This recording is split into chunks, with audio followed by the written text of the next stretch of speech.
Hey everyone, I sincerely appreciate your support.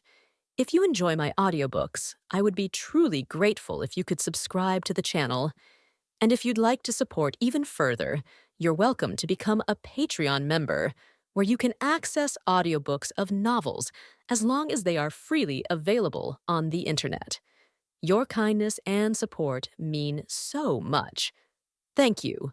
When he saw the figure clearly, Lie's pupils instantly widened.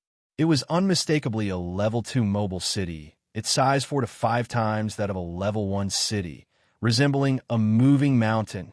Its city structures and layers were far more numerous than those of a Level 1 city, with buildings stacked upon buildings, a dense array of city accessories, and massive tracks and tires at the base. Countless cannons and heavy machine guns were arrayed on its deck, the most eye-catching being a large, pale orange cannon positioned at the deck center. Upon seeing this, Li Yi was momentarily stunned. Could that be a Level 2 cannon? Without further hesitation, he shouted loudly, "Fire the smoke shells!" The cannons on the deck immediately unleashed a volley, a sky-blotting wave of smoke engulfing the Tomorrow. But another mobile city wasn't so lucky. To mine more iron or veins, it had specifically driven into the central area, and it didn't possess any smoke shells. As a result, it became the target. Shells from the Level 2 mobile city rained down in a barrage, almost covering the entire area where it stood. The Level 1 city had no time to retrieve its deployed miners and immediately turned to rush toward the nearest junction. Just as it was about to escape, the pale orange cannon of the Level 2 mobile city fired. Its shell expanded midair, transforming into a massive blob of sticky slime that landed directly on the Level 1 city. The Level 1 city was instantly immobilized. "That's definitely a Level 2 cannon," Li Yi said in a low voice. Using the smoke as cover, the Tomorrow managed to charge into a nearby junction. At the moment they exited the smoke, Li happened to witness the scene, and the rest on the deck were equally shaken. That Level 1 city, unable to move, had completely become prey on a chopping block, while the Level 2 city loomed closer like a spider that had just succeeded in trapping its prey in its web. If the Tomorrow hadn't had smoke shells, it likely would have met the same fate. All the hard work and effort he had put in these past days would have turned into a cruel illusion. After driving several kilometers and confirming the enemy wasn't pursuing them, Li finally breathed a sigh of relief. Then he began to analyze seriously. Its size was 4 to 5 times that of a Level 1 city. It could carry more people and resources. It had a large number of city accessories, massive treads and tires, and power strong enough to knock down giant trees. It was armed with a full array of Level 2 equipment, even including a Level 2 cannon. As he thought, he couldn't help but shake his head. In comparison, Level 1 cities were at a massive disadvantage against it in terms of scale, with virtually no chance of victory. This must be the silence mentioned in the intelligence. Yet despite saying so, he became suspicious. The silence, as mentioned in the reports, was supposed to carry a wild boss, the tranquil lake water monster, but that mobile city just now had no such thing. Could it be? As Li Yi pondered, a drop of sweat slid down his forehead. That was clearly another Level 2 mobile city. On the small plain, that Level 2 mobile city was currently feeding. At that moment, the jelly on the Level 1 mobile city had already dissolved. Though it could trap prey steadily, its duration was short, only about 4 or 5 minutes. But in the wild, that amount of time was already fatal. The people on the Level 1 mobile city were still resisting desperately, but the cannons and heavy machine guns they operated hardly inflicted any damage, as if merely scratching an itch. With a sweep of the Level 2 city's machine gun barrage, countless were killed or injured on the deck. The remaining people knelt down in terror and surrendered one after another. In fact, Li Yi's guess wasn't wrong. This Level 2 mobile city wasn't the Silence. It was named Lone Sail. At this moment, it had already dispatched combat personnel to take in the captives, collect resources, and escort the Lord to the production workshop to plunder all of the opponent's projects. These combat personnel were even equipped with Level 2 bulletproof vests and armed with Level 2 firearms. On the deck of the lone sail, the residents leaned leisurely to one side, looking down on their newly acquired prey from above. 175 units of iron ore, 649 units of wood, 436 units of coal, 214 units of fuel, 117 units of saltpeter, 56 units of gunpowder, 764 units of fresh water, 237 crystal coins, 4 regular cannons, 6 heavy machine guns, 42 various regular firearms for off-road vehicles, 1 Level 1 cannon, 29 Level 1 item production projects, 26 regular item production projects. After listening to the deputy's detailed report of the loot, the Lord of the Lone Sail furrowed his brow slightly. These resources were more than enough for a Level 1 city, but for a Level 2 city like the Lone Sail, they were far from sufficient. Though dissatisfied, he seemed to recall something and let out a light sigh. If he hadn't been driven out of the Eternal Night Zone, he really wouldn't have come to this Level 1 area. Every time he recalled that Level 2 zone, his face turned pale and his whole body trembled uncontrollably, as if that place was unimaginably terrifying. At this moment, the residents of the plundered Level 1 city were all kneeling in unison on the deck. According to the usual practices of this Level 2 mobile city, able-bodied men would become slaves, women would be reduced to playthings, and the elderly, weak, sick, and disabled would all be executed without exception. Next, the Lone Sail began its feeding operation. The cranes, dismantling drills, work claws, and mechanical arms on its deck were activated one after another. First came the heavy work claw, which tore through the upper layers of the mobile city in a single strike, the jagged steel plates on the claw slicing through the mid-level buildings like a bread knife through loaf. The dismantling drill then plunged in, spinning as it drilled downward, expanding the destruction. The midsection of the Lone Sail opened up, revealing several pitch-black entrances, from which dozens of conveyor belts extended. Mechanical arms were responsible for grabbing building fragments and feeding them in. A piece of city armor plate embedded in a building was ripped off and sent to the processing zone. An intact city engine was extracted whole and sent to the power district. The food in the warehouse was sucked into the transport pipes like flowing water. Watching all of this, the people of the Level 1 city trembled from head to toe, overwhelmed with sorrow. Sigh, the forest resources are just too few. The deputy shook his head repeatedly, then looked cautiously toward his lord and spoke carefully. Boss, why don't we go hunt at Tranquil Lake? The lord clearly looked tempted. Remembering that guy made him frown in greater displeasure. That guy is far too domineering. Why should Tranquil Lake belong to him? Let's go, we're heading out. The entire feeding process took no more than 2 to 3 hours. But by the time the Lone Sail retracted its mechanical arms, 90% of the Level 1 city's materials had been absorbed, leaving only a few twisted shreds and some wreckage. It looked like the bones of a fish picked clean, scattered across the forest. With a loud rumble, the Lone Sail started up again, smashing through a row of giant trees as it departed. Its massive smokestack spewed out a large amount of steam, as if celebrating. Now, this hunter had grown even stronger. Finally, it's about to refresh. Looking at the final few seconds of the countdown on the system panel, Li let out a sigh of relief. During this period, he had been cautiously exploring the forest and gathering resources. He had no idea what might appear the next turn, nor what could happen in the next second. This sense of uncertainty made him uneasy. A few seconds later, the new round of intelligence had been fully refreshed. Li immediately started reviewing it. Because this refresh cycle lasted 10 days, the intelligence this time was of extremely high value, with a total of 7 pieces. 1 normal, 1 excellent, 2 rare, 1 exceptional, 1 epic, and 1 legendary piece of intelligence. 1. 11 kilometers to the northeast, there is a small mine that is half exploited. Intelligence value, normal. 2. At the fork ahead, turn left for 300 meters, then right for another 300 meters, and go straight for 1 kilometer to reach a hidden corner. In that corner lies a forest wormhole that will randomly teleport you to a certain location upon entry. Note, the wormhole is one way and cannot be returned from. Intelligence value, excellent. 3.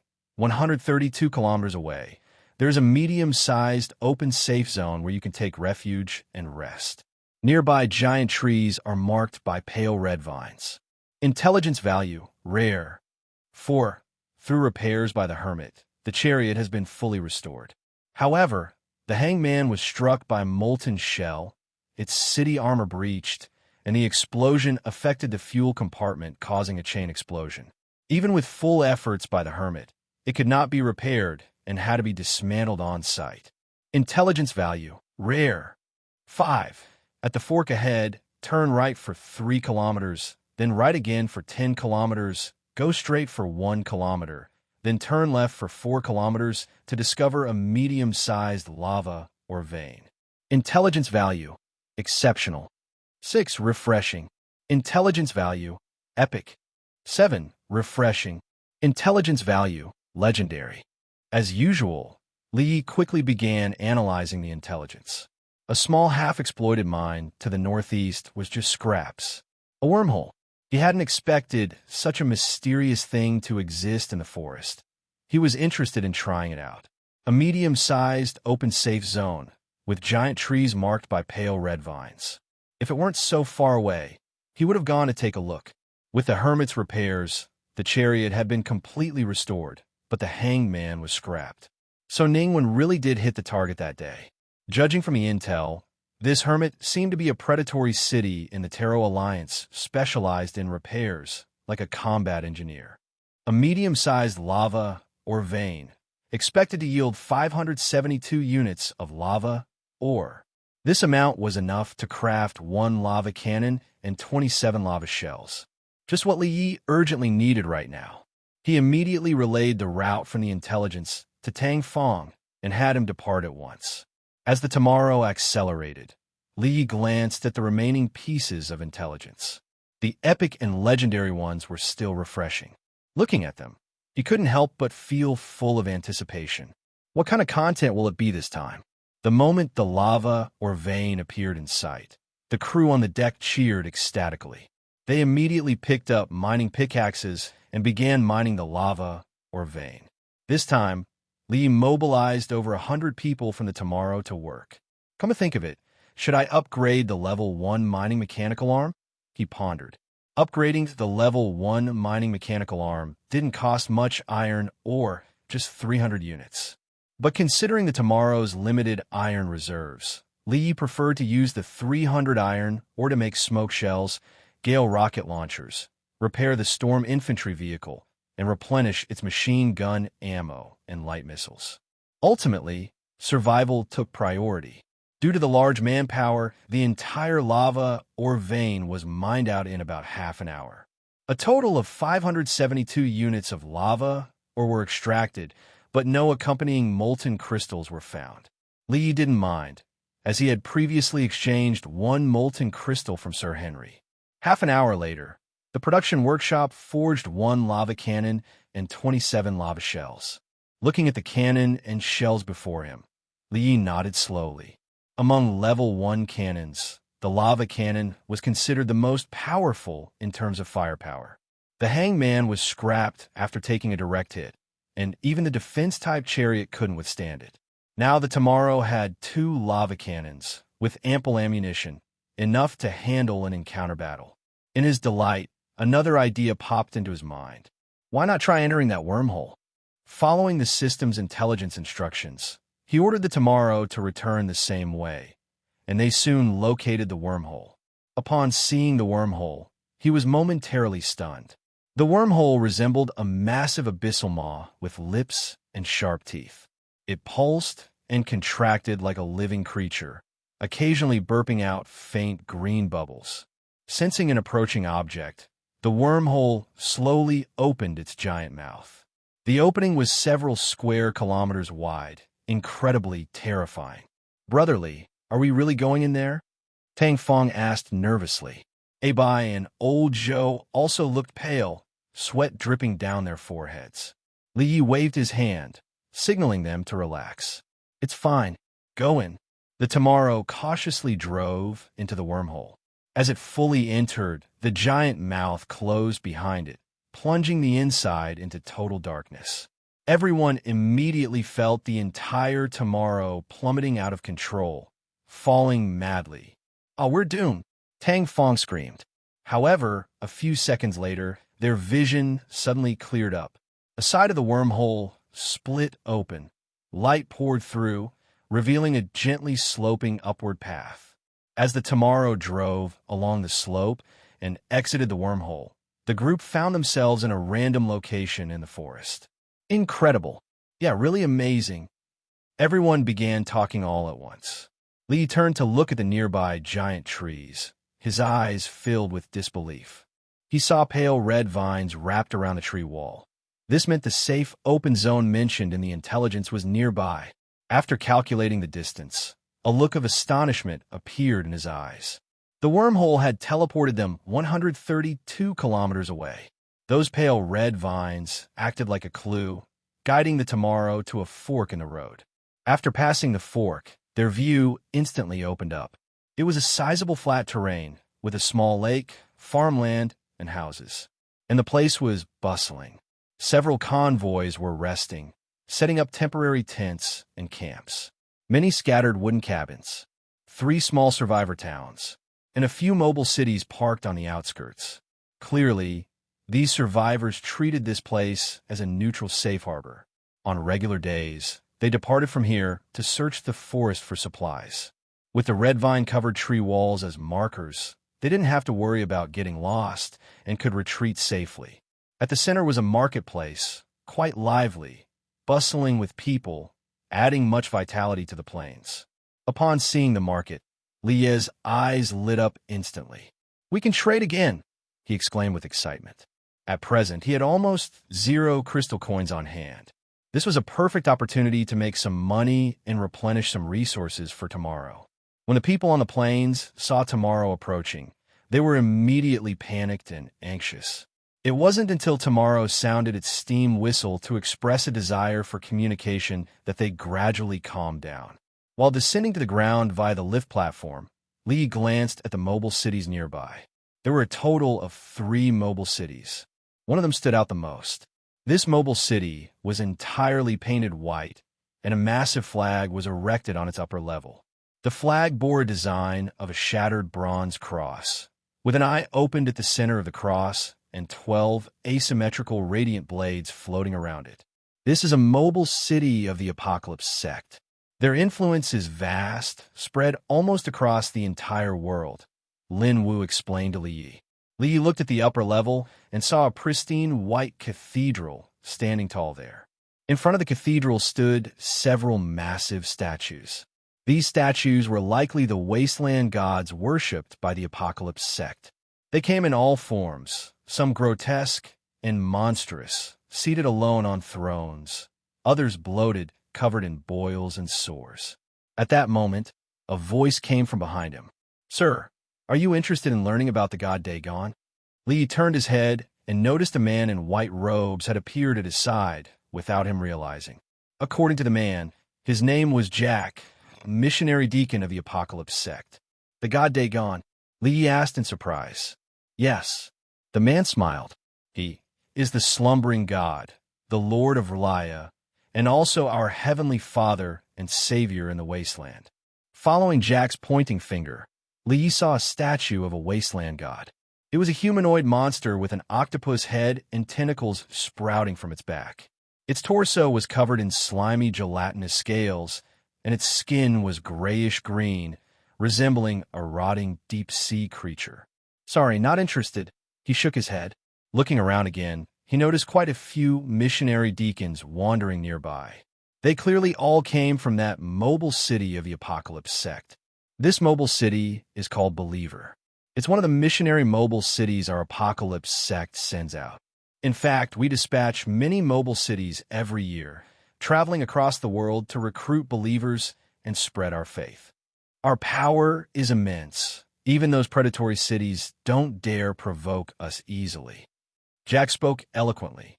As he spoke, he also showed Li Yi the thick book in his arms. The book was titled Gospel of Apocalypse. Its cover was made of cold-rolled steel, more than 10 centimeters thick, and the front was embedded with 7 delicate brass gears arranged in the shape of a cross. The spine was formed by interlocking piston rods, which emitted a rhythmic pist-pist venting sound when flipped. As Li Yi listened and watched, a trace of surprise appeared in his eyes. This sect really had quite a presentable structure. But he wasn't interested in it at all. He only wanted to go to the market and do business. At that moment, Jack noticed the Lord's wristband on his arm. So you're a lord of a mobile city. Would you be interested in visiting Believer? Li Yi pondered for a moment and nodded lightly. He had no desire to learn about those wasteland gods, but he was indeed curious about a religious-type mobile city. Under Jack's guidance, he took the lift platform and arrived on Believer's deck. This mobile city of the Apocalypse sect looked quite similar to Tomorrow. At that moment, mechanical deacons were leading apprentices in a series of maintenance and inspection tasks. Ordinary residents were either working in the fields or performing city cleaning duties. Disciplinary deacons, armed with firearms, patrolled in neat, tight formation. Occasionally, a few children would run by, playing and chasing each other. The only difference was that everyone wore white clothing. According to Jack, Believer housed a total of 159 people, including 69 sect members and 90 ordinary residents. Just as Li Yi was about to speak, he suddenly heard a roaring sound above his head. He looked up and saw the commotion came from the large bronze steam bell atop the cathedral spire. The clicking of interlocking gears from this intricate mechanical creation echoed between the steel and glass structures. The exhaust valves on the deck instantly spewed black smoke mixed with incense. The deacons, holding mechanical censers, slowly walked along pipes engraved with scriptures from the Gospel of Apocalypse, weaving a devout fog-like net with the incense behind them. When Lee turned his head back, he saw everyone on the deck had stopped their work and were devoutly crossing themselves over their chests. Even Jack, who had brought him here, was no exception. "This is our regular prayer time. Please come with me," he said with a smile. Under Jack's guidance, Li Yi arrived at the core area on the mid-level of Believer. It turned out to be a plaza. The ground was pieced together from hundreds of gleaming white steel plates, each engraved with prayers and blessings. At the center of the plaza stood a massive steam altar, where a high-ranking deacon was reading scriptures. People knelt on cushions marked with bronze cross patterns, closed their eyes, and began chanting in unison. "To our revered, eternal, and immortal gods, your gaze illuminates the stars. Your hand supports the kingdom of heaven. Please command my path, that I may walk in your will. Please strengthen my faith and be my strength in times of weakness. Please cleanse my heart and root out all my unrighteousness. Forgive our jammed souls, lubricate our rusted souls. May our faith burn like a boiler, and our will be as unyielding as refined steel. Amen." After the prayer ended, everyone stood up but did not leave. "What else are you doing?" Li Yi asked, puzzled. Jack remained silent, only smiling. Just as Li Yi was about to ask further, a cry suddenly rang out. He looked toward the sound and saw a pair of resident parents slowly approaching while holding their newborn. Witnessing this, he couldn't help feeling deeply moved. In the apocalypse, a newborn was like a tiny flower blooming before the tombstone of human civilization. But his expression quickly changed. He saw that the high-ranking deacon took the child from the parents and began a baptism ritual. The child was placed into a small, copper, airtight chamber and sprayed with steam, leaving a permanent bronze cross insignia on its forearm. The crowd erupted in cheers, and the couple was moved to tears. Leah's expression, however, was deeply conflicted. In the following time, under Jack's guidance, he began to tour the mobile city. Contrary to his expectations, Believer had many unique facilities. The confession furnace, a furnace-shaped black chamber embedded with a branding iron of truth. Offenders were required to crank the internal handle to heat it themselves, branding the doctrines of the Apocalypse sect onto their skin to show sincere repentance. The Gear Cemetery, a burial ground marked with gears as gravestones. Generally, space was limited on mobile cities and the dead were cremated. But the Apocalypse sect believed the dignity of the deceased must not be violated, so they built a gear cemetery on every mobile city they owned. Each grave was very small, and each deceased person's skull would be stored inside. Their life history would be engraved onto the gear gravestone. As for the body, it would be cremated. The Cathedral Academy, located on the upper level, was a gleaming white mechanical structure used to guide ordinary residents into the faith and to select devout individuals to join the sect. The academy featured a spiral stair structure, sequentially divided into the sanctuary, the Enlightenment Hall, and the seminary, with each level representing a stage of knowledge and symbolizing advancement toward enlightenment. Finally, Jack led Li Yi into the cathedral on the upper level and introduced him to the Lord of Believer. He was also a clergy member, a low-ranking bishop in his 60s. "Welcome, young lord," he said, gently embracing Li Yi. Li Yi thought for a moment and then asked a question. "How can you be certain that the wasteland gods you worship are not hostile to humanity, and that they will truly save humankind?" The bishop smiled. "Our generations of holy sees and cardinal bishops have already planned everything. The Apocalypse sect is progressing steadily according to their plans." When Li Yi continued to press the matter, the bishop gently shook his head. "Only when you and your mobile city convert to our sect will you be allowed to know more." Li Yi quickly shook his head. As he was about to leave, he recalled something and turned back to ask, "Do you know what's happening in the Eternal Night Zone?" The bishop's expression turned grave. "Do not go to the Eternal Night Zone," he said sternly. "The monstrous civilizations there have grown to an unimaginable extent. Humanity cannot survive there." Leah's expression changed slightly. "Is it really that bad?" The other man nodded solemnly. After seeing Li Yi off, the bishop's expression remained heavy as he slowly took out a document from his robe. It was an announcement just issued yesterday by the Cardinal Assembly. The content read as follows: "Within 1 month, evacuate all human factions from the surrounding areas of the Eternal Night Zone as much as possible. The monstrous civilization there is about to expand." After leaving Believer, Li Yi arrived at the market. Just like Roland Fortress, the market also had a bulletin board. This week's material prices: wood, 0.5 crystal coins/unit. Iron ore, 3 crystal coins/unit. Coal, for crystal coins/unit. Fuel, 6 crystal coins/unit. Rare or vein ore, 15 to 35 crystal coins/unit. Rare or vein crystal, 2,000 to 300 crystal coins/piece. It's actually much cheaper compared to Roland Fortress. Lee exclaimed in surprise. He couldn't help but look thoughtfully toward the nearby forest. It was probably because this forest was rich in resources. Compared to common resources like iron, ore, wood, and coal, the prices of rare ore and vein crystals were relatively stable, likely because their drop rates remained low even in the forest. Peregrine Falcon Assault Rifle. Gale Rocket Launcher. Level 1 Off-Road Vehicle. Blue Heart Potato Seeds. Morning Wheat Seeds. Instant Noodle Cups. Whole Wheat Biscuits. Smoked Shells. Cola and Ice Black Tea. Lee picked a spot on the market and held up a sign, writing tomorrow's main services on it. While running the shop, Lee didn't let the residents on the deck stay idle either. Percent 2. Reduces iron ore consumption during repairs by 20%. Aerospace Light Combat Drone Platform. 1. Initially comes with 12 combat drones mountable with heavy machine guns and light missiles. 2. Repairs and ammunition for combat drones can be replenished using level 1 iron ore, but building new combat drones requires level 2 iron Oregon. Skyvale City Radar System. Detects towns, caravans, and mobile cities within 200 kilometers, can survey the environment and set navigation routes, and can share data with other mobile cities via the city radio. Each activation consumes 20% energy and 40% energy per hour.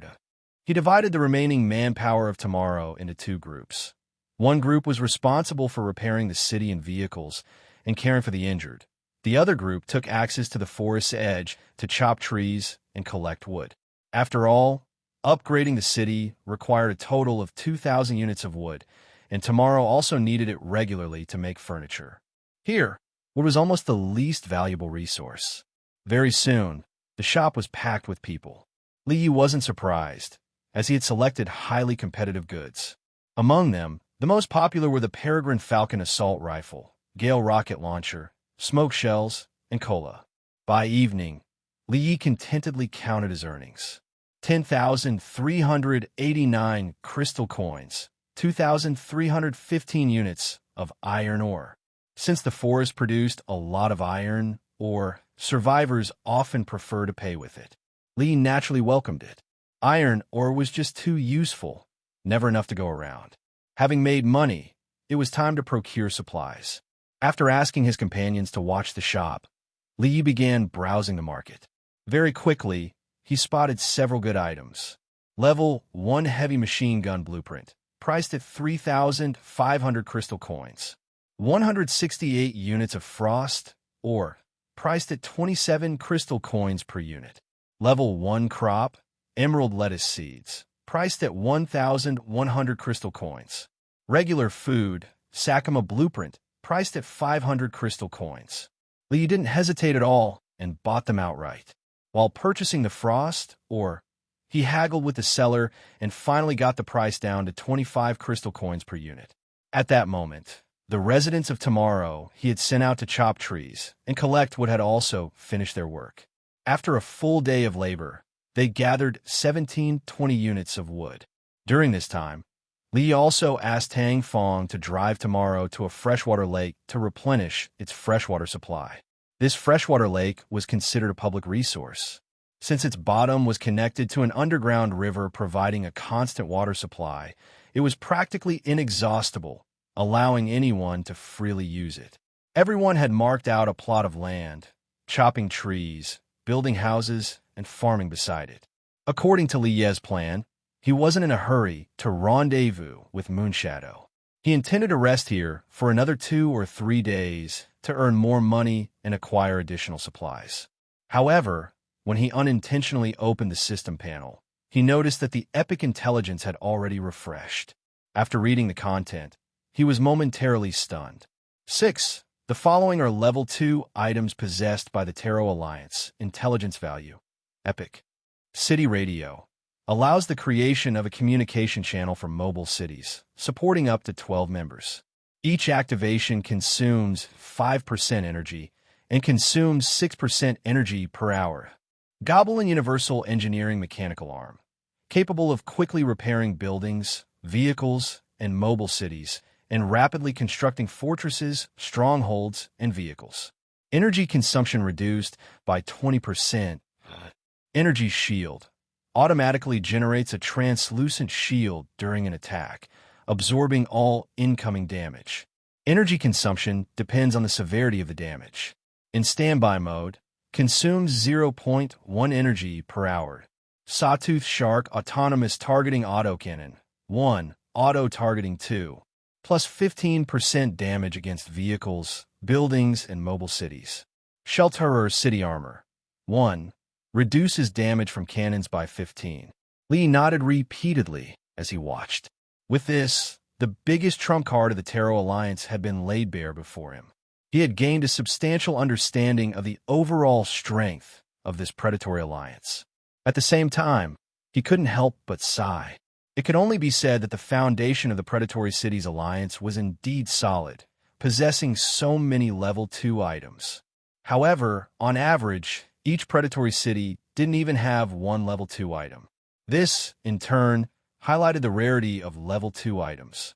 What made Li Ye's scalp tingle the most was the final Level 2 item. It meant that everything within a 200-kilometer radius was laid bare before the Tarot Alliance, allowing this Predatory Cities Alliance to launch precise and efficient hunts. The only drawback was that this powerful Level 2 item consumed an astonishing amount of energy. Just activating it required 20% of energy, and maintaining it per hour demanded another 40%.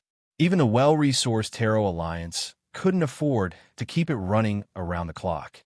Immediately after, Li Yi recalled two incidents. The encounters with the Hanged Man, the Chariot, and the Magician in the urban ruins, and the encounter with Devil, Lovers, and Tower at the forest's edge. Looking back now, these weren't coincidences but carefully orchestrated hunts arranged by the Taro Alliance using the city radar system for targeting. What they hadn't expected was that tomorrow's firepower far exceeded that of an ordinary mobile city. It even possessed the Level 2 vehicle Storm Infantry vehicle and had barely escaped two encirclements. Coming back to his senses, Li Yi looked at the seventh piece of intelligence. This legendary-grade intelligence was still refreshing, and its refresh duration was estimated to be even longer than epic-grade intelligence. Forget it for now. Better to think about the next steps first, he thought. At the beginning, Li had entered the forest to explore the region, gather resources, slowly develop, and then head toward Serene Lake. Joining the Vanguard Alliance was merely to obtain more intelligence and increase his chances of survival. If it had required Li Yi to contribute effort and resources in exchange for the benefits of intelligence as a group member, he naturally would have agreed. But he had no intention of being dragged into a full-scale war between two city alliances. Now, he had almost no choice left. The Taro Alliance possessed the Sky Veil radar system, and in their eyes, tomorrow, equipped with two types of Level 1 cannons, a Level 2 infantry vehicle, and a variety of Level 1 resources, was incredibly enticing prey. Tomorrow had already been targeted, and what lay ahead were even more intense encirclements. And the only force currently capable of opposing them was the Vanguard Alliance. Li clenched his fist and silently made up his mind. Before the Taro Alliance could act, he would unite with the Vanguard Alliance and prepare, launching a counterattack when they least expected it. Huh, we're leaving now. In the cockpit, Tang Fong looked confused. Brotherly, didn't you say earlier that we'd rest here for 2 or 3 whole days? Li shook his head, a hint of melancholy rising in his heart. After learning that the Taro Alliance possessed the city radar system, his sense of insecurity had nearly peaked. He had originally thought that tomorrow could blend into the complex forest unnoticed, but now it seemed every move he made might be under the enemy's nose. Now, the only safety lay in quickly joining up with the Vanguard Alliance. Perhaps in just a few minutes, 3 predatory cities would come to encircle him, or even more. Looking at those towns and marketplaces, Li couldn't help but shake his head. These people might not realize that this so-called safe zone wasn't safe at all. The Taro Alliance could launch an assault at any moment. With a roar, tomorrow slowly started up and turned into a side road. By the time the clock struck 6, Li logged into Channel A4. At this moment, Channel A4 was already active and all members had joined. Before everyone started chatting, Li was the first to release the message. Tomorrow, everyone, I have an urgent message to inform you. My informant placed inside the Taro Alliance has uncovered important intelligence. Tomorrow, the Taro Alliance possesses a Level 2 item, the Sky Veil City Radar System. It can detect anything within hundreds of kilometers and provide navigation, and can also share data with members through the city radio. This forest is no longer safe. Moon Shadow. Echo what? Are you kidding? Vanguard. Wait, this might be true. A few hours ago, Bronze Wanderer and I were ambushed by 3 Taro members. It was as if they already knew our route and had set up the ambush in advance. Roaming. So what should we do next? Quickly flee the forest or go to war? Vanguard. This forest has a complex terrain. If everyone chooses to scatter and flee, it would mean giving up the chance to resist. Besides, the enemy has a radar system and can detect us at any time. Escape would be extremely difficult. Bronze Wanderer, I understand what you mean, boss. Let's get ready for battle. Tomorrow. That's my thought as well. Echo. Hurry over tomorrow. Everyone else is here, only you're missing. What? Everyone's already here? Li was surprised, though he wasn't entirely shocked. During their contact yesterday, Vanguard had specifically instructed Moonshadow to fire signal flares into the sky at intervals, to guide the other members in the forest to converge. although this carried the risk of exposing their own position. Moonshadow. All right, I also found a huge open area nearby. It's called the Twisted Garden, and it used to be the habitat of giant tree ants. Vanguard. Then let's make Twisted Garden the battlefield for our final showdown with the Terror Alliance. Oh, and I almost forgot to introduce the new member. A new member? Lee instinctively looked at the group member list and saw it had changed to 8/9. The new member was named Industry. Industry. Hello, everyone. Vanguard. Go ahead and introduce your function to the group. Industry. I could be considered a combat engineer type mobile city, good at building fortifications, repairing vehicles, and mobile cities. However, my firepower is very weak, equipped only with regular cannons and regular heavy machine guns. In such small numbers they can be almost ignored. Lee couldn't help but fall into thought. Although the Vanguard Alliance currently had 9 members, Horizon had gone to the desert zone and was offline, and Lin was developing inside the forest maze and unable to come, so only 7 members could participate in battle. The Hanged Man from the Terror Alliance had been taken down by him, leaving 11 predatory cities. 7 versus 11. They were at a numerical disadvantage. Coupled with the array of level 2 items the enemy possessed, their chances of victory were slim. Since the decision has been made, there's no point in worrying. He muttered softly, "Let's go all in." Though he had made up his mind, a grave expression still surfaced on his face. He couldn't imagine just how intense a war involving more than a dozen mobile cities would become. Several hours later, Li arrived at the safe zone. At this moment, Vanguard and the other mobile cities were parked inside the safe zone, each managing personnel assignments and taking time to rest. Li picked up his binoculars and began carefully observing the mobile cities. The first to come into view was the Bronze Wanderer. This mobile city bore a bronze-colored city camouflage, equipped with thick city armor, and its treads and tires were exceptionally massive. It appeared to be a defense-type mobile city. Next were the Moonshadow and the Roaming. These 2 mobile cities were equipped with numerous regular cannons and heavy machine guns, and had their own convoys. Each possessed 1 level 1 firearm, and they both seemed to be assault-type mobile cities. In fact, the Tomorrow also counted as an assault-type mobile city. Incidentally, assault types were the most common among all mobile cities. Following that was the Echo. The most notable feature of this mobile city was its 20 regular cannons and 4 level 1 firearms.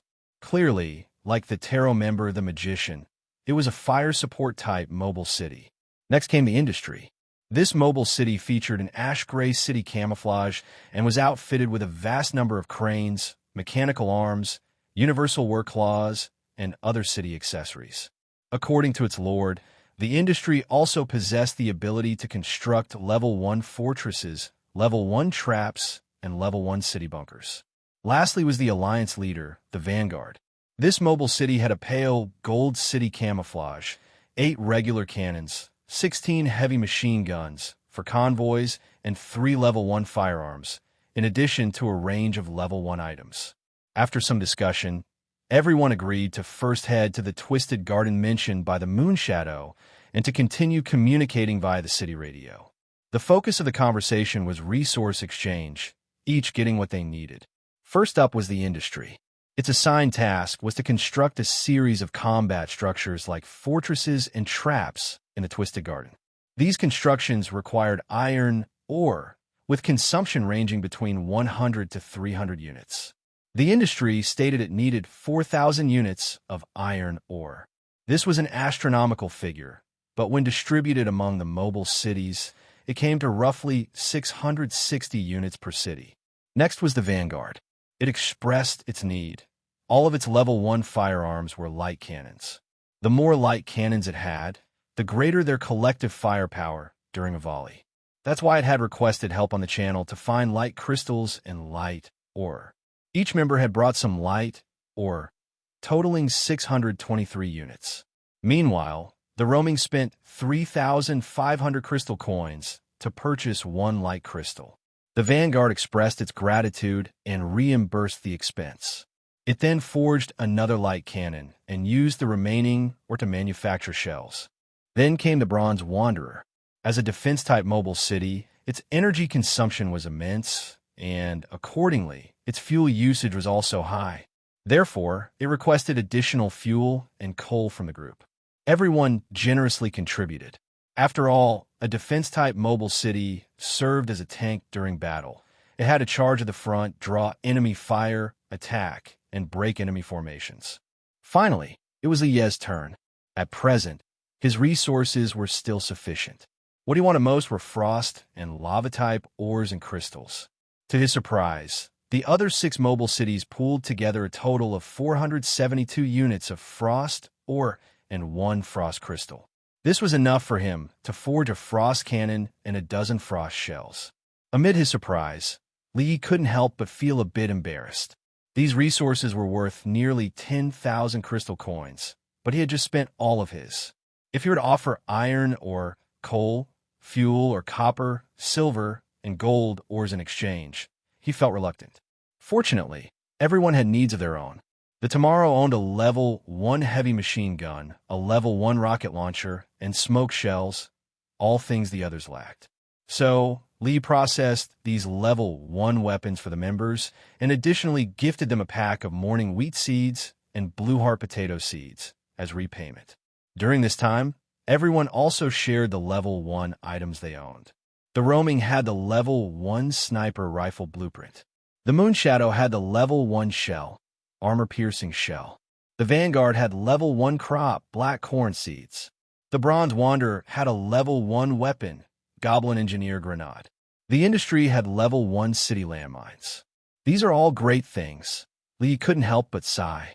He received a free packet of seeds from the Vanguard and, through processing, obtained 20 armor-piercing shells, 40 Goblin Engineer grenades, and 2 level 1 sniper rifles. As for the city landmines, he didn't take them. Additionally, everyone showed particular interest in the Tomorrow's instant noodle cups, Sakuma, cola, and ice black tea, and they offered flour and fresh water in exchange for processed goods.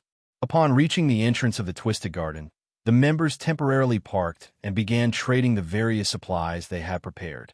Li picked up his binoculars and looked toward the Twisted Garden. As the former home of the giant Trance, the Twisted Garden towered at a height of 200 to 300 meters. The first thing to meet the eye was an irregular gravel path, flanked by bizarre flora that reached dozens to even over 100 meters tall.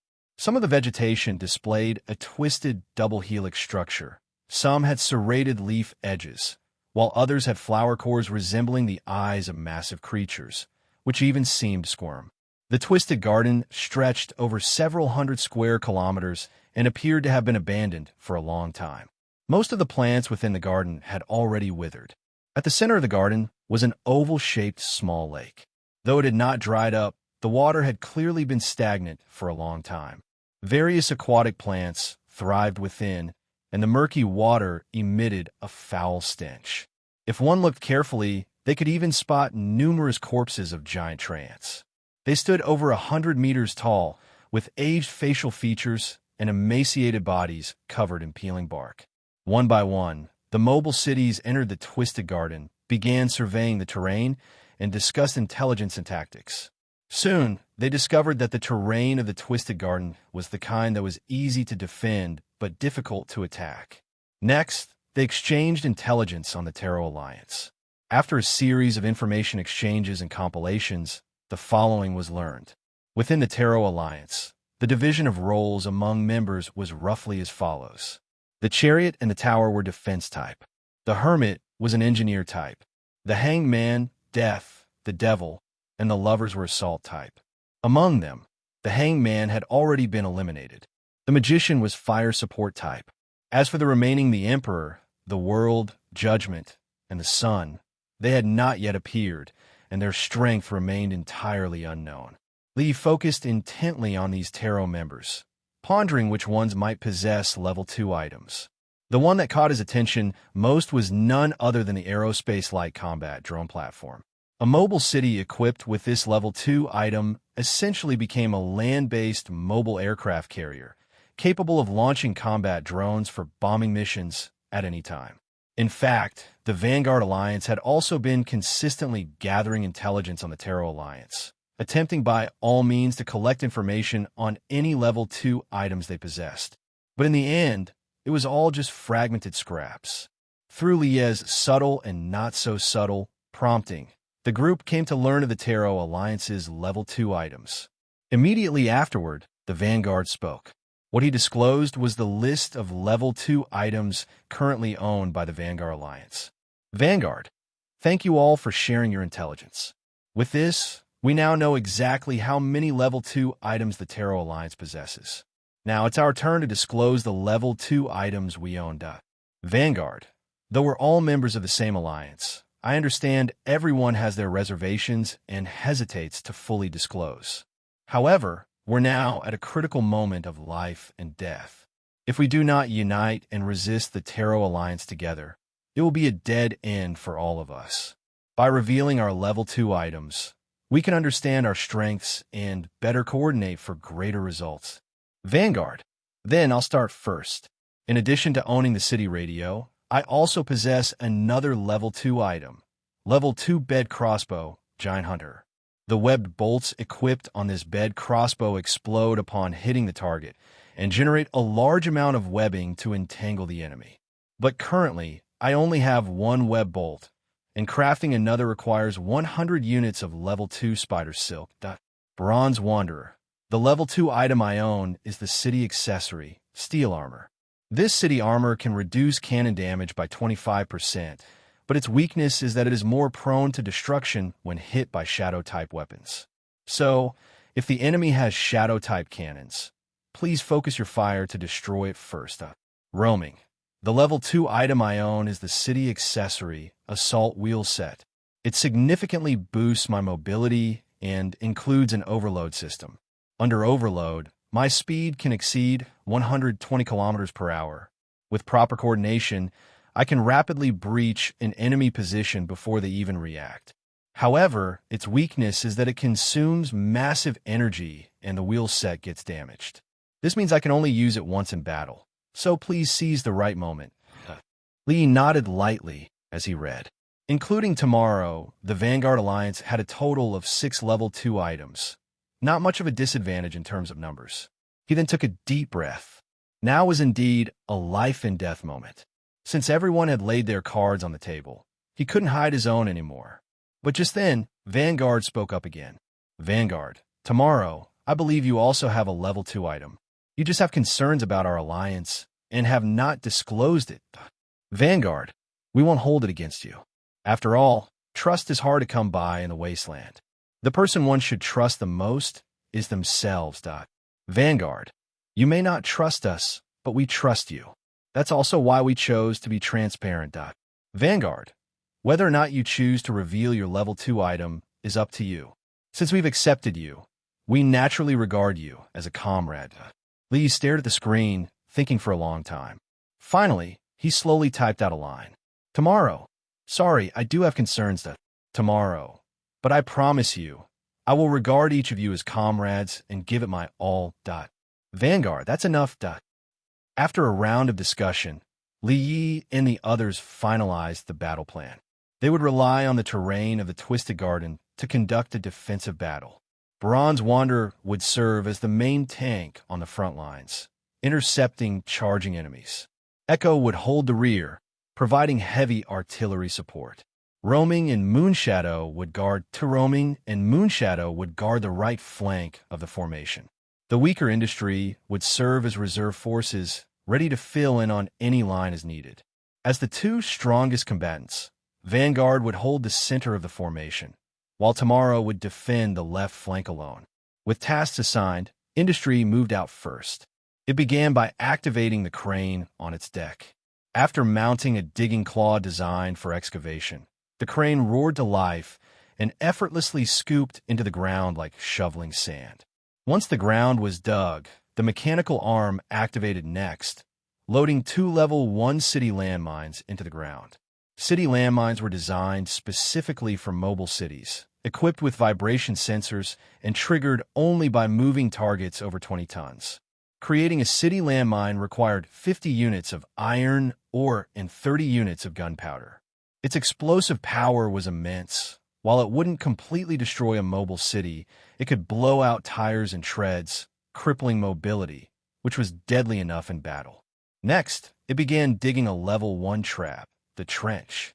The so-called trench was a narrow ditch, reinforced with temporary wooden stakes, covered with planks, and disguised with a layer of soil to mimic the original terrain.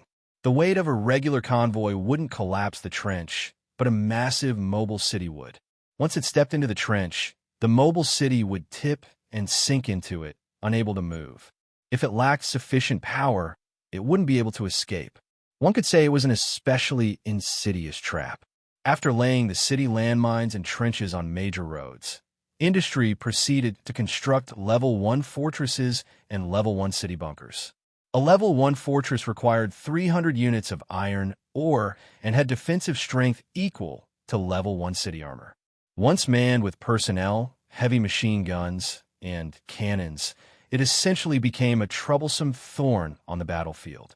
As for city bunkers, they were built for Vanguard and Echo, who would oversee the center and rear of the battlefield. The city bunker stood nearly 100 meters tall. Its inverted U-shape and reinforced walls were strong enough to withstand several rounds of cannon bombardment.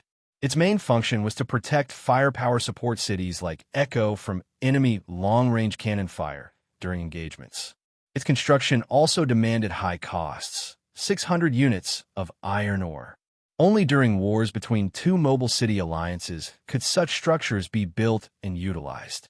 With industry's operations, trenches, landmines, fortresses, and city bunkers were completed one by one. Watching this unfold, Lee couldn't help but sigh sincerely. This combat engineer is truly practical.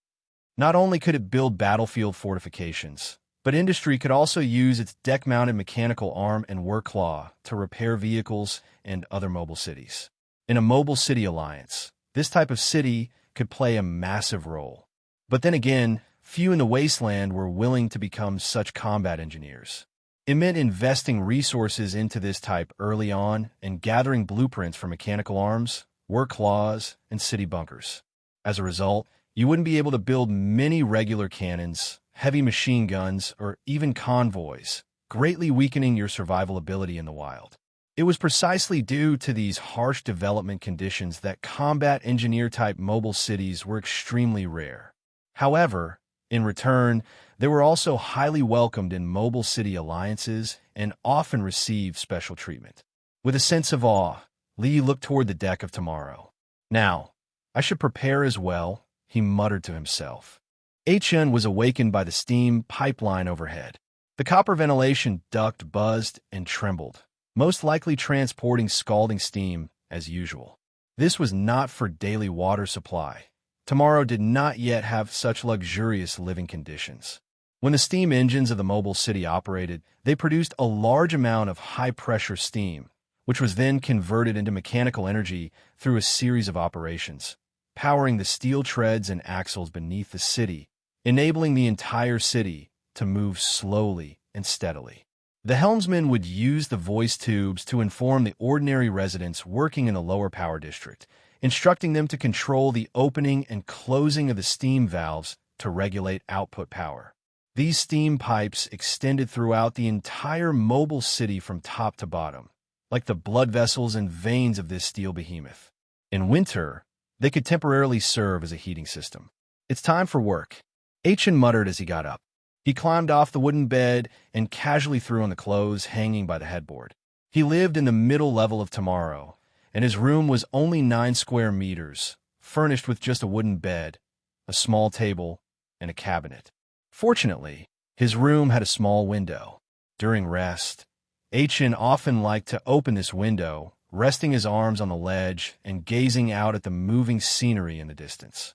Sometimes when he pushed the window open, a morning breeze mixed with coal ash and engine oil would blow in. This was mainly because a large chimney happened to be nearby. In truth, Achin should have had better living conditions. He was one of the former slaves who had joined Li Ye's uprising. With that kind of contribution, logically, he should have enjoyed better treatment. Moving into the upper level with old Zhou, Tang Fong, and the others, receiving more food and fresh water every day. But Achun stubbornly refused his companion's goodwill and moved into the middle level on his own. The reason was simple. He was embarrassed to accept such treatment. Li Yi, as the Lord, exhausted himself daily for the development of the city. Old Zhou, Tang Fong, Ebai, and the others dutifully fulfilled their roles. The rest of the companions served as combat personnel, standing on the front line of external battles.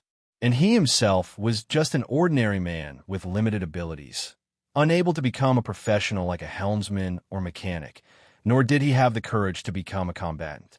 Even during the uprising aboard Mole, he lacked the courage to charge to the front. The wishes of an ordinary person were simple: to have food and drink every day, a place to live, and to survive with some semblance of dignity. Achin stepped out of his room and headed down the gangway toward the lower district where he worked.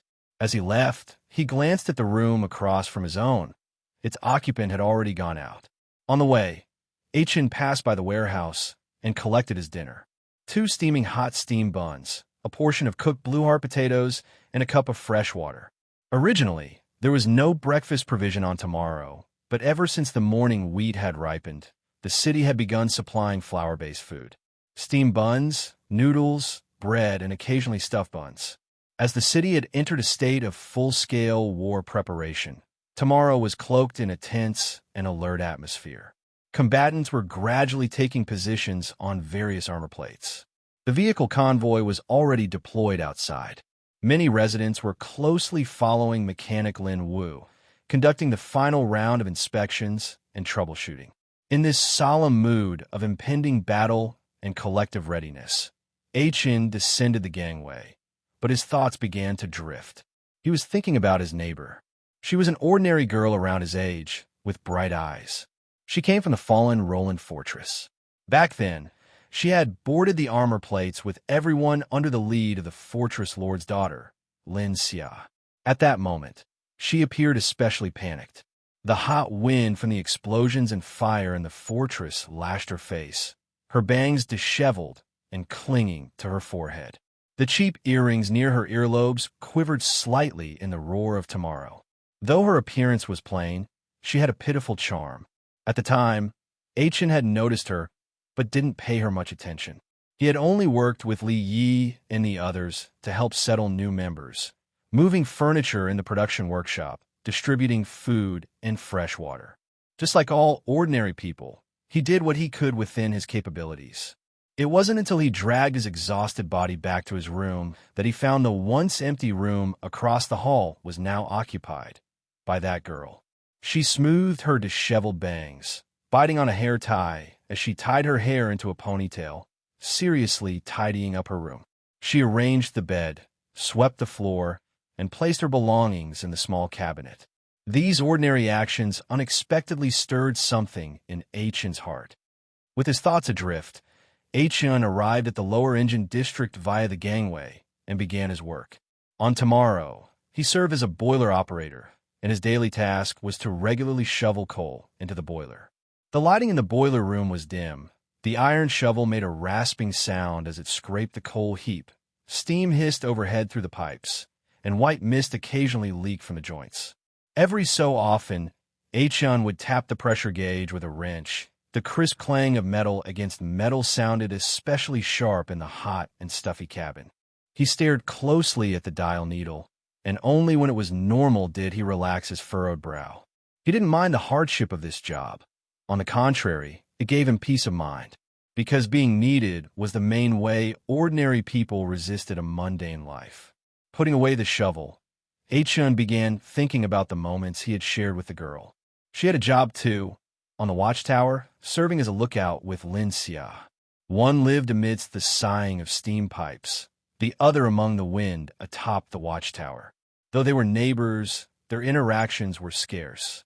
Their true meeting happened during a malfunction. Once, during a routine pressure boost on tomorrow, a pressure valve broke somewhere. Scalding steam rushed up the tower and burned the girl's hand as she gripped the railing. Achin hurriedly rushed up to the watchtower, wanting to apologize but not knowing how to begin. When he nervously looked up, he saw the girl holding her hand and tilting her head to look at him. Aren't you my neighbor?" From then on, The two gradually started to interact. Whenever Chen walked down the gangway to the lower district in the evening, the searchlight on the watchtower would always sweep across the dim road ahead just at the right moment. And in the mornings, he would sometimes bring breakfast to the watchtower to share with her. When she woke up late, he would use steam leaking from the pipe joints to warm the food. In their free time, the two would lightly tap on the voice tube to communicate. One tap meant good morning. One short and one long meant see you tonight. Three short and one long meant let's have lunch together. His thoughts grew more and more, gradually filling his mind. So nice, Chen silently thought. He quickly realized something and looked up at a section of the ventilation pipe wall. It was already covered in tally marks he had carved with a screwdriver. At that moment, his thoughts turned like jammed gears, full of contradiction. If everything ends tomorrow, should I let her know how I feel? But then what? A voice echoed inside him. His memory flashed back to a scene after a past battle, when he had been moving corpses off the armor plates. One of the deceased wore a crude ring on their hand. He didn't know to which girl this pain and regret belonged. Chen unconsciously reached into his pocket and felt the small box made from a repurposed shell casing. Inside was a piece of paper he had revised over and over. Noise came from outside. He turned his head and saw that everyone was still busily preparing for the upcoming battle. He realized something and looked down in shame. Right now, everyone was giving their all for tomorrow, while he was tossing and turning over such a trivial matter. When a familiar tapping came through the voice tube, Chen hesitated for a long time before finally tapping out two long and two short sounds. It meant, see you tomorrow. But the response was two long taps. Chen froze. That meant rejection. Just as he was at a loss, the sound echoed again, closer this time. The young man realized something, and his heart began to pound uncontrollably. He instinctively turned and saw the girl standing at the boiler room door, smiling at him. TCH, I was wondering why this kid was so dead set against moving to the upper level. Turns out he had someone on his mind. Old Joe teased as he looked at the pair embracing at the boiler room entrance. Li smiled and shook his head, his brows gradually relaxing. This small interlude on the eve of a great battle surprised him, but also felt incredibly beautiful. In the harsh, post-apocalyptic wasteland, the stubborn affection of ordinary people was like wild grass dancing in the wind. As fragile as a street lamp not yet dimmed in the morning mist, yet as resilient as the dawn that could illuminate the entire world. After seeing old Joe off, Li slowly paced on the armor plating, looking around. As the main force of the Vanguard Alliance, tomorrow's mission was to guard the left flank of the front line. This area was far more open than the right side guarded by roaming and Moonshadow, and when battle broke out, it was highly likely to become the main attack direction of the enemy. By then, tomorrow might face 3 or more predatory cities at once. The pressure was self-evident. At this moment, tomorrow's production workshop was running at full speed, producing a series of bullets, rockets, and shells. On the armor plating stood 2 newly built Level 1 heavy machine guns and a frost cannon. Currently, Tomorrow already possessed 4 Level 1 cannons, with sufficient ammunition, enough to fight a tough battle. Gunners, lookouts, helmsmen, combat captain, and all combat personnel. Everyone was in position. Both convoys and the storm infantry vehicle were fully equipped. This time, Lee no longer held back on the iron ore. He fully resupplied the storm infantry vehicle's machine gun bullets and light missiles in one go. In the battle, this Level 2 vehicle would be responsible for engaging enemy convoys and seizing the opportunity to break through to the enemy's mobile city. Incidentally, the Level 1 fortress built by industry required mobile cities to provide manpower, heavy machine guns, and cannons for stationing. Considering that Tomorrow alone was holding the front, Vanguard decided not to request any personnel or supplies from Li, allowing him to go all out on the left flank. At this time, everyone felt tense and uneasy, even fearful. After all, it wouldn't be long before an unprecedented great war broke out here. Life or death. No one knew what their fate would be. Brotherly, when will the enemy arrive? Inside the cockpit, Tang Fong asked softly. Lee fell into deep thought at those words. The Terror Alliance would definitely come, and they would definitely come in full force. This was the shared belief among all mobile cities. Once the Terror Alliance activated the Sky Veil and City Radar system, they would discover 7 mobile cities gathered at the Twisted Garden. For them, possessing absolute superiority in numbers and firepower, this was clearly a massive piece of fat meat. If they could take it, they would gain the resources, population, and everything inside the production workshops of those 7 mobile cities. Such an enormous temptation, no one could resist it. A new day's dawn arrived.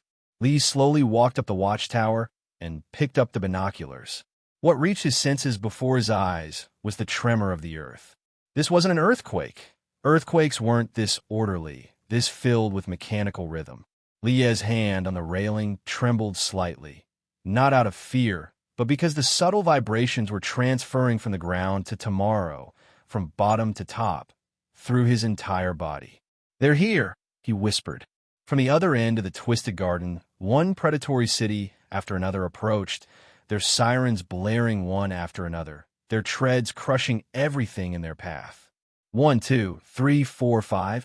Lee silently counted, lightly nodding. A total of 11 predatory cities. The Terror Alliance was out in full force this time.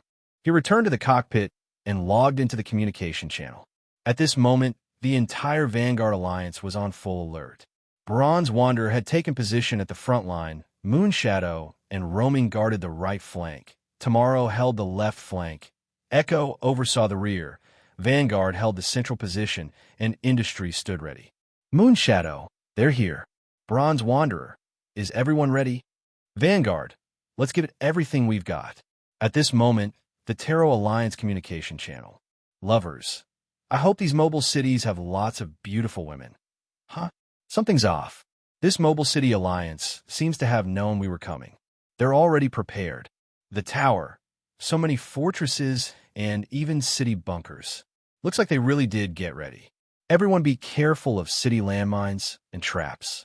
The Hermit, you'll be in charge of detecting and clearing them." The Hermit. Received. The Chariot. This mobile city might have that guy who destroyed the Hangman. Everyone, be careful. Devil. 1, 2, 3, 4, 5, 6. Something's wrong. The radar clearly shows they have 7 mobile cities, so why do we only see 6 visually? The Sun. Stop being paranoid. The Emperor. It's right to be cautious. There's something off about this mobile city alliance, but I can't tell what. The Emperor. In any case, everyone follow the plan I arranged earlier for the attack.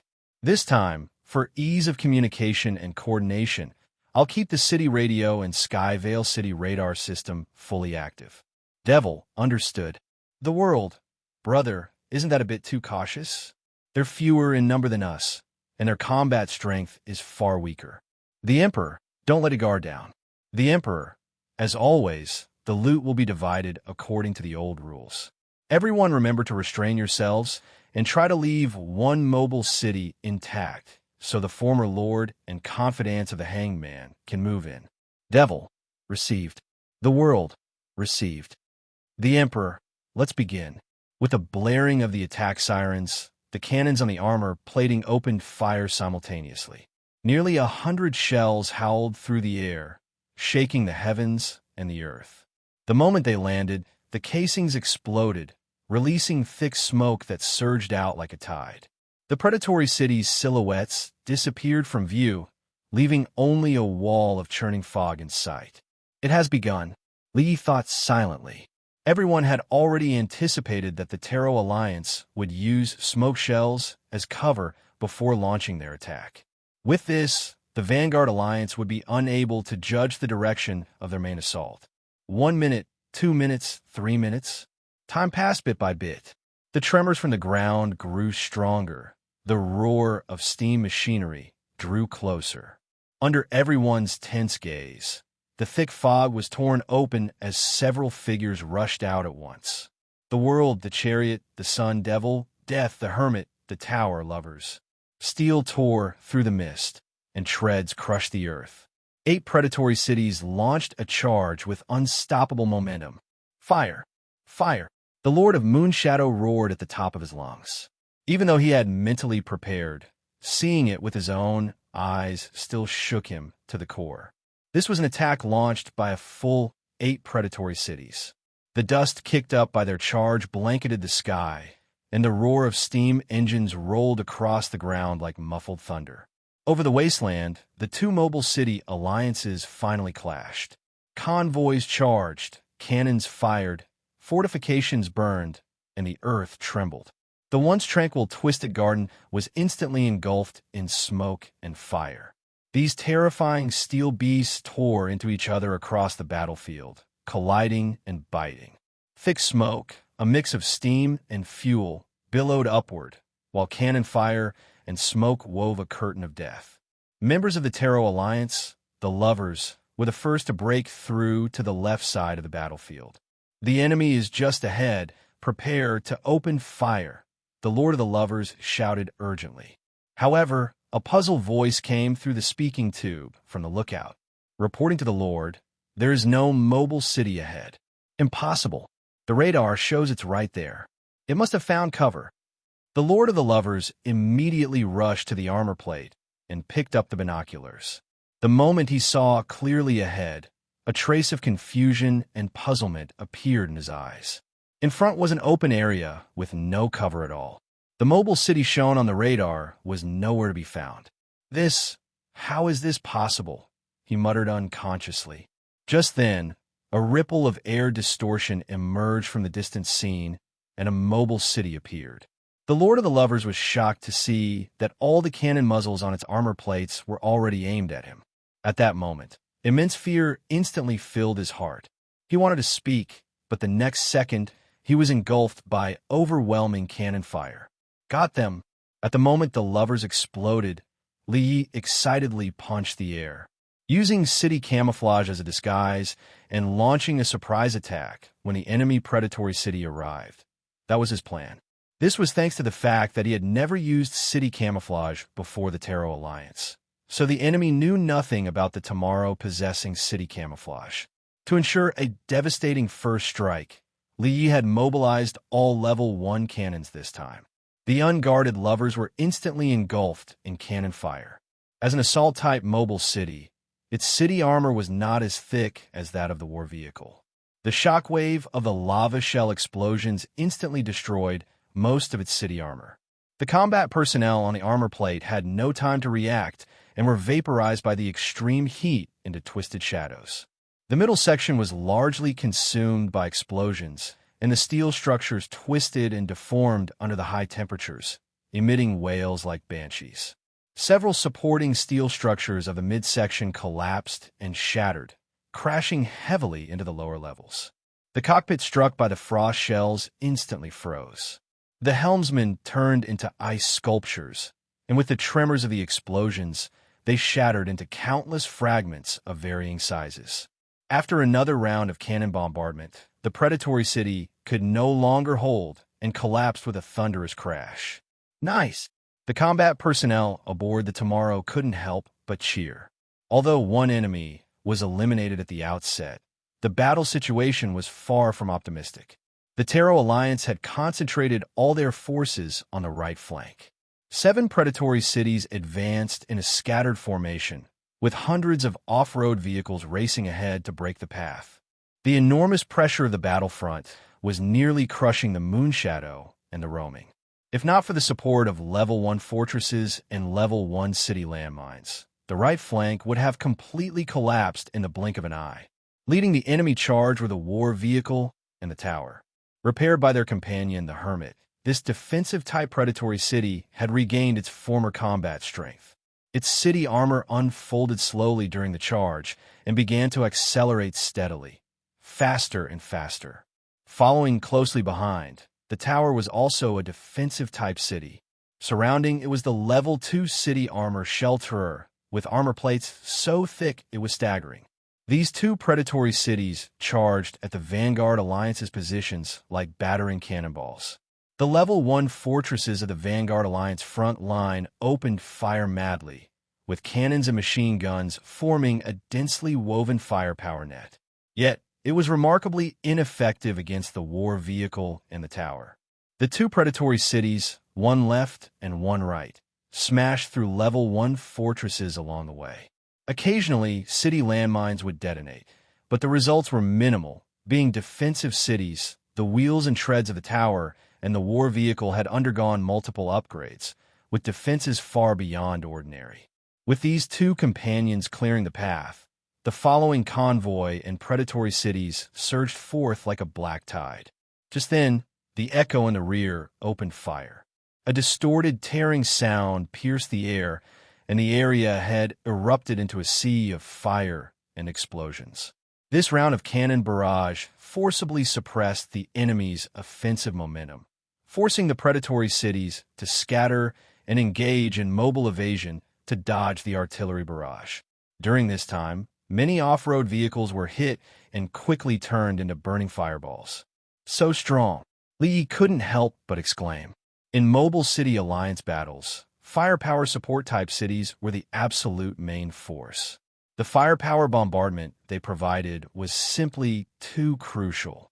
However, when he unintentionally looked into the distance, his expression suddenly changed.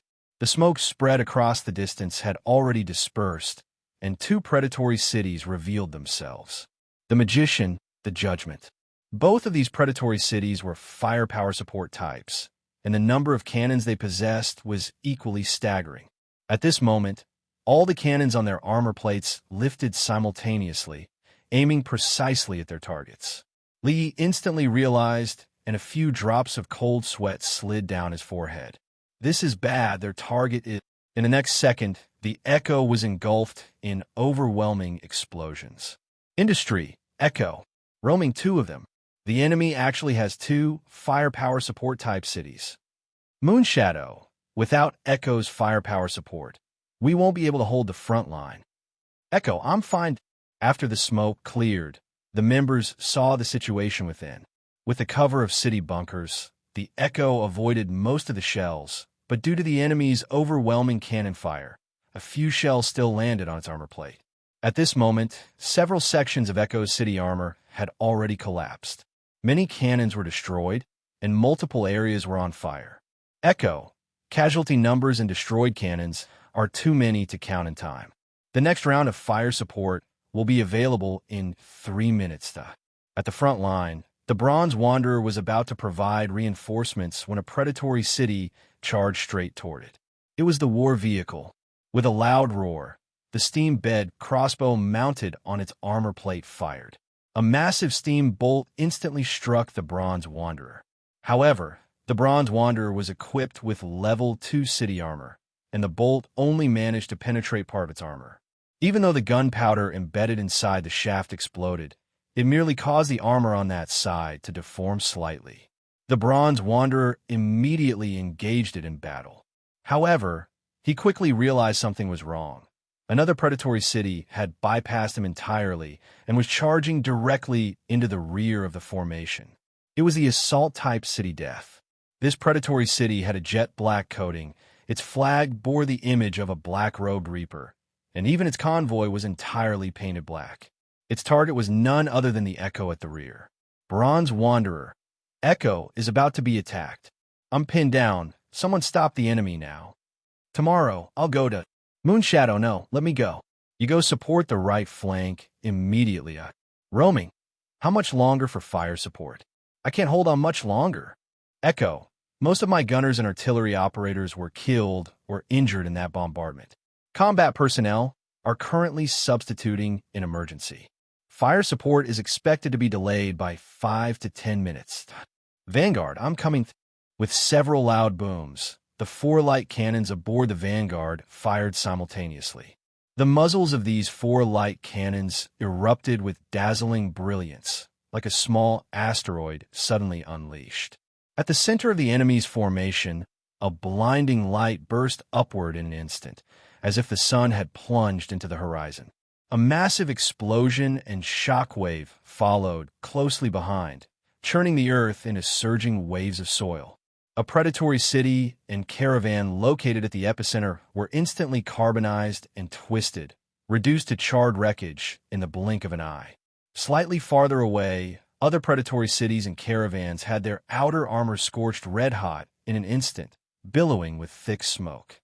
Devil, the Hermit is down. The Hermit is down. We've already lost 2 members. Son, the enemy is far stronger than we imagined. Emperor, what's the panic? Stay calm. The advantage is still on our side. Emperor, Magician, Judgment, you two focus firepower on suppressing the enemy's central mobile city. Tower and Sun, go deal with the enemy reinforcements approaching from the left flank. Death, the mobile city behind the enemy lines, is yours to handle. Death, relax. I never missed. At this moment, in the Vanguard Alliance formation. So strong. A hint of surprise appeared in Lie's eyes. He hadn't expected that the light cannons would gain in power the more of them fired together. With this, the formation might be able to hold. Vanguard, the next round of fire support will arrive in 10 minutes. The light cannons deal tremendous damage, but suffer from severe barrel overheating after firing and require cooling. Echo, are your cannons ready? Echo, cannons are ready. Fire support incoming. Moonshadow, I have successfully intercepted the enemy's path. Engagement imminent. Tomorrow, 2 enemies approaching from the front. Engagement imminent. Bronze Wanderer, I'm currently engaged with the enemy and unable to break away. Vanguard, the enemy's next round of bombardment is imminent. They're targeting me. Give it your all, everyone. A few seconds later, the city bunker where Vanguard was located was engulfed by overwhelming artillery fire. Lee had no time to react because the enemy had already arrived. Tower and Sun, as a defensive-type city, Tower pushed forward through the barrage and gradually accelerated toward Tomorrow. Sun followed close behind, adjusting its cannons and deploying its caravan, preparing for an attack. 500 meters, 400 meters, 300 meters. Lin Xia on the watchtower shouted urgently. Enemy predatory city is about to collide with our forces. Prepare for mobile evasion. At the moment Tower was about to strike, Tomorrow locked its left treads and pushed full speed on the right. The entire mobile city drifted sideways in a daring maneuver, narrowly dodging Tower's charge. Tower then plunged forward uncontrollably. Due to the inertia from accelerating, it couldn't turn quickly to pursue and ended up exposing its flank and rear to Tomorrow. Fire! Lee gave a sharp wave of his hand. In an instant, a storm of firepower from Tomorrow rained down on Tower. A dense barrage of shells pelted Tower like a meteor shower. Explosions bloomed continuously across its thick armor plates, shockwaves rippling through the steel frame, making the city structures tremble. Yet after the smoke cleared, only scorched craters and minor dents marred Tower's armor. Level 2 city armor, Shelterer, its thick composite armor plates and sloped design absorbed most of the shell's kinetic force and firepower. The only weapon capable of truly inflicting damage was the lava cannon. However, even the devastating lava shells merely tore open parts of the armor plates, revealing the honeycomb-like buffer structure beneath. The deeper core compartments remained intact and unscathed. Unlike assault-type cities, defensive-type cities had few, if any, cannons and heavy machine guns mounted on their armor. Their purpose was to breach enemy lines and soak up enemy fire. And their strongest weapon was themselves. Relying on its own immense power, Tower could gradually accelerate during battle and smash into enemies like a massive projectile. Its city armor could withstand impacts, but any enemy mobile city it collided with would be destroyed and collapse. While Tomorrow maneuvered evasively to tangle with Tower, Sun opened fire with its cannons and advanced its caravan. As he ordered the armor crew to take emergency evasive action, a cold sneer appeared at the corner of Lie's mouth. You think I can't strike back just because my companion is holding me off? The next second, a vehicle charged directly towards Sun's caravan.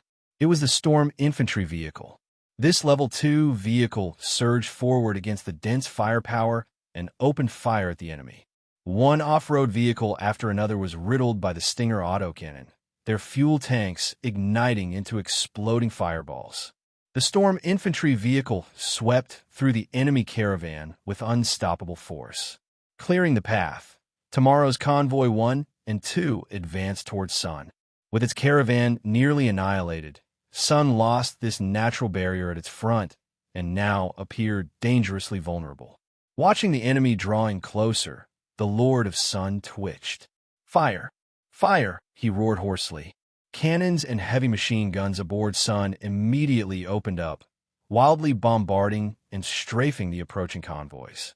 Convoy 1 suffered severe damage in an instant and was forced to retreat. Convoy 2, however, used serpentine maneuvers to weave through wave after wave of gunfire and finally reached the underside of Sun. As the fighters in the convoy pulled their triggers, several Gale rocket launchers fired simultaneously, and explosions rippled across the wheel treads on Sun's flank. Meanwhile, the Storm infantry vehicle launched light missiles in succession from the other side.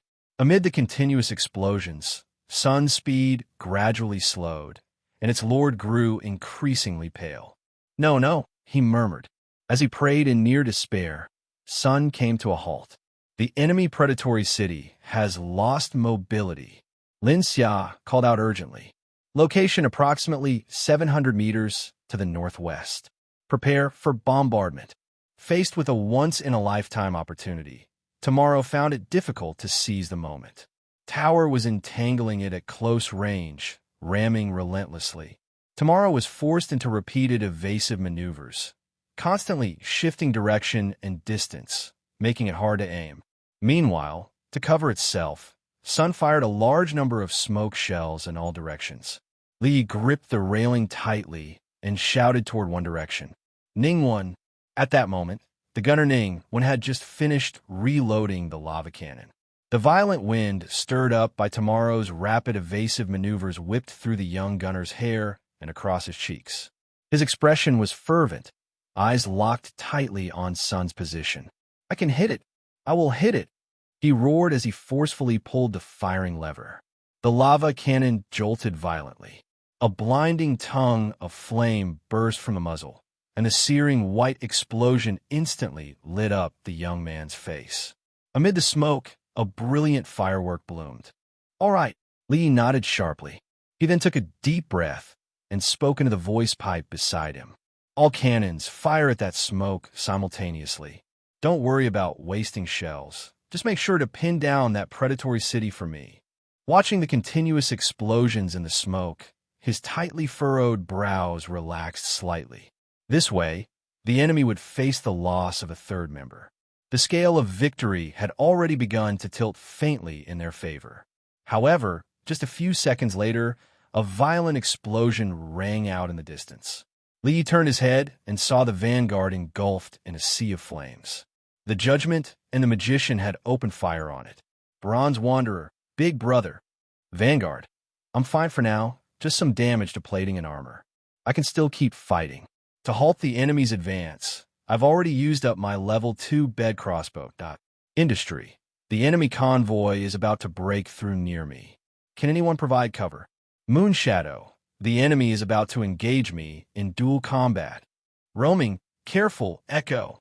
The enemy's light combat drone swarm is heading your way."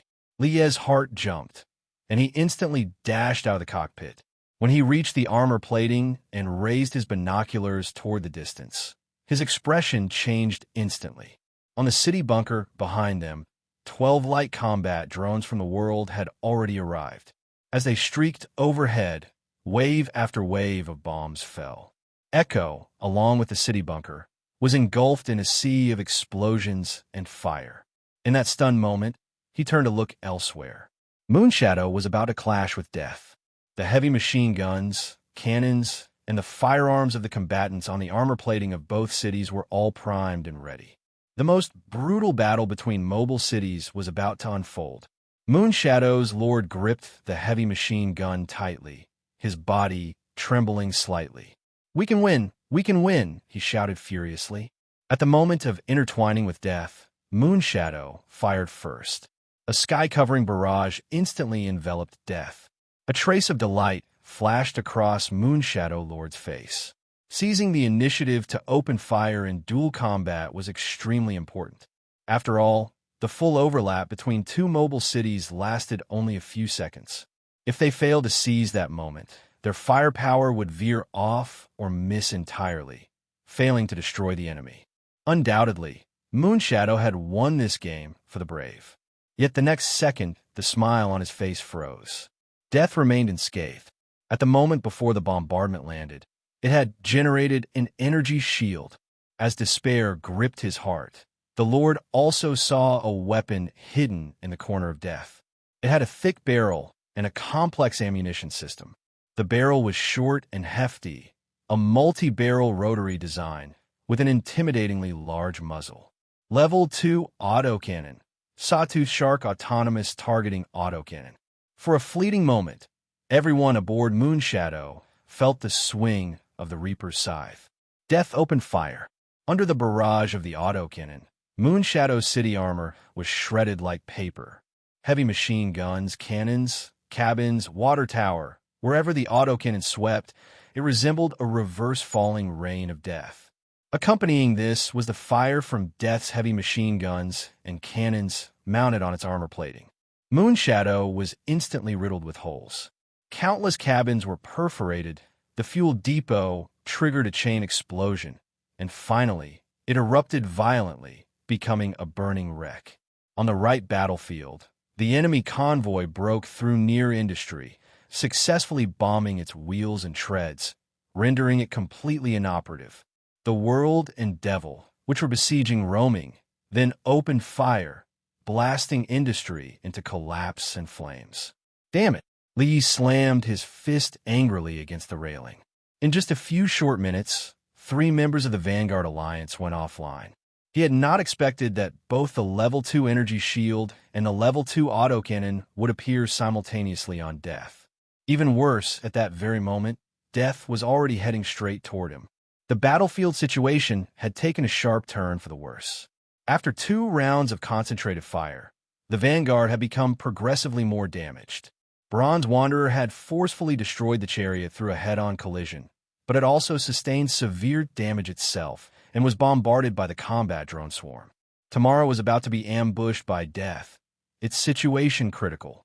Roaming was under siege from the World and Devil, heavily damaged and unable to escape. In the distance, Emperor of the Tarot Alliance was still providing communication channel and radar support. The Magician and the Judgment continued to fire. The battle, which had just started to improve, was now deteriorating bit by bit. Bronze Wanderer, at this rate, we're finished. Vanguard, we must find a way to eliminate the 3 enemies behind us, or we'll be worn down to death. Tomorrow, I can't disengage right now, and am about to face a second enemy. Roaming, leave it to me. Vanguard, what? Roaming, I'll activate overload mode, break through the enemy blockade, and charge directly to the rear to strike the enemy flagship Emperor. Bronze Wanderer, no. That'll draw all enemy fire onto you. You'll be bombarded by 2 fire support type cities at the same time. Tomorrow, don't take such a risk, Roaming. You won't hold up. Let's think of another way, Vanguard, if it really can't be helped, then fire smoke shells and retreat. I'll stay to cover you. If one of us survives, that's enough. Roaming, I appreciate everyone's kindness, but my fuel tank is already damaged, and the remaining fuel won't last me even half an hour. Tomorrow, Roaming, Bronze Wanderer, Roaming, I'm truly glad to have fought beside you all this time as comrades. Let me win us a chance, With a heavy heart, Lee walked out of the cockpit and waved his hand to give the order. Fire all smoke shells to the right flank to cover Roaming. As Tomorrow and Vanguard opened fire in succession, one smoke shell after another landed on the right flank. At the same time, Roaming, originally trapped by the World and Devil, suddenly let out a roar. Its engine power surged, and the entire mobile city accelerated abruptly amid steam and electrical arcs, charging straight toward the rear. The World and Devil quickly reacted, gave chase, and opened fire. The Magician and the Judgment in the rear also understood its intent, swiveling their cannons and launching a full volley. 100 kilometers, 110 kilometers, 120 kilometers. On Roaming's dashboard, The tachometer climbed as the needle accelerated relentlessly. Amid the overwhelming sound of cannon fire, roaming raced forward. The treads spun rapidly, the center of mass shifted, and it weaved serpentine paths. This mobile city performed all kinds of mobile evasion at high speed. As its treads rolled over hills, they kicked up soil waves nearly 10 meters high. Countless shells exploded around it, but could only bite at the afterimages it left behind. This mobile city, facing the enemy's barrage, advanced without hesitation. Everyone aboard Tomorrow watched this scene, their hearts trembling. Lie's eyes followed Roaming's figure closely, filled with both sorrow for the departing comrade and a surge of irrepressible emotion. This is Iron Dance. 2,000 meters, 1,500 meters, 1,000 meters. Roaming was now getting closer and closer to Emperor, while the world and Devil were left far behind. Meanwhile, the Magician and the Judgment needed another 3 minutes before their next round of artillery bombardment would be ready. Although they had started evacuating in advance, Emperor simply couldn't outrun Roaming in overload mode and could only watch helplessly as it drew nearer. At this moment, Roaming was already riddled with wounds. During the charge, it endured simultaneous bombardment from 4 predatory cities. If it hadn't relied on high-speed mobile evasion, it would have long since become a heap of wreckage. But now it was almost over. With several loud booms, all the heavy machine guns and cannons on Emperor's armor plating opened fire. Roaming's remaining armor plating was torn apart. The surviving combat personnel and gunners on deck fell one by one, and the entire mobile city burst into flames. A wounded deputy rushed into the cockpit, despairingly bringing news to Roaming's lord and helmsman. Report: all of Roaming's cannons have been destroyed, the compartments have been breached, and the shells in the warehouse have detonated. He choked out, tears glistening in his eyes. Everyone, they're all gone. The helmsman bowed his head in silence. After so many sacrifices and such a heavy price, in the end, they couldn't even fire a single shell. Roaming's lord was in a daze. For a moment, countless memories surged. Setting sail alongside his companions after becoming a lord, the thrilling battles and joyful harvests in the wild, the encounters with everyone from the Vanguard Alliance. He had thought Roaming could go further. To end here, it was hard to accept, but he turned to look out the window, gazing into the distance where his companions were still fighting. To go all out alongside like-minded people for a shared ideal, perhaps that wasn't so bad. In the blazing cockpit, he smiled and lit a cigarette. No, we still have one last shell. The helmsman instantly understood what he meant. As he nodded slightly, a hint of surprise flashed in his eyes. "You bastard, when did you swipe that from me?" he cursed with a laugh. "Weren't you always mocking me, saying only old men smoked these? It's trash, but lighting one now isn't so bad." Roaming's lord exhaled a smoke ring. Then, he typed a line in the communication channel. "Goodbye, companions." The moment he saw that line in the communication channel, Lee couldn't help but tremble. He slowly looked up into the distance and saw the burning Roaming, trailing thick smoke, slam headlong into the Emperor, which hadn't managed to escape in time. Emperor instantly crumbled and broke apart under the collision, engulfed in flames, while Roaming was utterly destroyed. Burning fragments scattered everywhere, leaving behind only bits of the city's skeletal frame. At this moment, Tower, entangled in a skirmish with Tomorrow, was already severely damaged. Though its shelter armor was tough, after several rounds of lava cannon bombardment, many sections were destroyed. Meanwhile, death was getting closer, less than 500 meters from Tomorrow. Its cannons and heavy machine guns had already volleyed multiple rounds at Tomorrow, and its level 2 autocannons had joined in.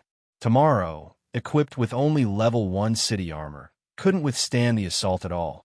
Everyone on the deck turned pale. Just then, a figure burst in out of nowhere. It was Bronze Wanderer. This mobile city had forced its way here through a barrage from combat drone swarms.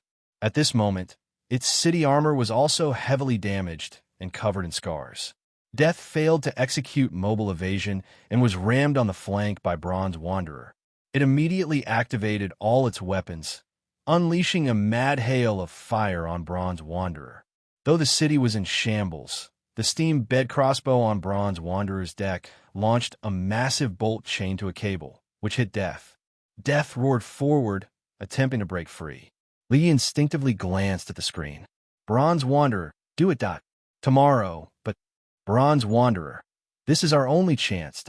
Bronze Wanderer, my companion. Gritting his teeth, Lee shouted into the speaking tube. Fire! The cannons on Tomorrow all fired at once, and a deluge of firepower engulfed both mobile cities.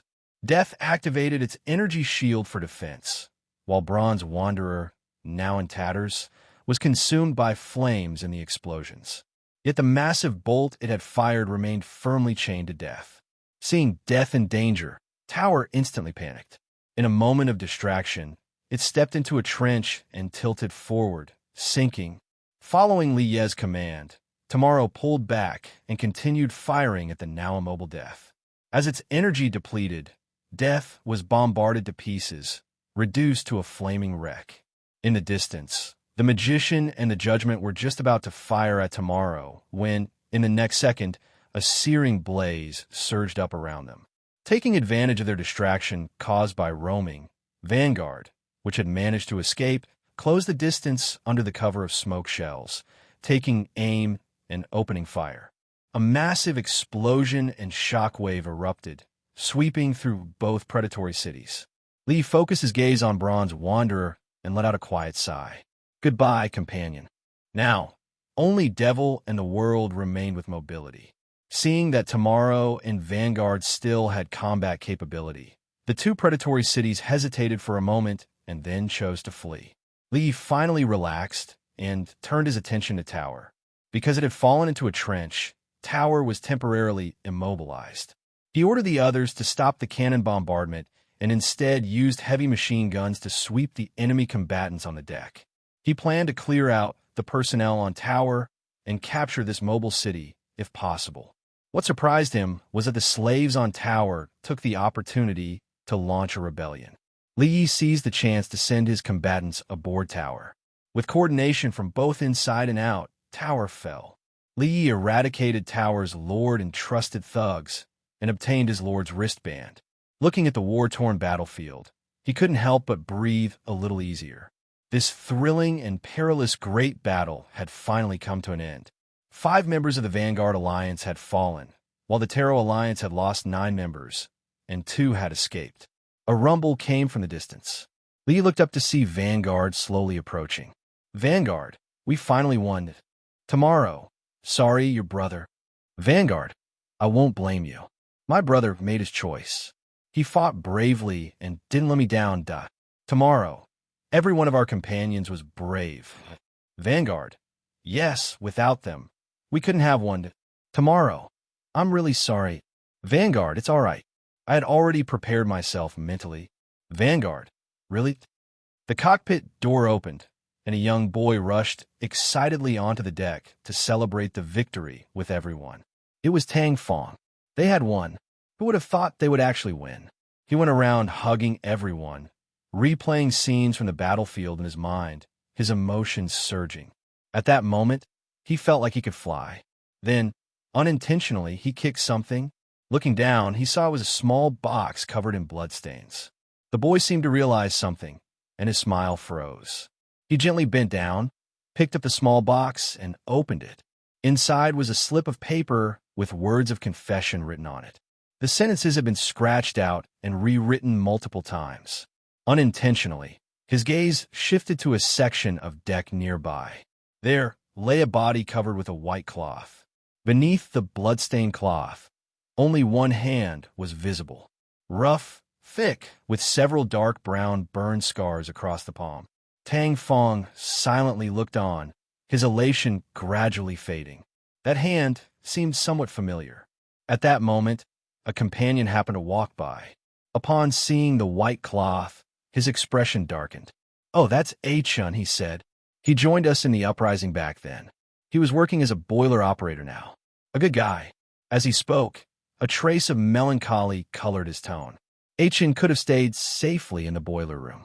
But during the battle, he saw a combatant badly wounded and rushed out to bring him back. It's just that the enemy's autocannon happened to fire right then. Tang Fong looked at the white cloth and nodded silently. He vaguely remembered this companion, named Chen. He was tall and thin, always quietly doing his work, not much of a talker. A few times when they had met on deck, the man would scratch his head shyly while chatting. "You guys are amazing now, but I'm not much use. I can't help with anything." He spoke softly, "But even so, I still want to do what little I can for everyone." Tang Fong quietly recalled those words, then slowly squatted down and tucked the small box back into that hand. So many never got to see the victory. At the same time, Li Yi and the Lord of Vanguard concluded their conversation. "Vanguard, at least for this moment, we are all comrades fighting with our backs entrusted to each other. Tomorrow, Vanguard, enough said. It's time to clean up the battlefield." The two mobile cities headed off in different directions, dispatching personnel to search through the wreckage of mobile cities and to take in survivors. In fact, there were still quite a few survivors from the Vanguard Alliance on the battlefield. They were primarily those stationed in Level 1 fortresses and surviving convoys. In total, over 270 people. Among them, the Lord of Industry and several of his trusted followers had miraculously survived. After completing the search of all mobile city wreckage, Tomorrow and Vanguard tallied the supplies they had recovered.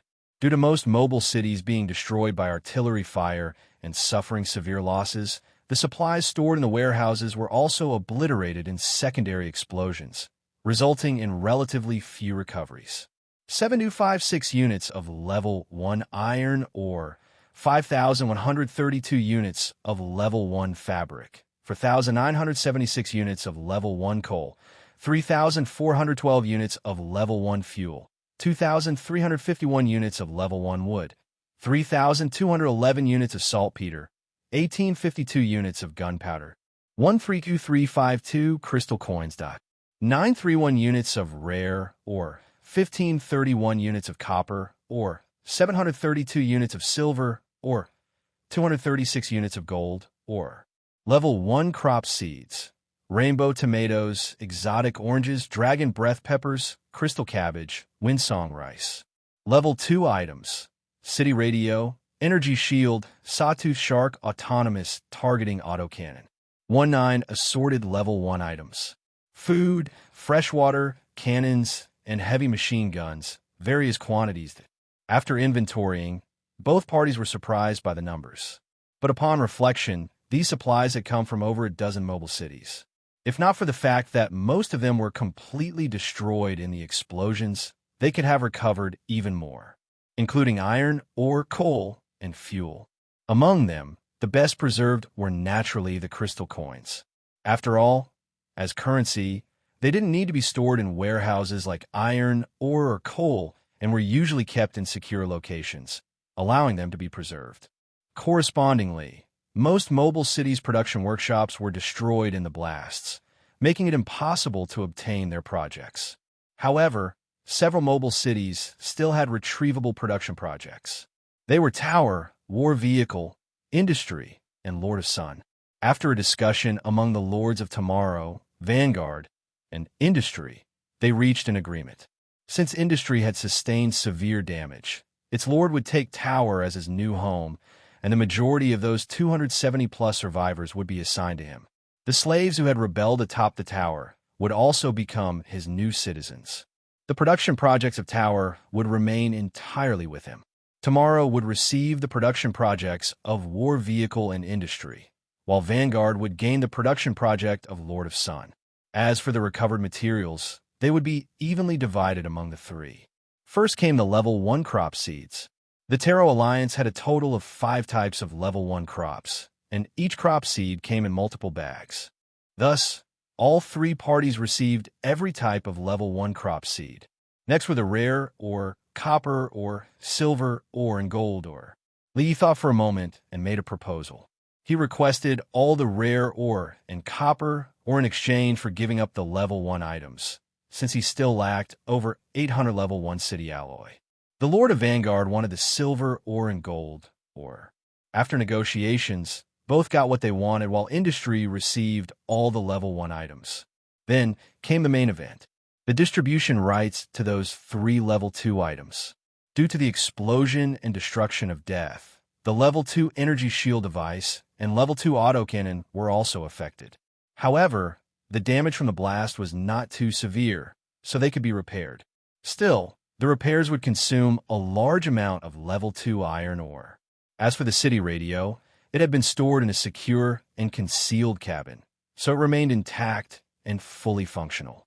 On the other hand, the Skyvale City radar system on Emperor was completely destroyed. The device had been installed on the upper section of Emperor, and it had become twisted and deformed when struck by roaming, before ultimately being reduced to scrap metal in the explosion. This time, the Lord of Industry tactfully withdrew from the competition. Tomorrow and Vanguard had contributed the most in the battle, and thus held the greatest say. Besides, he had already been allocated those level 1 items, so he wasn't exactly shortchanged. After negotiations, Tomorrow obtained the level 2 energy shield device, while Vanguard received the level 2 autocannon. As for the city radio, since Vanguard already had one, it naturally went to Tomorrow. Receiving the city radio, Li Yi was overjoyed.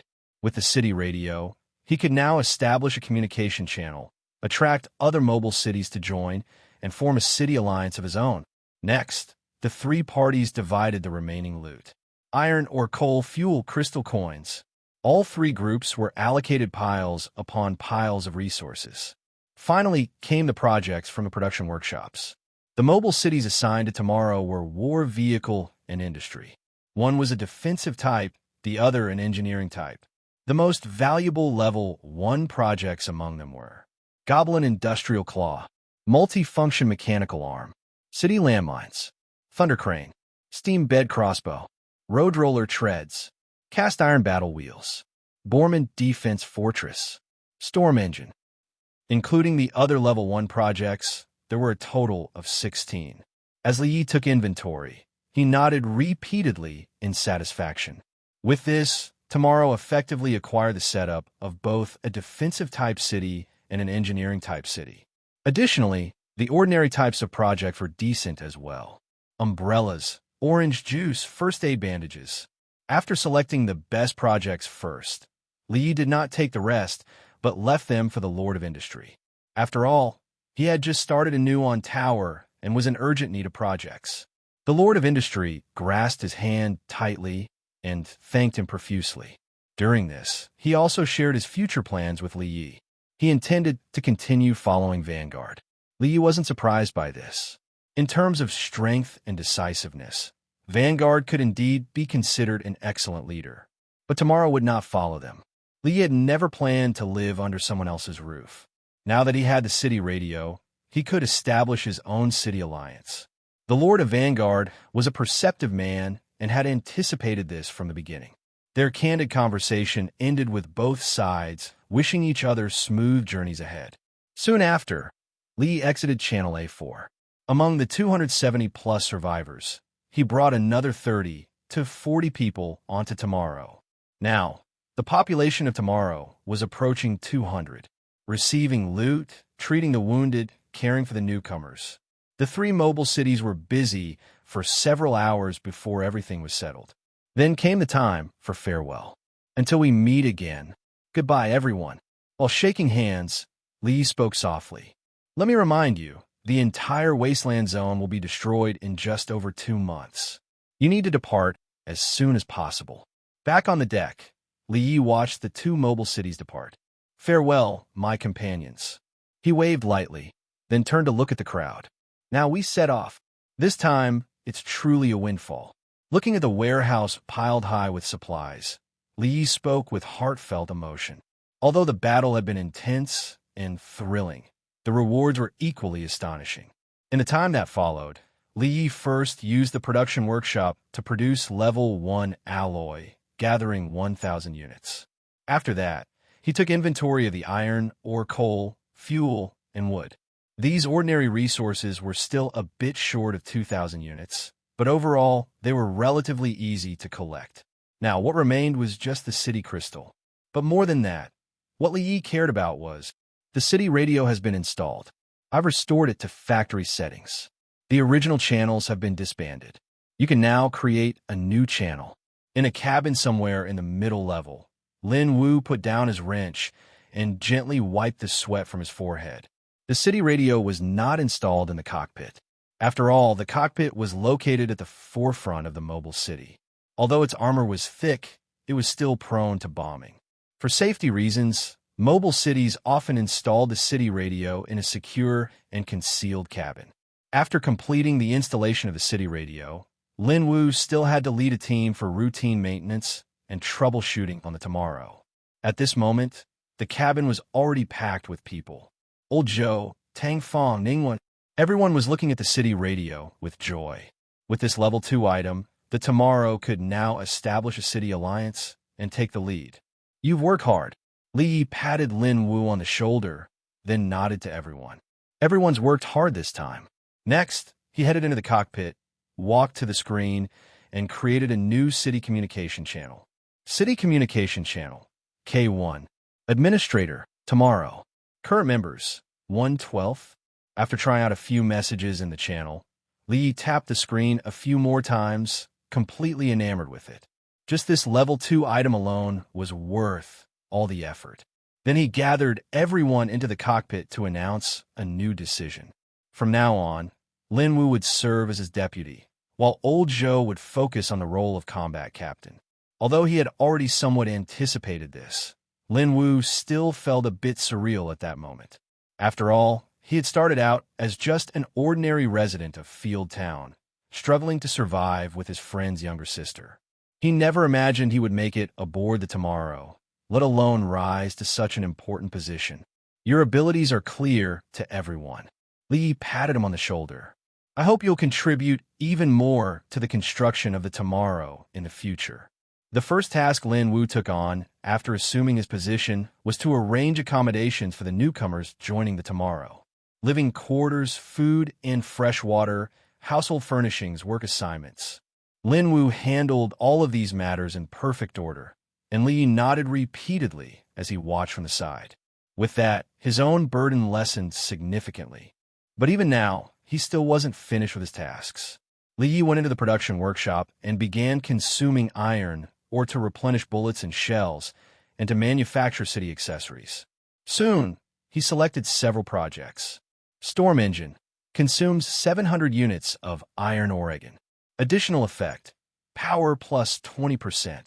Paver Treads consumes 400 units of iron ore. Additional effects, 1. Traction plus 15%. 2. Defense plus 15%. Steam Bed Crossbow consumes 300 units of iron ore.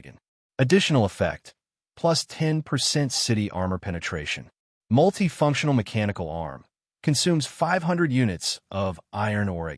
Additional effects, 1. Capable of mining, repairs, constructing fortifications, etc. 2. Energy consumption dash 10%. In the blink of an eye, the previously abundant iron or reserves of the Tomorrow were spent with a whoosh. Li Yi was not anxious about this. After all, iron ore was still easy to find in the wild, and he could also purchase it from the fortress. There was no shortage. After finishing all these tasks, he returned to his room on the upper level, laid down on the bed, and began to think. Now, the Tomorrow setup was complete, and surviving in the wasteland zone's wilderness was no longer a problem. The hardware had been dealt with. Now it was time to handle the software. The Tomorrow's population had already surpassed 200 people. The residential rooms in the middle level were gradually being occupied, making the place much livelier. Currently, the Tomorrow was still using the previous distribution system. Fresh water, Blue Heart potatoes, morning wheat, along with some purchased ordinary vegetables, meat, and eggs. The previously acquired level 1 crop, emerald lettuce seeds, and the black corn distributed by the Vanguard had just been planted and were yet to be harvested. Li had always wanted to improve the living standards aboard the Tomorrow. Now, the Tomorrow had acquired 5 additional level 1 crop seeds. Once planted, matured, and harvested, the Tomorrow's dining table would become significantly more diverse. The only problem was that farmland aboard the Tomorrow was currently limited, making large-scale planting impossible. After upgrading to a level 2 city, I'll have enough space, maybe even raise poultry, he thought to himself. It wasn't just about the dining table. Lee also planned to provide every household with at least one set of furniture and basic daily necessities. After all, once survival was secured, it was time to consider living. At the moment, residents aboard the Tomorrow only had a bed, a small wooden cabinet, and a small table. A few residents had 1 or 2 extra items. Lee intended to provide complete furniture sets, along with wash basins, toothbrushes, toothpaste, and clothing, pants, and shoes. To him, this was the most basic guarantee of life. In addition, the daily allocation of fresh water per person would increase from 1 unit to 2 units. It would gradually rise in the future until everyone had complete access to fresh water. In the following time, Lee began pondering the Tomorrow's next steps. After such a world-shaking battle, the Tomorrow needed repairs and the residents and combat personnel needed rest. In the upcoming week, the Tomorrow would not engage in any battles. Instead, it would recuperate and recover. During this period, the Tomorrow would continue advancing, traversing the giant forest to reach the edge of the serene lake, and then temporarily switch to a water navigation mode. After finishing these thoughts, Lee couldn't help but close his eyes and let out a breath of relief. He had to admit, being the lord of a mobile city required thinking about far too many things. The lives of an entire city rested in his hands. Very soon, he fell into a deep sleep. When Lee opened his eyes, it was already early the next morning. After getting dressed, he began his simple morning routine. Due to the limited daily distribution of fresh water, most residents aboard the Tomorrow only brush their teeth and wash their faces once every few days. Bathing was almost out of the question. But for Lee, as the Lord, he had the privilege of brushing his teeth, washing his face, and even bathing every day. After finishing his morning routine, he walked out of his room and looked down from the railing at his city below. At this very moment, everyone aboard the Tomorrow had already started a new day. The newly appointed deputy, Lin Wu, was leading the group in repairing the city armor sections and off-road vehicles. Old Zhou was patrolling with the combat personnel, and the ordinary residents were busy with their respective duties throughout the city. As Li Yi watched, his brows slowly relaxed. As usual, Li Yi arrived at the watchtower. Every morning when he woke up, he would usually go up to the watchtower and pick up the binoculars to survey the distant surroundings. At this time, Lin Xia and another girl were also present. The latter immediately greeted him nervously upon seeing the Lord come up, then tactfully left. "Isn't today your rest rotation? Why are you still here?" Li approached Lin Xia.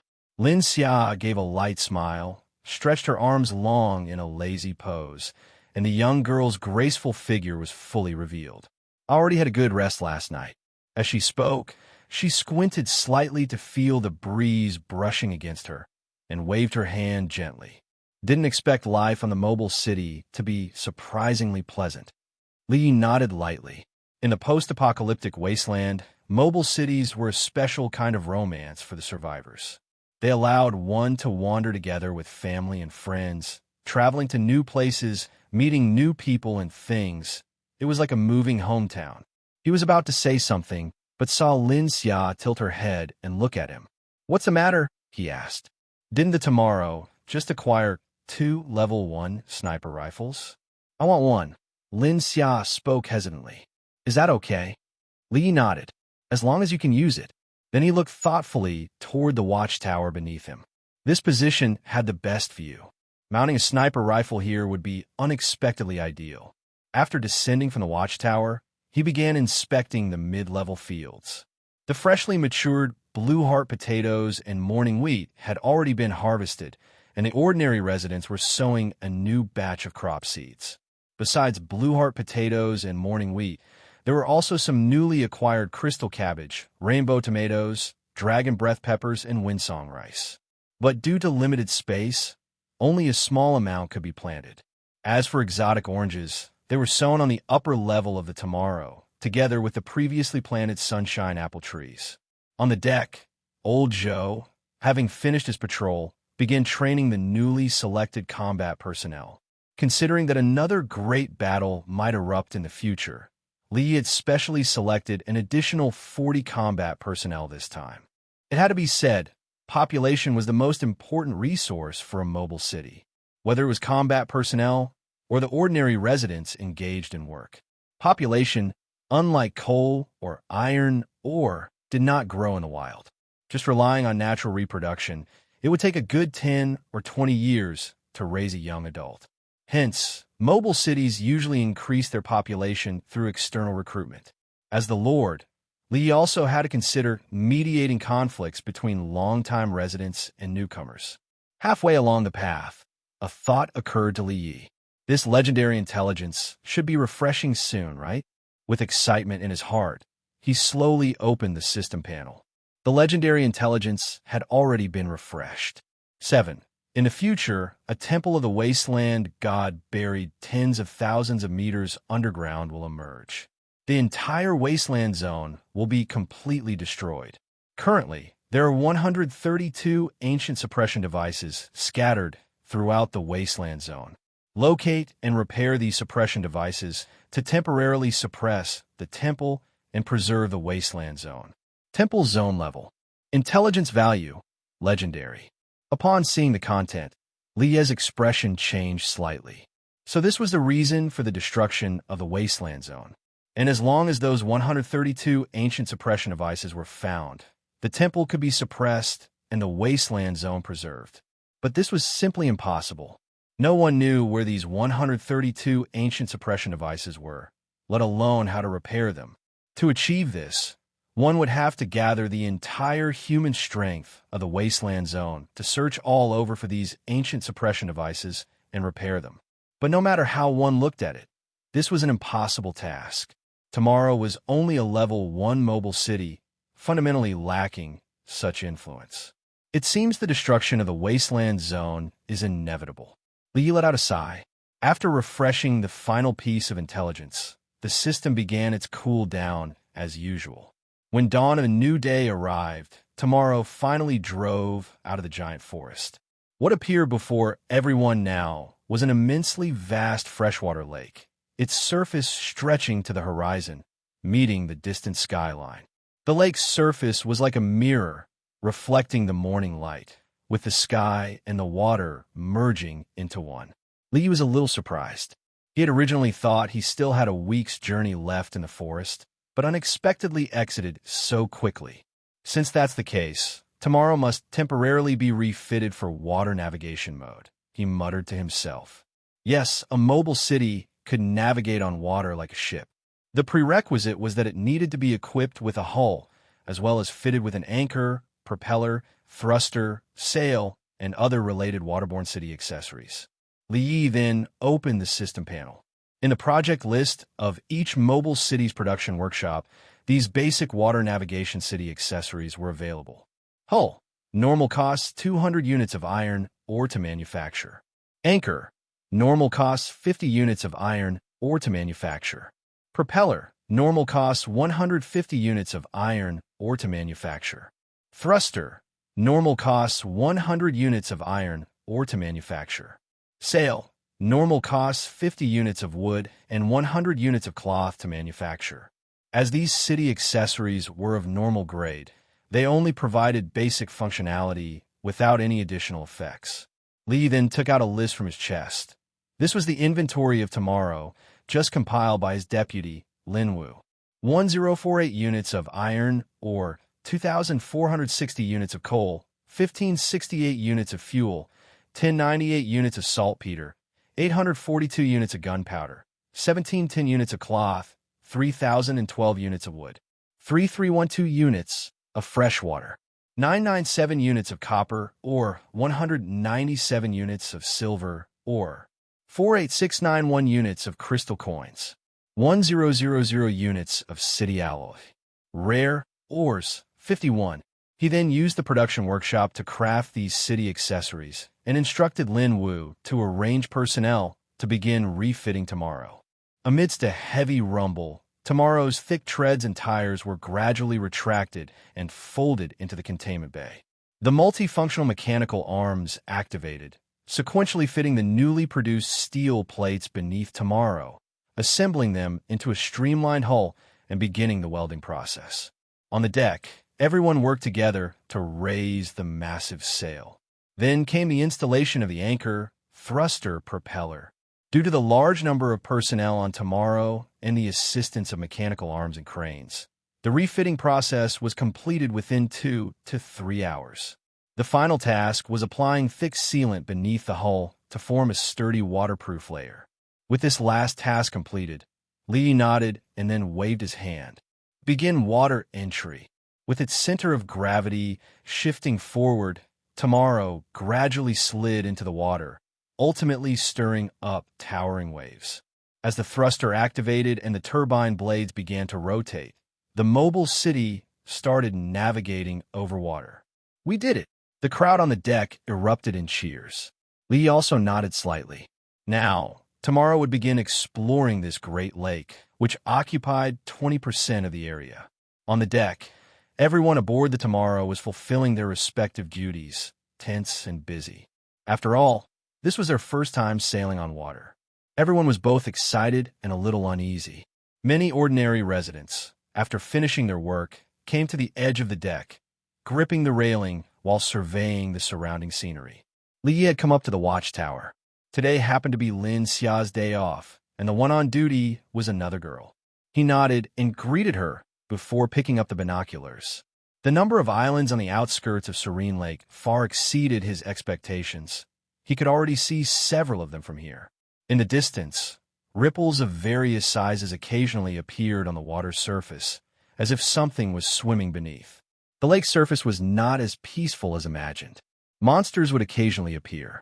Some were groups of boarmen gathering by the lake. Some were goblin squads patrolling in small boats, and others were fishfolk wandering in the water.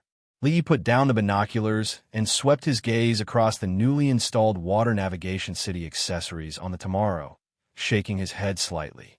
These ordinary-grade city accessories could at most meet the basic requirements for the Tomorrow's navigation on water. They offered no additional bonuses and were somewhat lacking. At present, the Tomorrow's water cruising speed ranged between 12 to 15 knots, equivalent to 22 to 27 kilometers per hour. If accelerated, the speed could reach 35 to 40 kilometers. Compared to land travel, it was much slower.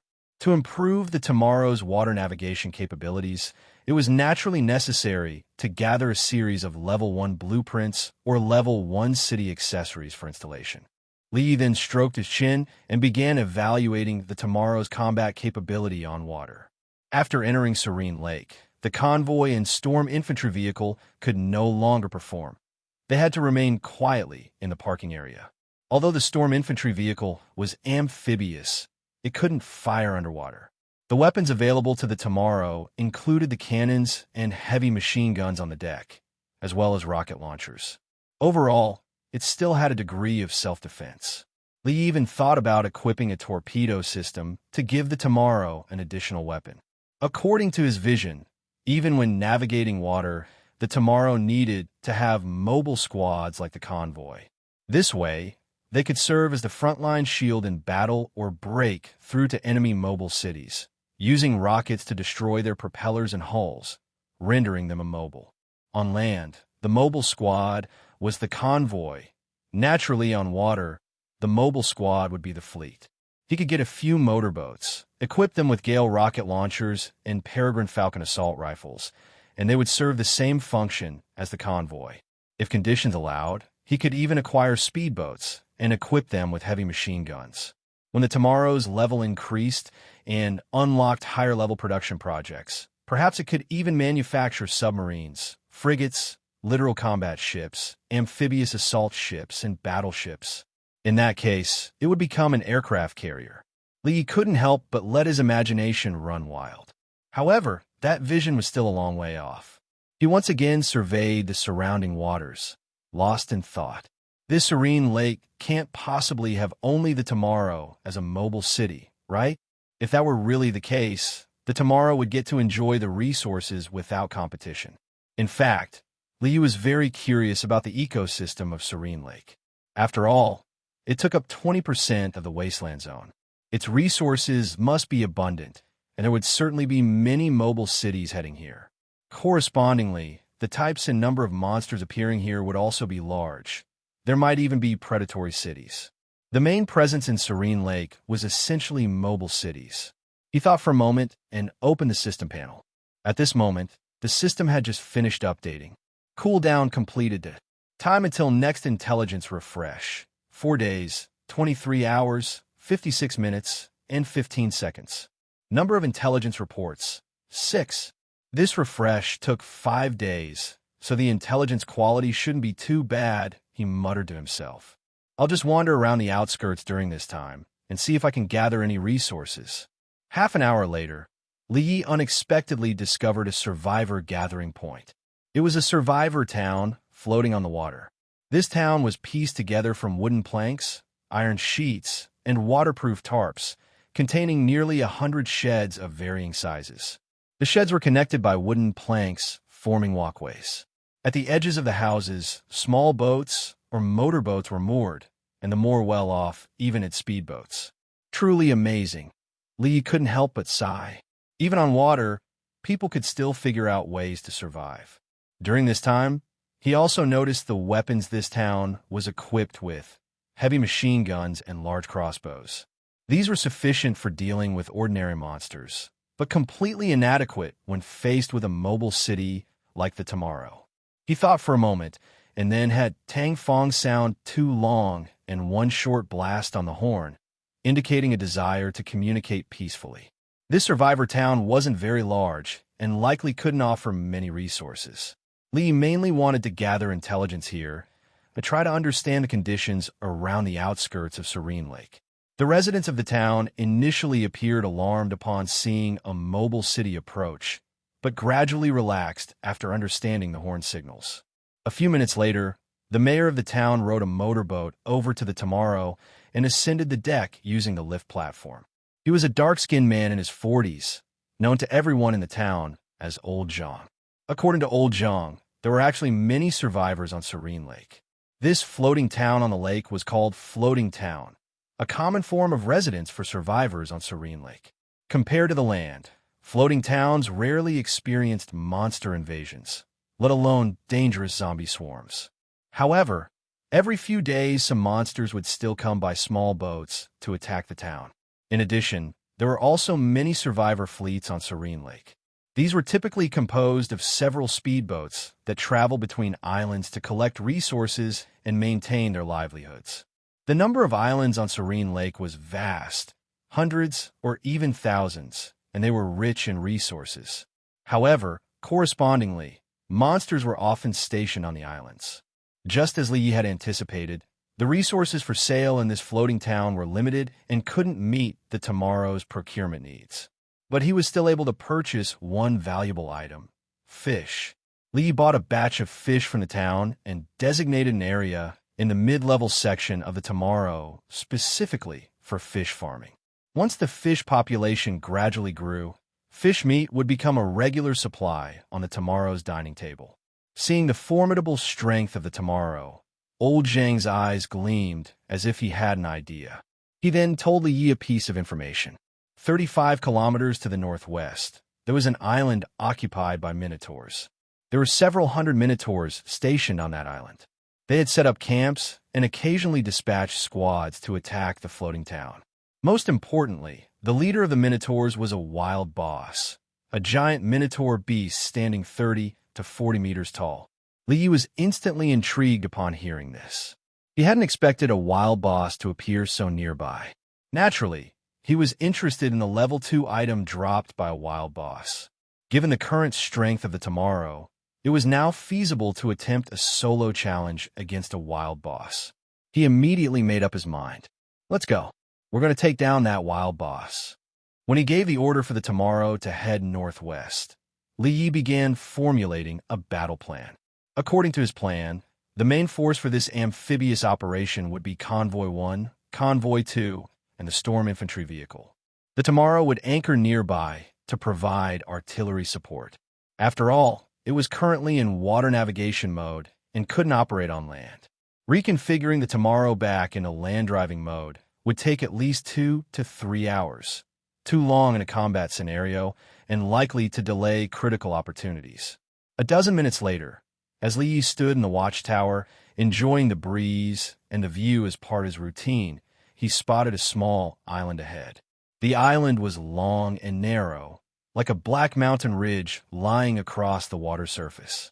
When Li Yi raised his binoculars and saw clearly, his expression changed. It wasn't an island at all, but the half-submerged corpse of a giant beast. Initial estimates placed the beast's size at nearly 1,000 meters when alive. The remains had clearly been soaking in the lake for a very long time. Its spine, jagged like a saw blade, pierced the water's surface, each vertebra the size of a bell tower, overgrown with aquatic plants and algae. Its head tilted downward, half sunken in the water, with only the hollow right eye facing the sky. The eye socket was large enough to fit an entire building. What shocked Li Yi most was that nestled within the giant beast's remains was actually a human floating town. This survivor town was built right into the carcass of the giant beast. It was primarily situated in the beast's chest cavity.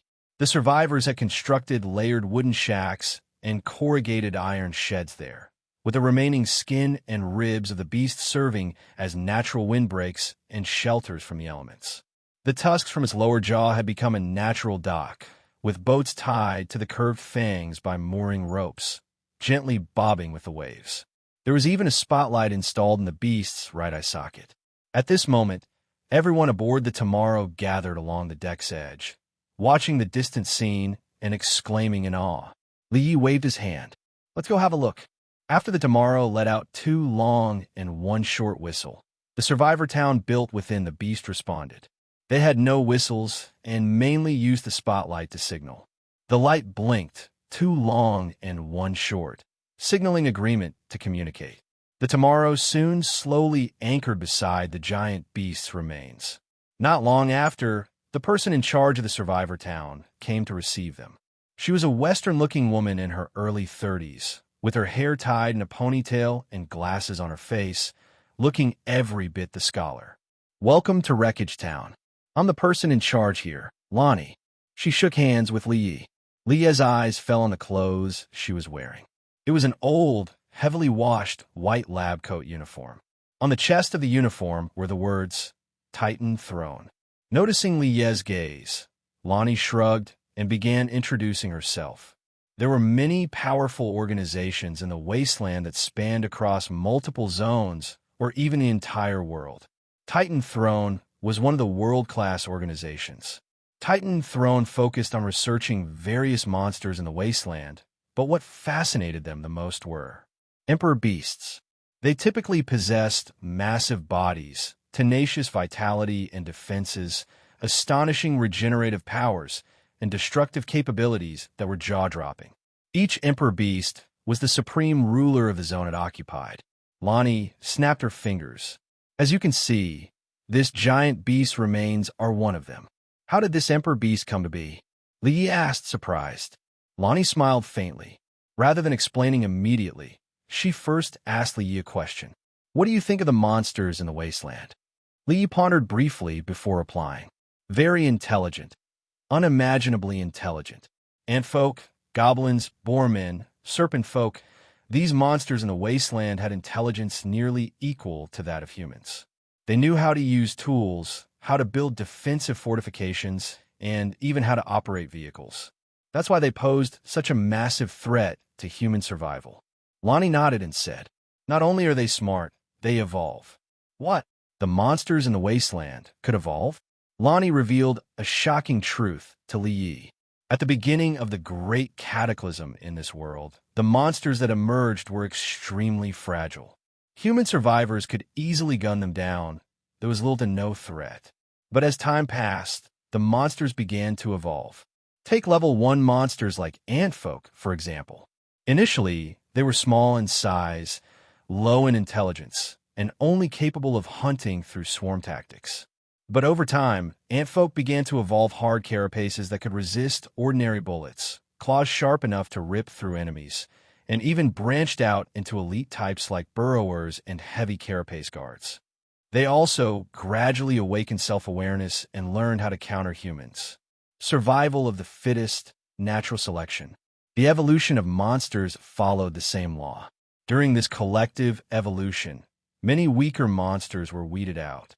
Likewise, wild bosses could also evolve. These once stupid and brutal giant beasts honed themselves through repeated battles, learning how to capitalize on their strengths and avoid their weaknesses, learning how to evolve stronger combat abilities, learning how to think. Among them, a rare few broke through one limit after another and ultimately grew into emperor beasts, Lonnie said in a low voice. So that's how it is, Lee murmured. Lonnie added one more point. Emperor beasts had no levels. As the kings among monsters, they showcased their strength solely by destroying their enemies. According to data from Titan Throne, this emperor beast once easily destroyed a level 4 mobile city, Lonnie said lightly. What? A level 4 mobile city? Easily.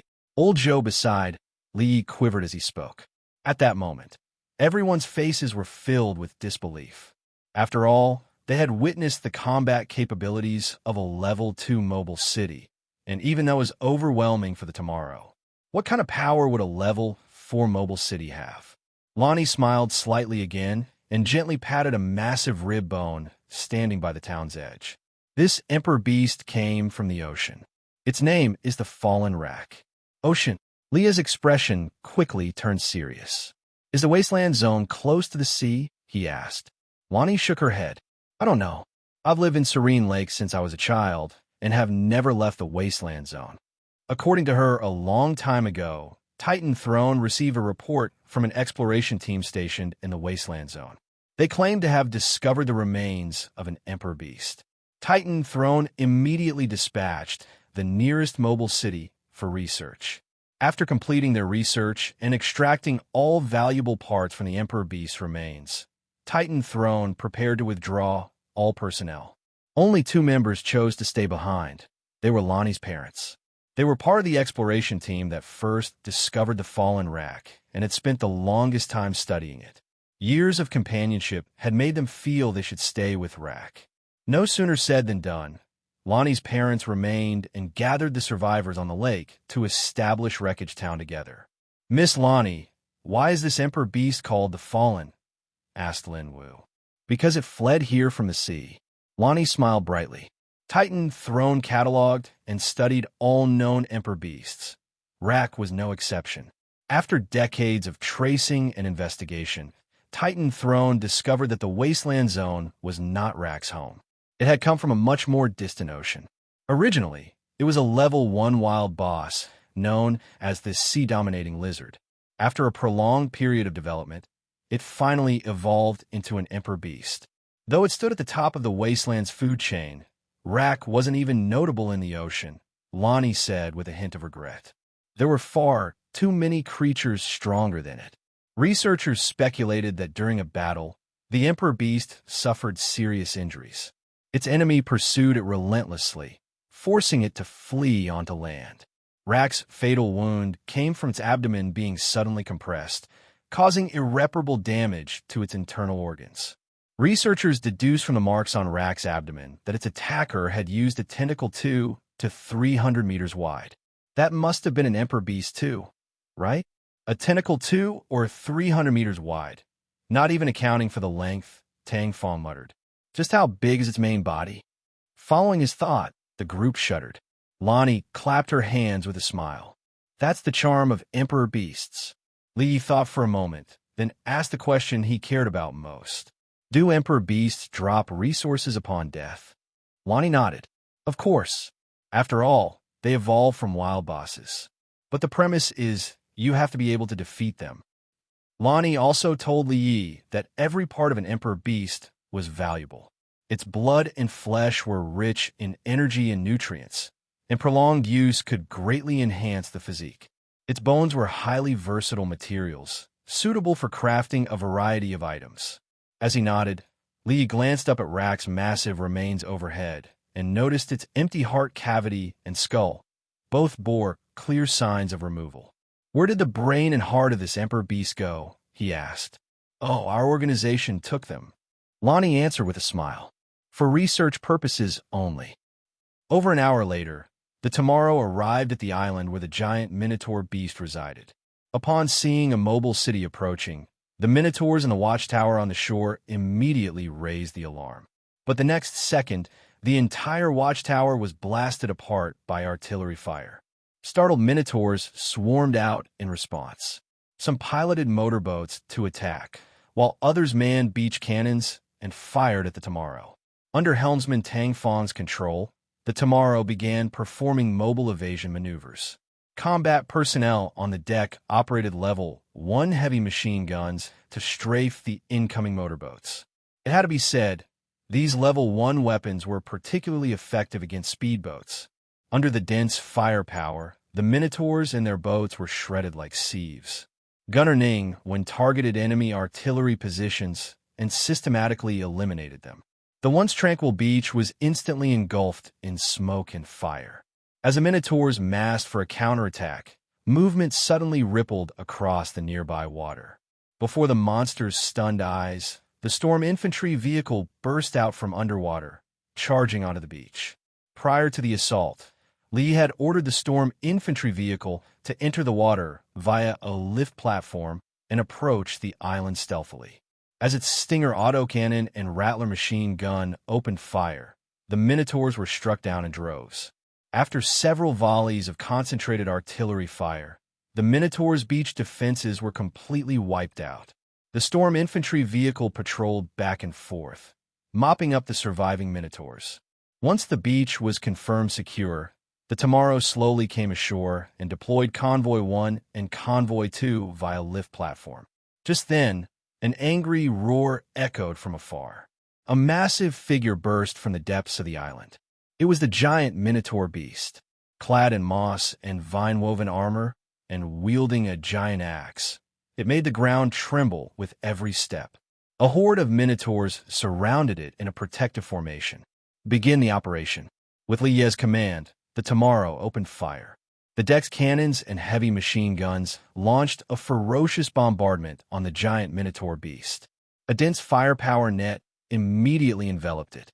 Convoy 1, Convoy 2, and the storm infantry vehicle charged forward, engaging the surrounding Minotaurs. As a wild boss, the giant Minotaur beast had formidable defenses. The first round of fire from the Tomorrow didn't inflict much damage. Li Yi then ordered all level 1 cannons to fire simultaneously. In an instant, rolling explosions and rising frost engulfed the giant Minotaur beast, blasting its body with widespread injuries. Convoy 1, Convoy 2, and the storm infantry vehicle quickly eliminated the remaining Minotaurs and joined the encirclement. They kept their distance from the giant Minotaur beast, unloading bullets and rockets upon it. Under overwhelming firepower, the giant Minotaur beast gradually began to falter. With another coordinated salvo from the level 1 cannons, the giant Minotaur beast's body finally collapsed. It let out a final wail before crashing to the ground. Amid the joy, a trace of surprise flickered in Li Ye's eyes. The Tomorrow had developed so quickly. Before he knew it, it could already take on a wild boss solo. After confirming the death of the giant Minotaur beast and the complete elimination of the Minotaurs, Li led everyone onto the island to begin tallying the loot. 4574 crystal coins. 1178 units of level 1 iron ore, 623 units of level 1 coal, 420 units of level 1 fuel. 378 units of tough Minotaur hide. Level 1 city accessory blueprint, Wild Bull Sail. Level 1 city weapon, Beast Axe. A city accessory blueprint for water-based use dropped this time. Li Ye's spirits lifted. He proceeded to carefully examine the blueprint. Wild Bull Sail Blueprint. Item name, Wild Bull Sail. Item grade, Level 1. Attached effects, 1. Increases toughness by 20%. 2. Fireproof 3. Increases mobile city water navigation speed by 3%. Crafting requirements, 400 units of tough Minotaur hide, Level 1. 50 units of wood, Level 1. A decent water navigation city accessory, though the speed boost is a bit low, Lee commented. Not only the giant Minotaur beast, Minotaurs also drop tough Minotaur hide, though not in as large quantities as the wild boss. Normal-grade Minotaurs dropped some crystal coins and scattered iron ore and cloth. Elite-grade Minotaurs had better drops.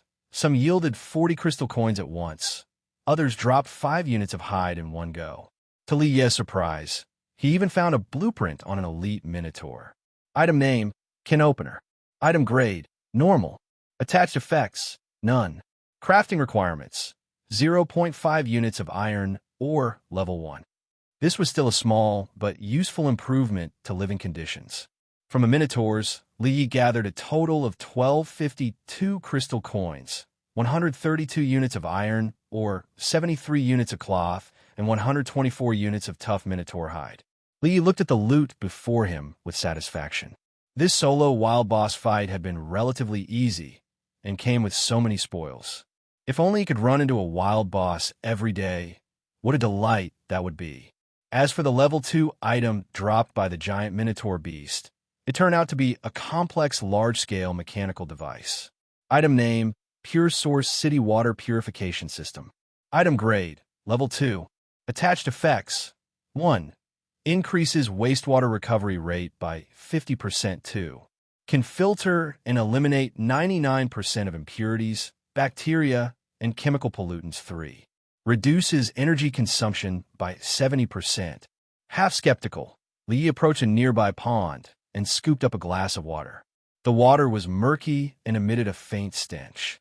After being processed through the city water purification system, it turned into a clear glass of clean water. Li took a sip and found the taste surprisingly decent. Truly a great find. Water quality in the wasteland's lakes and ponds varied greatly, and most were terrible. Previously, the Tomorrow used standard filters that only barely produced drinkable water. Some people even got diarrhea from it. Now, everyone would have clean water to drink. Li Yi then hauled all the loot onto the Tomorrow. As for the beast axe, which stood over a dozen meters tall, it was a melee-type city weapon. In close combat, a mobile city could wield it to strike enemies with great force. This kind of melee weapon was typically only equipped by defensive-type cities. After finishing everything, he didn't rush to leave. Now that this island had effectively been claimed by the Tomorrow, they could take some time to rest and recover here. There might even be mines, logging fields, or rare ore veins hidden on the island. Thus, Li ordered the Tomorrow to dock temporarily for rest. For the people aboard the Tomorrow, the thing they most wanted to do during rest periods was undoubtedly to take a bath. After all, while migrating on land, the amount of fresh water allocated to each person daily was limited and primarily used for survival. Washing one's face and brushing teeth daily, with the occasional bath, was a luxury reserved only for the Lord. Thus, whenever the Tomorrow discovered a pond or lake while on land, everyone would rush to the water's edge in a sort of vengeful frenzy, washing their faces, brushing their teeth, and even bathing.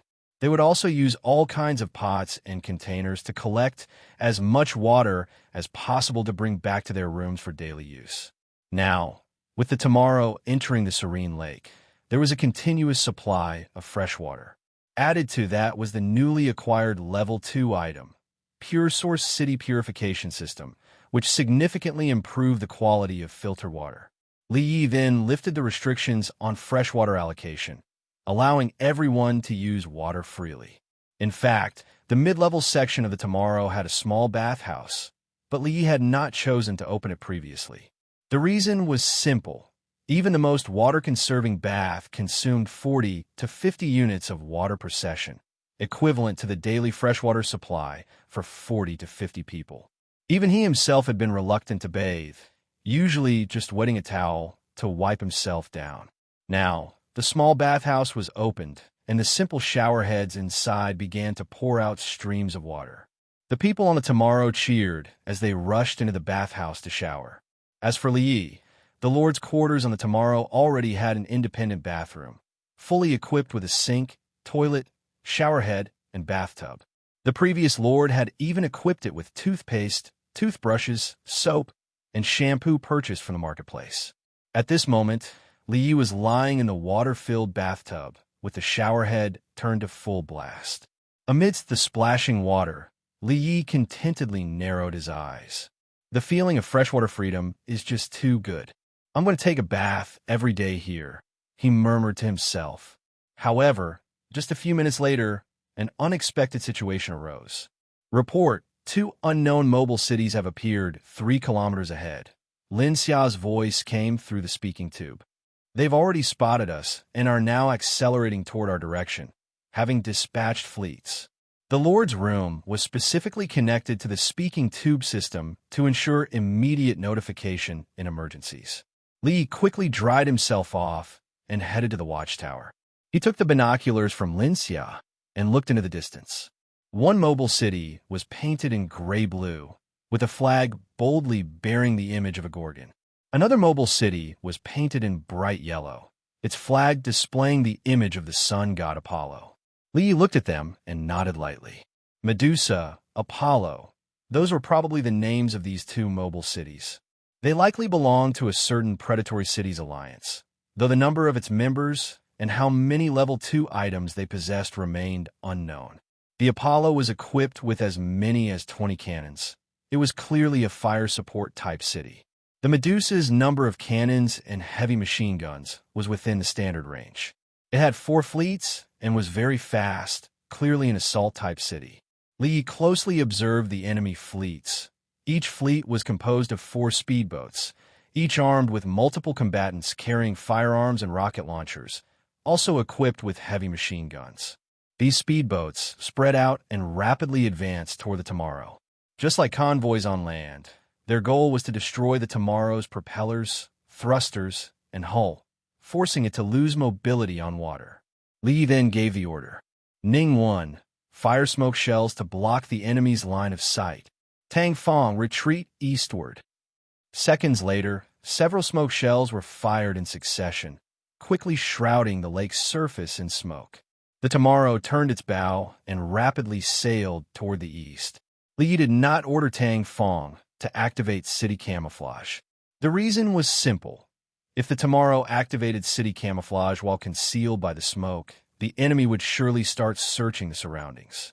Only by widening the distance and disappearing from the enemy's field of vision could city camouflage be used effectively to escape.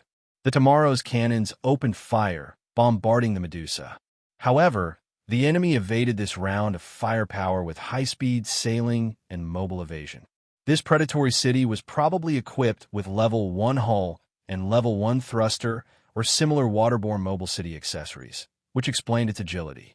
At this very moment, several speedboats had already reached within 300 meters of the Tomorrow.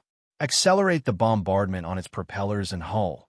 Destroy its mobility as quickly as possible, a squad captain on one of the speedboats sneered. We're really lucky. Ran right into a fat sheep like this. At the same time, a cold smirk appeared at the corner of Lie's lips. Think I can't deal with you just because I have no fleet?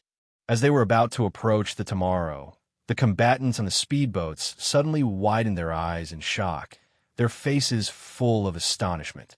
That squad captain then screamed hoarsely, "Evade! Evade with everything you've got!" The next second, the speedboat he was on was hit by a dense hail of bullets and exploded instantly. A nearby speedboat, unable to react in time, was struck by a light missile and turned into a fireball. On the deck of the Tomorrow, the storm infantry vehicle was prominently deployed. When the enemy approached, Li had already ordered the storm infantry vehicle to be moved onto the deck for fire support. The middle and lower decks of the Tomorrow were too narrow for the storm infantry vehicle to navigate, but the upper deck was especially spacious, offering excellent visibility. The storm infantry vehicle was thus transported to the upper deck by the elevator platform. At this moment, the Level 2 vehicle was firing at full force toward the enemy speedboats. The Stinger autocannon's muzzle spat blazing tongues of fire, with bullet casings pouring like a torrential downpour from the ejection port. As the missile launcher jolted violently, another light missile roared out, trailing white smoke, leaving a distinct trail in the rain. Combatants on the deck also fired their heavy machine guns and rocket launchers. Within just 2 to 3 minutes, the first wave of speedboats was entirely wiped out. The remaining speedboats gave up on charging and began circling around instead. With a thunderous roar, the distant Apollo unleashed a salvo of cannon fire. A deluge of firepower instantly swept in. But since the Tomorrow had launched smoke shells in advance, most of the shells missed and fell into the water, blasting up towering white columns several meters high around the Tomorrow. By now, the Medusa had charged to within 1 kilometer of the Tomorrow and opened fire. Upon seeing the situation clearly, Lie's expression changed instantly as he shouted into the speaking tube, "Tang Fong, prepare for mobile evasion immediately." It wasn't the cannons that startled him, but rather the fact that the Medusa had consecutively launched 2 torpedoes. The Tomorrow currently only had a regular hull, with weak defenses, barely capable of withstanding torpedo attacks. If those were level 1 torpedoes from the Medusa, the situation would be even worse. The 2 torpedoes approached rapidly in a pincer formation, one from the front left and one from the rear right. Inside the cockpit, Tang Fong stepped hard on the accelerator and swiftly turned the helm all the way to the right. The engine of the Tomorrow let out a tearing roar in response. The propellers spun at high speed, wildly churning the lake water, and the entire mobile city tilted violently due to inertia. The first torpedo grazed the left side of the hull, and the people on the deck could even faintly feel its trajectory and wake. As Tang Fong abruptly turned the helm all the way to the left and slammed on the brakes, the sudden halt caused massive inertia, making the Tomorrow tilt in the opposite direction like a whipped spinning top, narrowly avoiding the second torpedo. "Well done, Tang Fong." Lie nodded, then waved his hand again. Ningwen opened fire. The Tomorrow fired immediately. The frost cannon targeted the Apollo, while the lava cannon targeted the Medusa. On the water surface, the frost cannon proved unexpectedly effective. Although the 2 frost shells didn't hit the Apollo directly, the shells froze the surrounding waters upon exploding, instantly immobilizing the Apollo in place. Meanwhile, the lava cannon exploded upon hitting the water near the Medusa, and the powerful blast shook the entire predatory city, causing it to lose its balance. Having lost its mobility, the Apollo panicked. It immediately fired smoke shells to conceal itself and activated its icebreaker, bow, to begin clearing the surrounding ice. The Medusa also instantly lost its earlier aggressive momentum, not daring to approach the Tomorrow any further. It was not their fault for hesitating. Both types of cannons on the Tomorrow were simply too formidable. They were not defense-type cities. A single hit from a lava cannon could disable most of a mobile city's systems. And as long as a frost cannon shell landed nearby, it would freeze the city along with the surrounding water, stripping it of its mobility. The water surface was not like land. On land, even if a mobile city was destroyed, it might still be repaired on the spot and resume moving. On water, destruction meant only one thing: sinking. Lie then gave the order to swap targets for the 2 cannons. The lava cannon bombarded the Apollo through the smoke, hoping to land a lucky hit. The frost cannon bombarded the Medusa, trying to render it immobile. This time, the Medusa was also forced to fire several smoke shells and retreat rapidly. As for the speedboats it had deployed, due to the presence of a storm infantry vehicle on the Tomorrow's deck, along with firepower like the Level 1 heavy machine gun and the Gale rocket launcher, they didn't dare approach at all. After a 10-minute skirmish, the battle came to an end. The Medusa and the Apollo retreated hastily under the cover of the smoke shells. Lie's brow relaxed. This battle had been far easier than he had imagined. At the same time, he sighed inwardly. During this battle, the Tomorrow had suffered a disadvantage from the start due to lacking a suite of waterborne mobile city accessories and having no fleet. The enemy mobile cities, on the other hand, had Level 1 waterborne mobile city accessories, which gave them an advantage both in initiating pursuit and during their retreat. If this were on land, the Tomorrow could have definitely destroyed them, he thought. At the same time, he stroked his chin in contemplation. The Apollo and the Medusa were surely part of a predatory cities alliance. He just didn't know how many members this alliance had, or how many level 2 items they possessed. After the battle, the Tomorrow underwent its routine repairs and maintenance, while Li Yi returned to his room to rest. Several hours later, a beeping sound came from the Lord's wristband on his left arm. Li Yi looked at the Lord's wristband in surprise. As the item used to command a mobile city, the Lord's wristband currently had only a few functions: crafting items in the production workshop, granting permissions to others, and joining the mobile city communication channel by entering an invitation code. It had never made a sound before, until now. The city auction house in the wasteland zone will open in 10 minutes. All lords, please prepare accordingly. Li Yi saw this line of text on the small screen of the Lord's wristband. He began reading the following introduction, full of suspicion. The city auction house, as the name implied, was a trading system that mobile cities could participate in. Lords only needed to verify their Lord's wristband inside the cockpit to access the auction house channel through the cockpit computer. Any mobile city could list the resources it wished to sell in the auction house, and once a buyer successfully bid and paid, the auction house would automatically transport the purchased item to the buyer's mobile city. Each auction listing required a deposit of 1,000 crystal coins, and a 5% handling fee would be deducted upon sale. The auction house had a daily transaction limit of 300 times, with a maximum of 30 items listed simultaneously per session.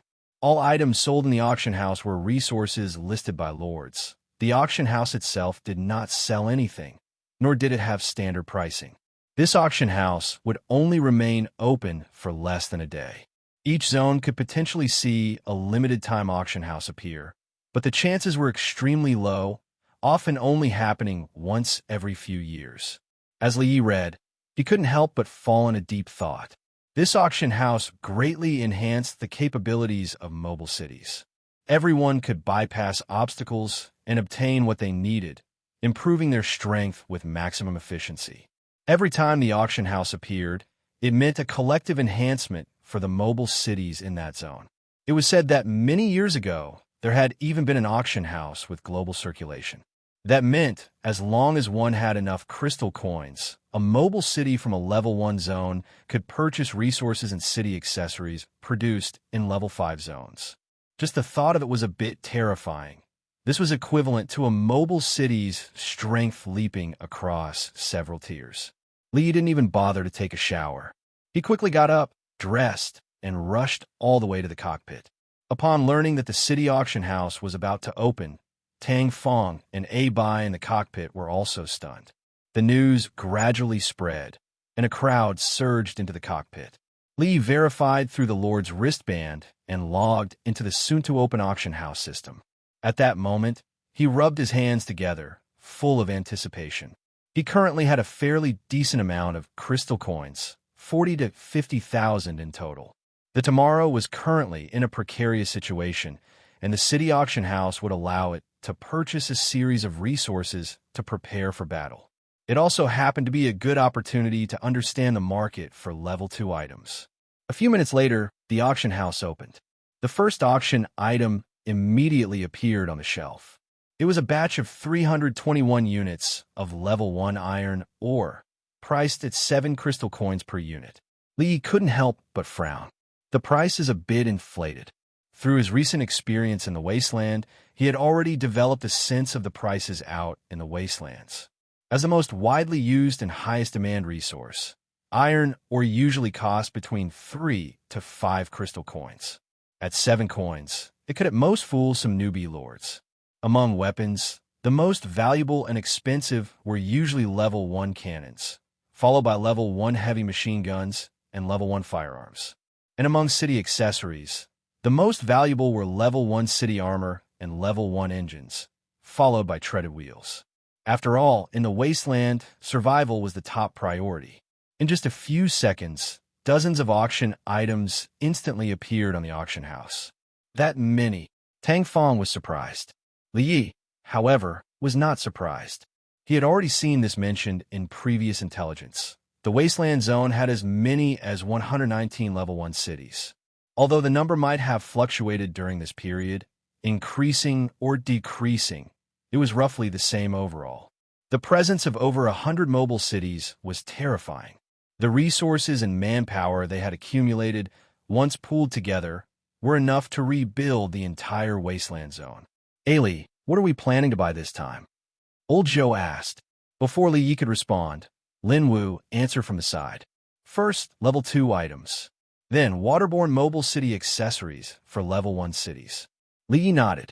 For level 1 cities, level 2 items were extremely useful.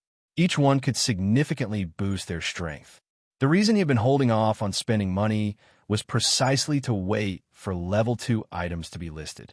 But then again, how many level 1 cities would be willing to sell their own level 2 items? As time ticked by, everyone remained motionless, staring at the screen without daring to look away even for a second. The number of listed items in the auction house continued to grow, soon surpassing 500. Iron or blueprints, city accessories, weapons.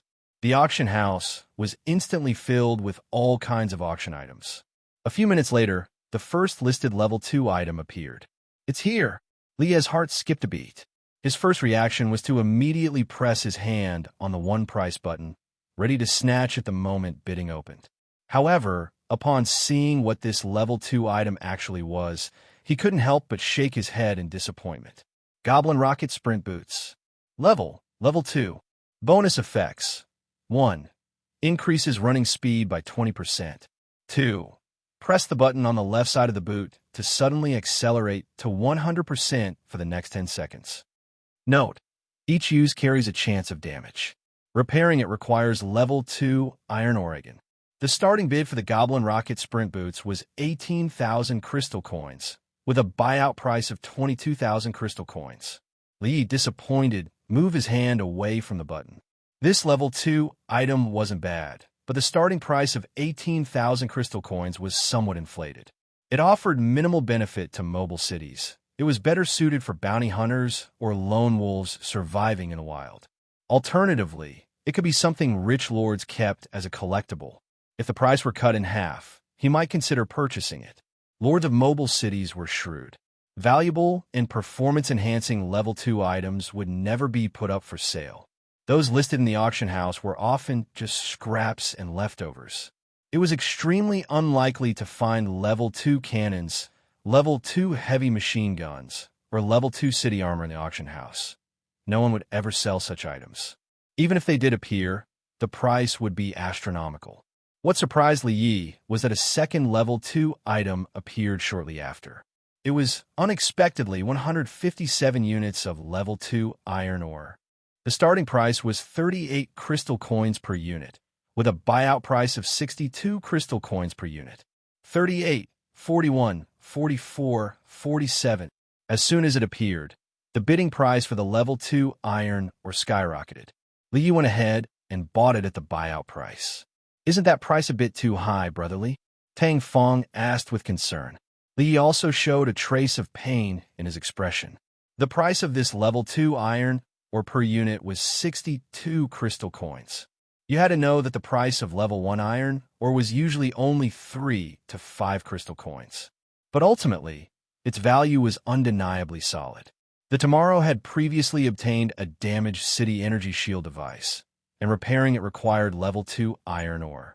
As long as it could enhance the strength of the Tomorrow right now, the money spent would be worth it. With Li Yi paying 9734 crystal coins, a pile of level 2 iron ore clattered and was transmitted into the cockpit. Its appearance and color were quite similar to level 1 iron ore, both showing a steel gray hue, only it was larger and heavier in hand. Hopefully this ore will be enough to repair the energy shield device, he thought silently. After handing over the level 2 iron ore to Lin Wu, he continued browsing the auction house. Items listed in the auction house were still increasing, with the total already surpassing 500. A few minutes later, another new level 2 item was listed. Li focused his gaze and saw that it was a blueprint. Blood Tier Ripper Heavy Machine Gun Blueprint. Item name: Blood Tier Ripper. Level 2. Bonus effect: when targeting non-vehicle, non-structure targets, damage increases by 30%. Crafting requirement: 200 units of iron ore, level 2. Judging from its description, this level 2 heavy machine gun was mediocre against vehicles and mobile cities. But when it came to humans, wild monsters, and zombie swarm, it would be like mowing grass. Even wild bosses might not withstand it. What was most tempting was that the ammunition for this level 2 heavy machine gun could be crafted with level 1 iron ore, making it quite cost-effective. The starting bid for this blueprint was 45,000 crystal coins, and the buyout price was 50,000 crystal coins. Although tempted, Li could only sigh at this moment.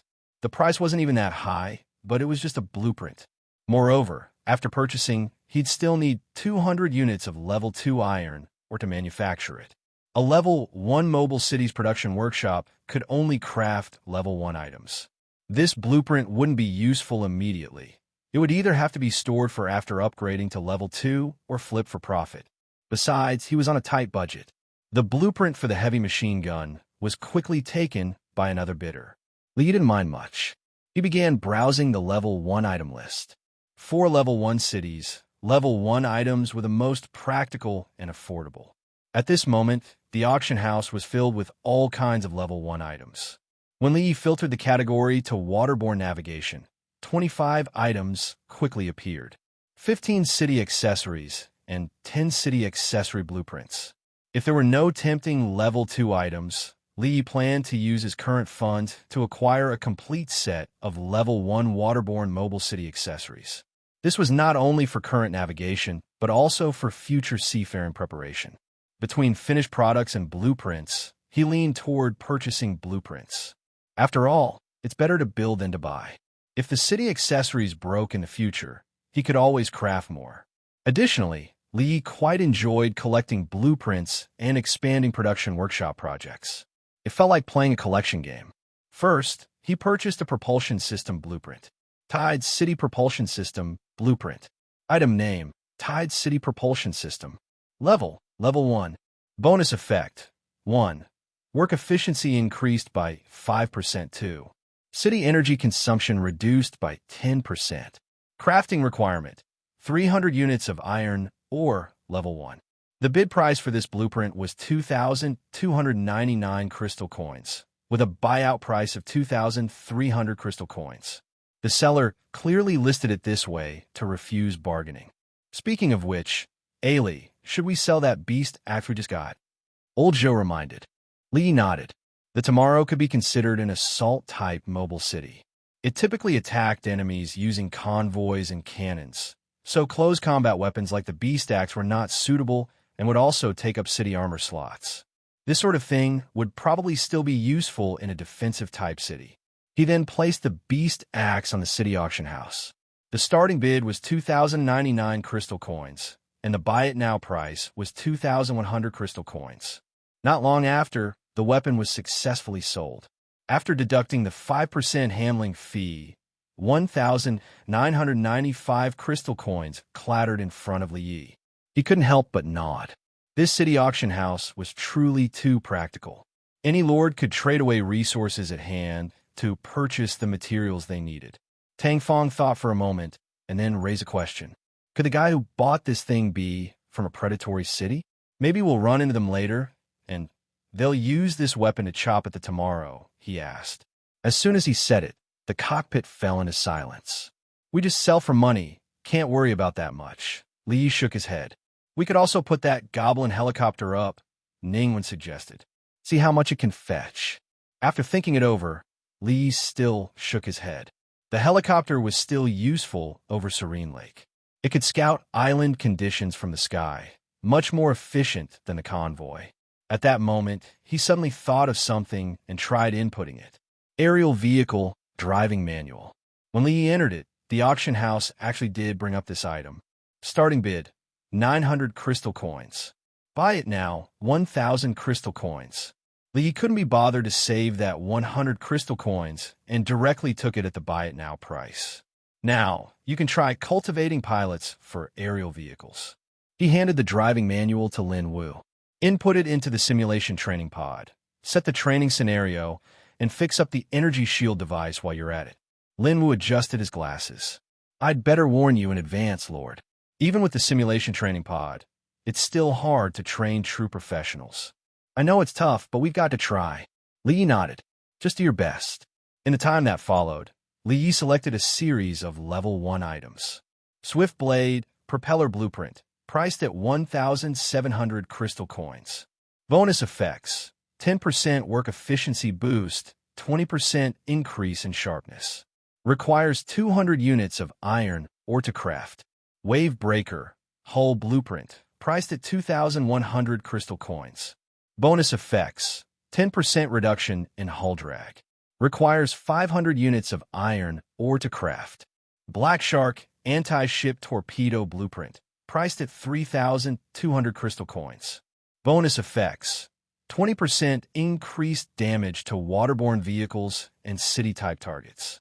Requires 20 units of iron ore, 5 units of fuel, and 5 units of gunpowder to craft. Striker, Torpedo Device Blueprint, priced at 1,900 crystal coins. Bonus effects, 10% energy consumption reduction. Requires 200 units of iron ore to craft. Wave Blade, Speedboat Blueprint, priced at 2,700 crystal coins. Bonus effects, 15% speed boost, 5% defense boost. Requires 250 units of iron ore to craft. Among them, the most expensive was the Black Shark Anti-Ship Torpedo Blueprint. But the price was reasonable. After all, torpedoes were the main offensive weapon in water, equivalent to cannons on land. During this, Li took a glance at the price of level 1 iron ore. As the most common and widely produced resource, the auction house already had several pages of it listed, priced at 3 crystal coins per unit.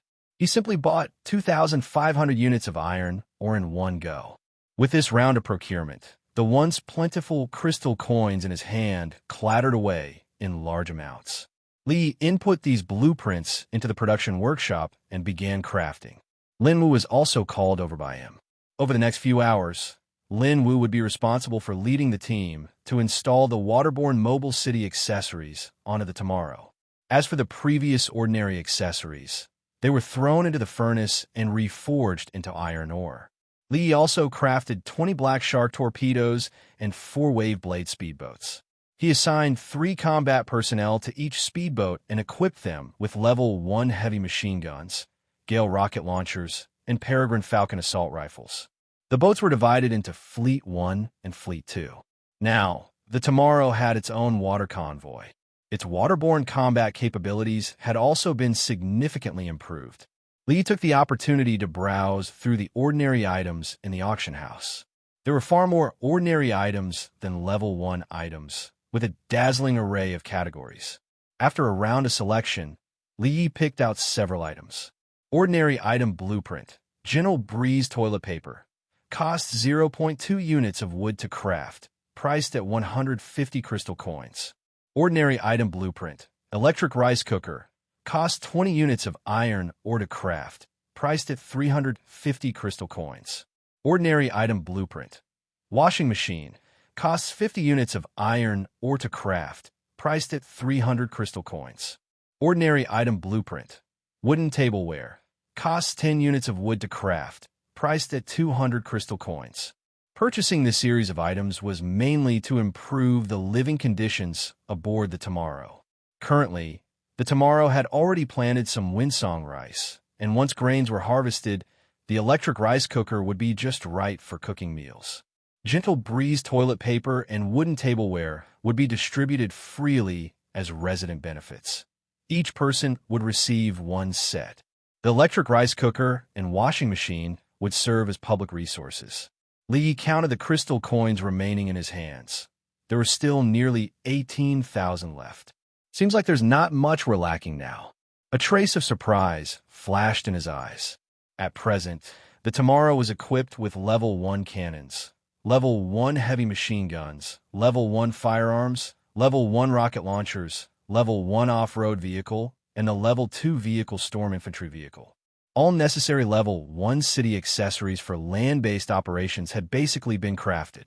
On the water, it had also newly equipped a series of waterborne mobile city accessories, and now possessed both a fleet and torpedoes.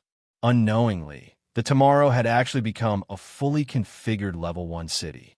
That said, its strength far exceeded an ordinary fully equipped level 1 city. After all, the Tomorrow currently possessed as many as 6 level 2 items. City Camouflage, City Energy Shield, Storm Infantry Vehicle, City Radio, Level 2 Vehicle, Black Hawk Helicopter Blueprint, Pure Source City Purification System. The Tomorrow unknowingly has grown so strong. Lee couldn't help but sigh. One had to know, just over a month ago, the Tomorrow was still a city struggling at the subsistence level. After upgrading the full suite of waterborne mobile city accessories and forming a fleet, the Tomorrow's waterborne combat capability had greatly increased. The thing to do now might be to head toward the Eternal Night Zone as soon as possible, Li murmured. After all, resources in the Level 1 zone were already hard to satisfy the Tomorrow's needs.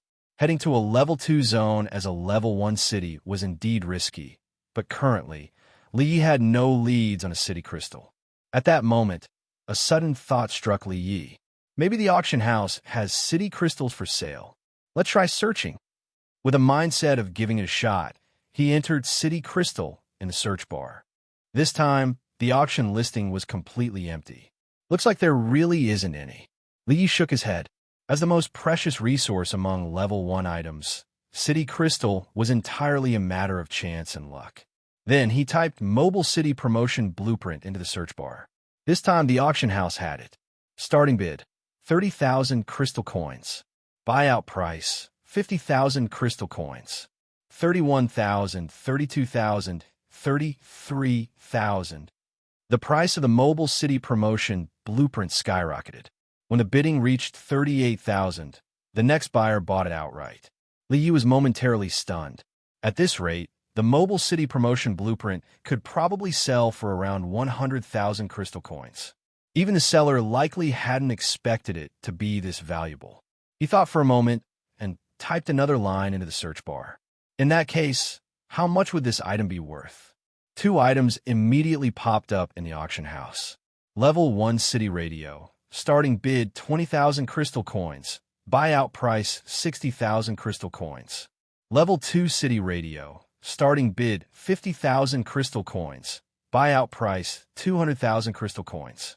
Currently, both radios were in a fierce bidding war. City Radio was considered a highly practical resource, allowing mobile cities in the same area to exchange intelligence in real time and help teammates search for the materials they needed. During battles, its function was even more invaluable. The communication channel created by a Level 1 City Radio could accommodate 4 members, whereas the one created by a Level 2 City Radio could accommodate 12. The latter was significantly more powerful than the former. Very soon, the Level 1 City Radio was sold at the buyout price of 60,000 crystal coins. Meanwhile, the price for the Level 2 City Radio was soaring. 50,000, 70,000, 100,000, 120,000. Eventually, the final price settled at a number. 185,000 crystal coins. The moment it was sold, the entire cockpit erupted. My God! 185,000 crystal coins. I don't even know how long it'd take to save that much. Good thing we were lucky and got one when we wiped out the Terror Alliance. Amid the astonishment, a trace of surprise appeared in Lie's eyes. Who exactly was this buyer? All buyers and sellers in the auction house were anonymous, so he had no way of knowing. But his confusion didn't last long. He quickly figured it out. Only a Mobile City Alliance could afford 185,000 crystal coins. A single mobile city working itself to the bone wouldn't be able to gather that much. This Mobile City Alliance was most likely the Predatory Cities Alliance. Thinking about it, Li couldn't help but shake his head repeatedly. Having gone through the Mobile City Alliance war himself, he naturally understood how important the city radio was. If a Mobile City Alliance had a city radio, their strength would undoubtedly rise to another level. Last time, the Tomorrow had relied on the Vanguard Alliance to fight the Terror Alliance. This time, it was truly fighting solo to the bitter end. After roughly purchasing the necessary materials, Li began listing his own auction items. Cola, instant noodle cups, Gale rocket launcher, Peregrine Falcon assault rifle, Blueheart potato seeds, morning wheat seeds. Among them, the best-selling item turned out to be cola. There were many beverages in the auction house: milk, fruit juice, mineral water, but only Li Yi was selling cola.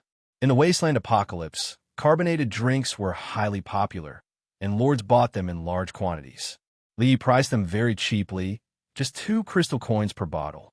Now that the Tomorrow was located over Serene Lake, where fresh water was inexhaustible, it was essentially a business with no costs and only profit. He could earn however much cola he sold. Speaking of which, I wonder if there's any level 1 cannon for sale in the auction house. Li Yi wondered. As soon as he entered level 1 cannon, 2 items popped up in the auction house. Gravity Cannon Blueprint, starting bid 18,000 crystal coins, buyout price 30,000 crystal coins.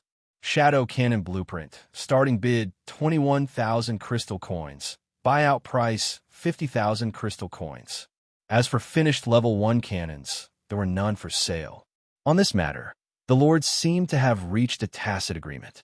Though their production workshop had level 1 cannon projects, they did not make money from contract manufacturing. That money really shouldn't be earned. After all, level 1 cannons were the main and most powerful weapons in a level 1 city. If you manufactured and sold one, you never knew when it might be used against you. The situation in the wilds was complex and ever-changing. Selling 10 level 1 cannons in the auction house was basically the same as empowering 10 enemies. The thought of cannons sparked an idea in Li Ye's mind. He searched for lava, ore, and molten crystal in the auction house. There were a total of 2,330 units of lava, ore, starting bid 25 crystal coins, buyout price 50 crystal coins.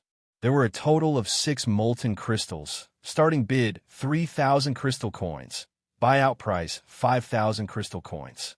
Li Yi counted the money he had on hand.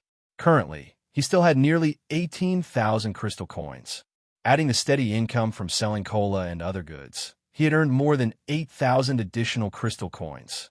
So he purchased 2 molten crystals for 3,500 crystal coins and bought 600 units of lava, or for 30 crystal coins. Not long after, 2 molten cannons were freshly produced in the production workshop. Among level 1 cannons, Molten Cannon was considered one of the most powerful. A simultaneous volley from 4 molten cannons could likely blow up an entire small island.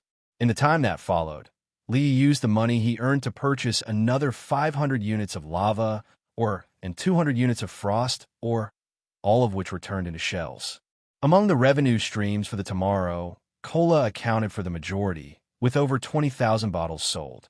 Li strongly suspected that the lords weren't just drinking them themselves, but also planning to resell them in the wasteland zone. In addition, he went ahead and purchased another 4,000 units of iron, ore, 1,500 units of coal, and 500 units of fuel. With all these expenses, his remaining crystal coins dropped to just 5 or 600. As the time ran out, the city auction house officially closed. All listed auction items, along with their security deposits, were returned to each seller. Li nodded in satisfaction. This time, the Tomorrow received a huge boost and gained considerable strength. There was no denying that the city auction house was incredibly useful. At the same time, he rubbed his chin, lost in thought. With the latest opening of the city auction house, material circulation throughout the entire wasteland zone had taken place, and the strength of all mobile cities had increased significantly. The intensity of wild encounters would rise accordingly. A new day arrived. The Tomorrow continued heading north. With a large amount of coal and fuel added, the energy of the Tomorrow rose to 100%. Seeing this, the helmsman Tang Fong let out a sigh of relief. This was the first time the Tomorrow had a full energy supply. When he had just become the helmsman of the Tomorrow, its energy level had been only 15%, with the risk of shutting down at any time in the wilds. At this moment, Li Yi was inside the production workshop. Through the production workshop, he had built 4 Waveblade speedboats, assigned personnel, and outfitted them with level 1 heavy machine guns, Gale rocket launcher, and Peregrine Falcon assault rifle, integrating them into Convoy 1 and Convoy 2. Last night, Lin Wu had successfully repaired the city energy device and installed it on the Tomorrow. Correspondingly, the level 2 iron ore that Li Yi had purchased was completely used up. Precisely for this reason, Li Yi had decided to fully replenish the energy of the Tomorrow. After all, while the city energy device had strong defensive capabilities, it also consumed a great deal of city energy. Lin Wu also brought Li Yi good news. Several drivers had already been selected and were currently undergoing training. Many had signed up to become drivers aboard the Tomorrow. After all, this position offered the same level of benefits as mechanic and helmsman. Good work. Li Yi patted Lin Wu on the shoulder. It finally refreshed. Looking at the intelligence system in front of him, Li Yi let out a sigh of relief. In the past few days, Tomorrow had been moving deeper in his Silent Lake. What puzzled Li Yi was that the entire Silent Lake seemed to have ignited like a powder keg. Human forces and goblins were engaged in ferocious battles, with war flames flaring everywhere. This time, the intelligence system refreshed 6 entries in total. 1 normal, 1 excellent, 1 rare, 1 superior, and 2 epic. 1. Due to the extreme scarcity of resources in the desert zone, the Lord of Azure decided to return to the wasteland zone and take the mountainous route to the basin region. Intelligence value, normal. 2. A few days ago, a piece of news emerged from Silent Lake. The Goblin Kingdom is located on a giant island deep within Silent Lake. Ruling over this monstrous kingdom is the great Goblin King Jerome. Embedded in his royal scepter is a city crystal. Intelligence value, excellent. 3. The force dominating the shallow waters of Silent Lake is the Olympus Alliance, while the force dominating the deeper waters is the level 2 mobile city Silence. Both sides have maintained a delicate balance. Intelligence value, rare. 4. Currently, the Olympus Alliance is the most powerful predatory cities alliance in the Wasteland Zone. It has 7 members, of which 4 are fully equipped level 1 cities. Below is the list of its members and their types. Intelligence value, superior. Assault-type cities, Hades, fully equipped. Medusa, Athena, fully equipped. Firepower support-type city, Apollo. Defense-type city, Kronos, fully equipped.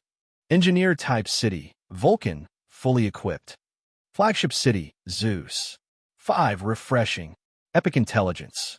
6. Refreshing, epic intelligence. This batch of intelligence was highly informative, so Li began reviewing it carefully. The first entry finally revealed the whereabouts of Azure. It had actually returned to the Wasteland Zone. Didn't expect the desert zone to be so resource poor, he muttered to himself. If it's heading to the basin region, Azure might even encounter Conqueror. The second piece of intelligence stunned him.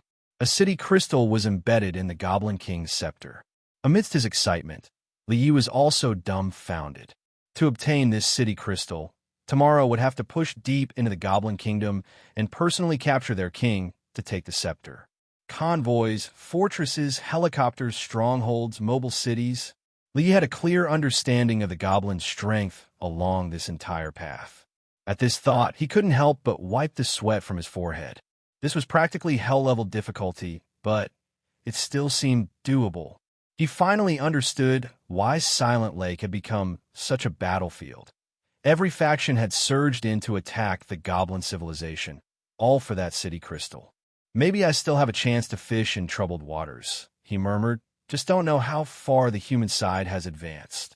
The third intelligence detailed the standoff between the Level 2 city Silence and the Olympus Alliance.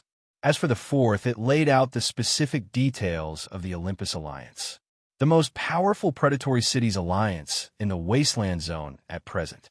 Currently, Tomorrow could be considered a fully equipped Level 1 city, while the opposing side, though only having 7 members, had 4 fully equipped Level 1 cities, not a force to be underestimated. Tomorrow's only advantage against the Olympus Alliance was its abundance of Level 2 items. Storm Infantry Vehicle, Energy Shield, City Camouflage. These were all extremely useful combat items. This piece of intelligence was particularly valuable, giving Li Yi a rough understanding of the enemy and helping him form a basic assessment. However, What left him slightly disappointed was that the intelligence didn't disclose the number or specific details of the Level 2 items owned by the Olympus Alliance.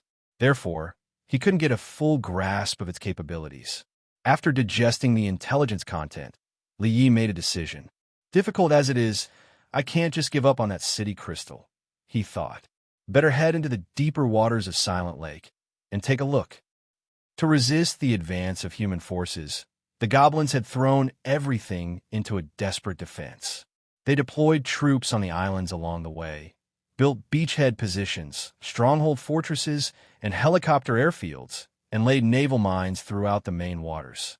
The goblins also stationed helicopters, fleets, and mobile cities along the route. Despite all these layers of defense, they still couldn't stop the human forces' advance.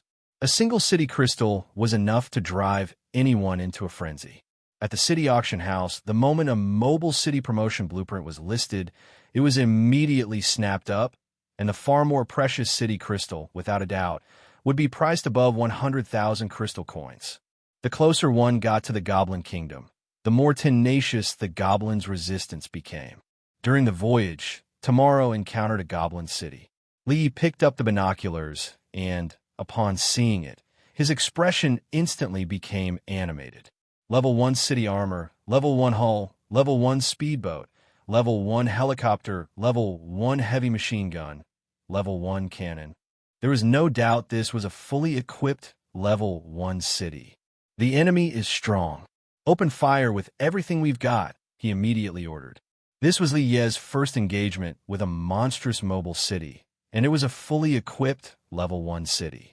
The combat, discipline, and strength demonstrated by the goblins took him by surprise. The goblin fleet knew how to breach the front line to attempt disabling Tomorrow's mobility. The goblin helicopters knew how to evade the anti-air firepower on Tomorrow's deck. The goblin mobile city even knew how to perform mobile evasion against Tomorrow's artillery bombardments. When he saw this goblin mobile city nimbly shift its center of mass to dodge 2 black shark torpedoes fired by Tomorrow, Li finally couldn't hold back. You goblins are practically defying the heavens, aren't you? With such troop quality and combat power, this goblin mobile city was undoubtedly an elite unit. But even so, it still wasn't a match for Tomorrow. Tomorrow was not only a fully equipped Level 1 city now, it also possessed 6 Level 2 items. It could already be considered a super Level 1 city. The Goblin Mobile City gradually became unable to hold out and was eventually bombarded into pieces. Yet the goblins fought to the very last moment.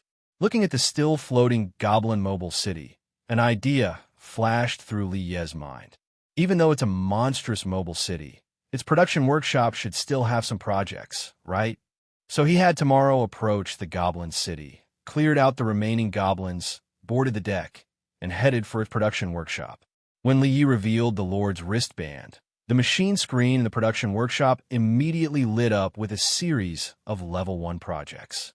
Goblin Combat Helicopter, Goblin Light-Powered Torpedo, Goblin Small Combat Speedboat, Goblin Heavy Machine Gun, Goblin Armor-Piercing Cannon, Goblin Vanguard Combat Rifle. There really is one, and it's even a complete system, Li exclaimed in awe. However, after observing carefully for a while, he couldn't help but frown.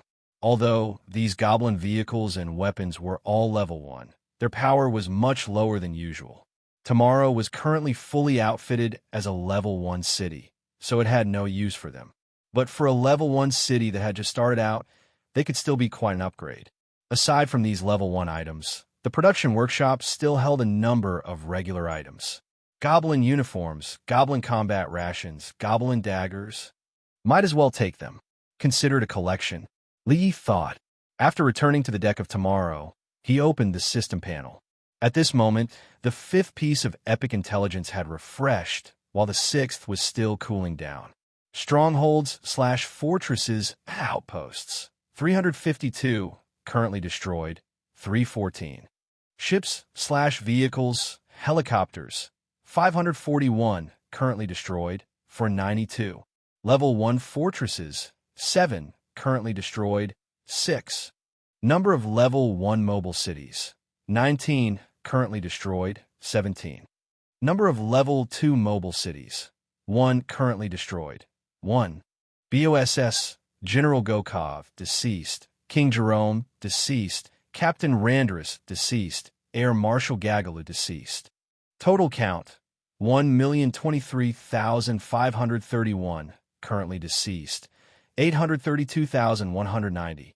Leah's mouth twitched involuntarily. The strength of this monstrous civilization was even more outrageous than he had imagined. 7 level 1 fortresses, 19 level 1 cities for boss-level monsters, and even 1 level 2 city. What surprised him even more was that the goblin civilization had already suffered heavy losses. He immediately sensed something was wrong. With this level of casualties, the human factions had probably already broken into the Goblin Kingdom. After all, the human factions included the Olympus Alliance, the Silence, and possibly the other 2 level 2 mobile cities as well, plus countless level 1 mobile cities. Once they launched a full assault, it would be overwhelming. He then ordered Tomorrow to move forward at full speed. Sure enough, a few hours later, he spotted the giant island. At this moment, the island was covered in smoke and rubble. Wreckage and ruins were everywhere. It was clearly the aftermath of a battle. Using his binoculars, Li Yi saw the ruins of a level 2 goblin city. This city gleamed with golden light, most likely the vehicle of the Goblin King. He couldn't help but shake his head in regret. He hadn't expected to miss out on that city crystal. Speaking of which, whoever had the strength to claim that crystal, it should be the Olympus Alliance or a level 2 city, right, he thought. As a level 2 monster city, the Goblin City's production workshop should also have held a series of level 2 projects. With a trial mindset, Li Yi piloted the Goblin helicopter to its deck, carrying with him a heart full of expectation toward the production workshop. However, upon arriving at the production workshop and verifying with the Lord's wristband, he discovered that the place was squeaky clean. There wasn't a single project left. Not even one thing left, he sighed. The next day at noon, Li stared at the newly refreshed second piece of epic intelligence, momentarily stunned. 6. With the fall of the Goblin civilization, the Goblin Prince has fled aboard a speedboat carrying the king's scepter and his trusted aides. Human forces are now in hot pursuit, trying to intercept him. Below is a map of his escape route, along with the paths of the human mobile cities chasing him. Click to view. Intelligence value, epic. After opening the route map, Lie's expression changed. The Goblin speedboat was located 35 kilometers directly ahead of Tomorrow, currently the closest to it. Behind it, there were densely packed over 100 light dots. Bounty hunters, fleets, mobile cities. Among them, there were 2 particularly large light dots. Could those 2 be level 2 mobile cities? He murmured. After thinking for a moment, he immediately decided to take a risk. Tang Fong moved forward at full speed. As he gave the order, his heart pounded uncontrollably.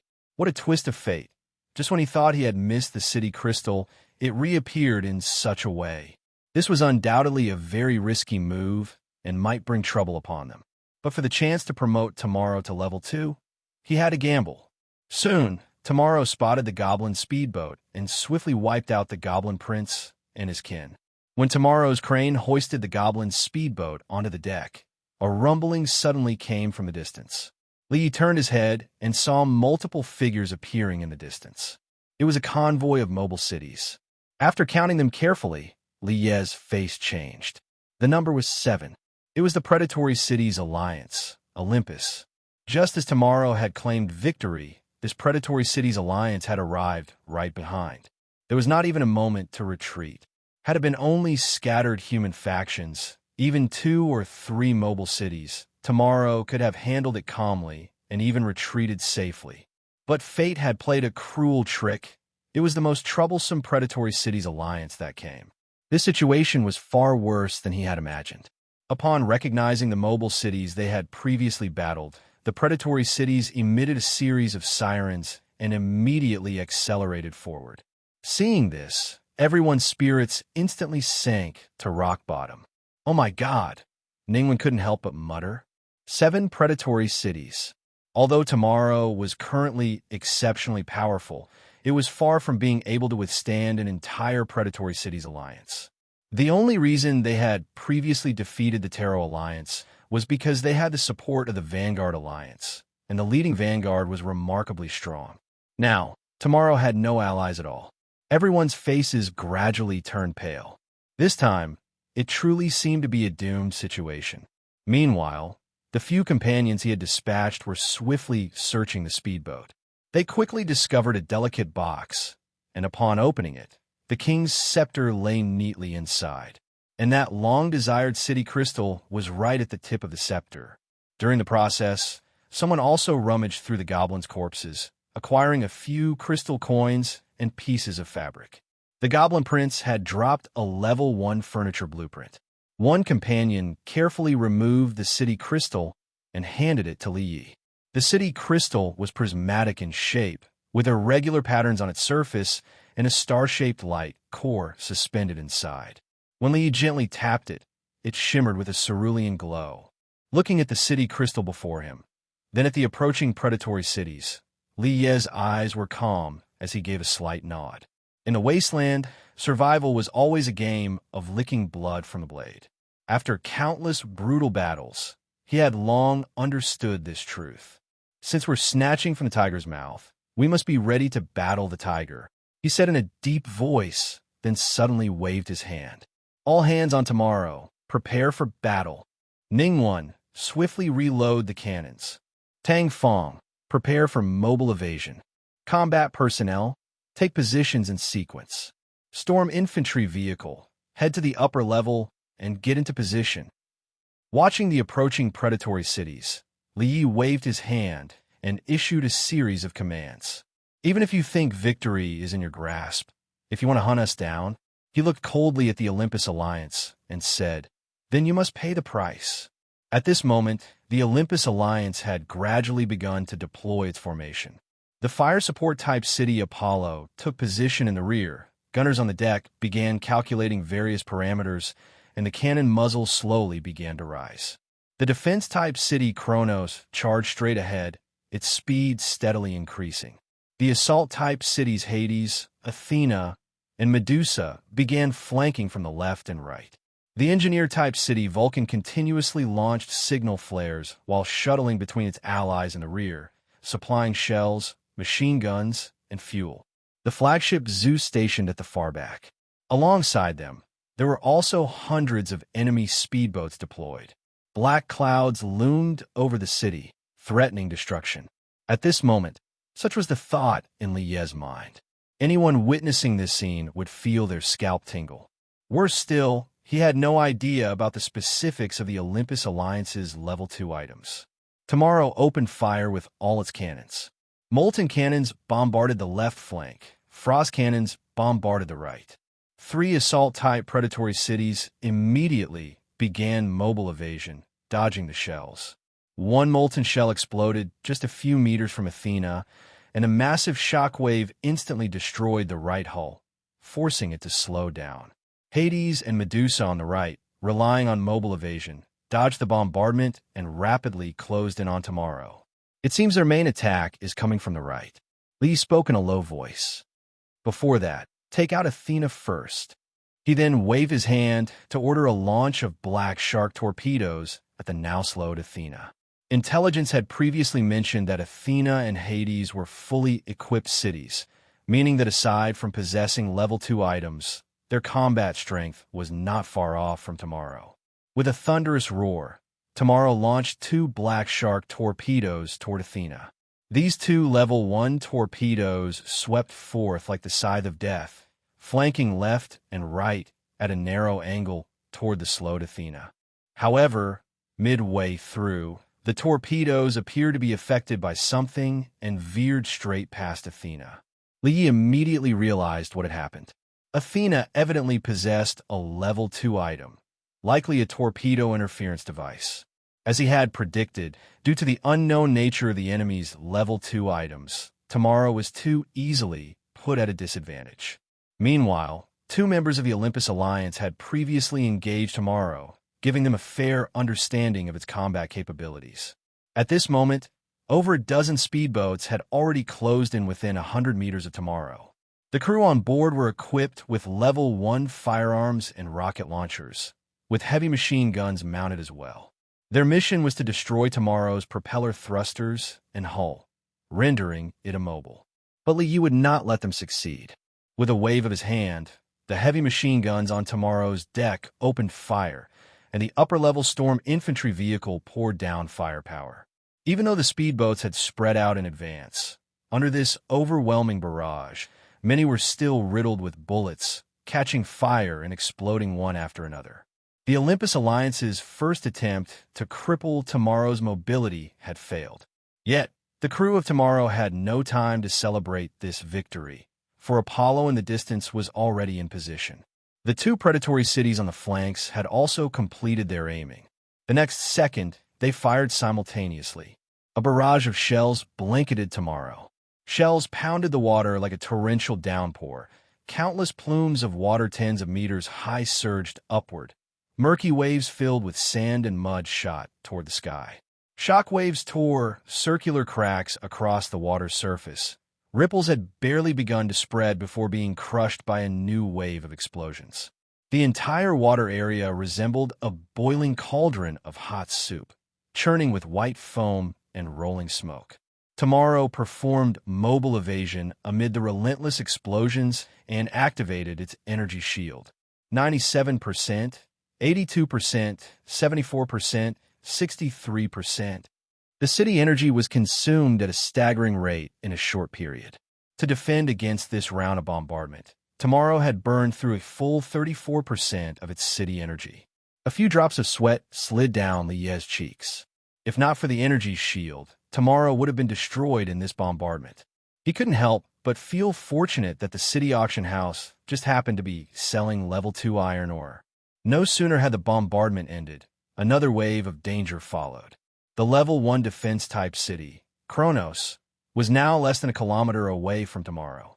With a thunderous roar, this predatory city suddenly pushed its engines to full power and charged straight at Tomorrow. As a fully equipped defense-type city, Kronos was enormous, twice the size of a standard city. Combined with its bronze-toned city camouflage, it truly resembled a Titan giant from Greek mythology. The armor plates on its exterior were astonishingly thick, composed of 3 interlocked layers of forged and quenched steel. The joints were sealed with a composite of cork, asphalt, and asbestos to absorb the blast shock. Some sections were as thick as a fortress.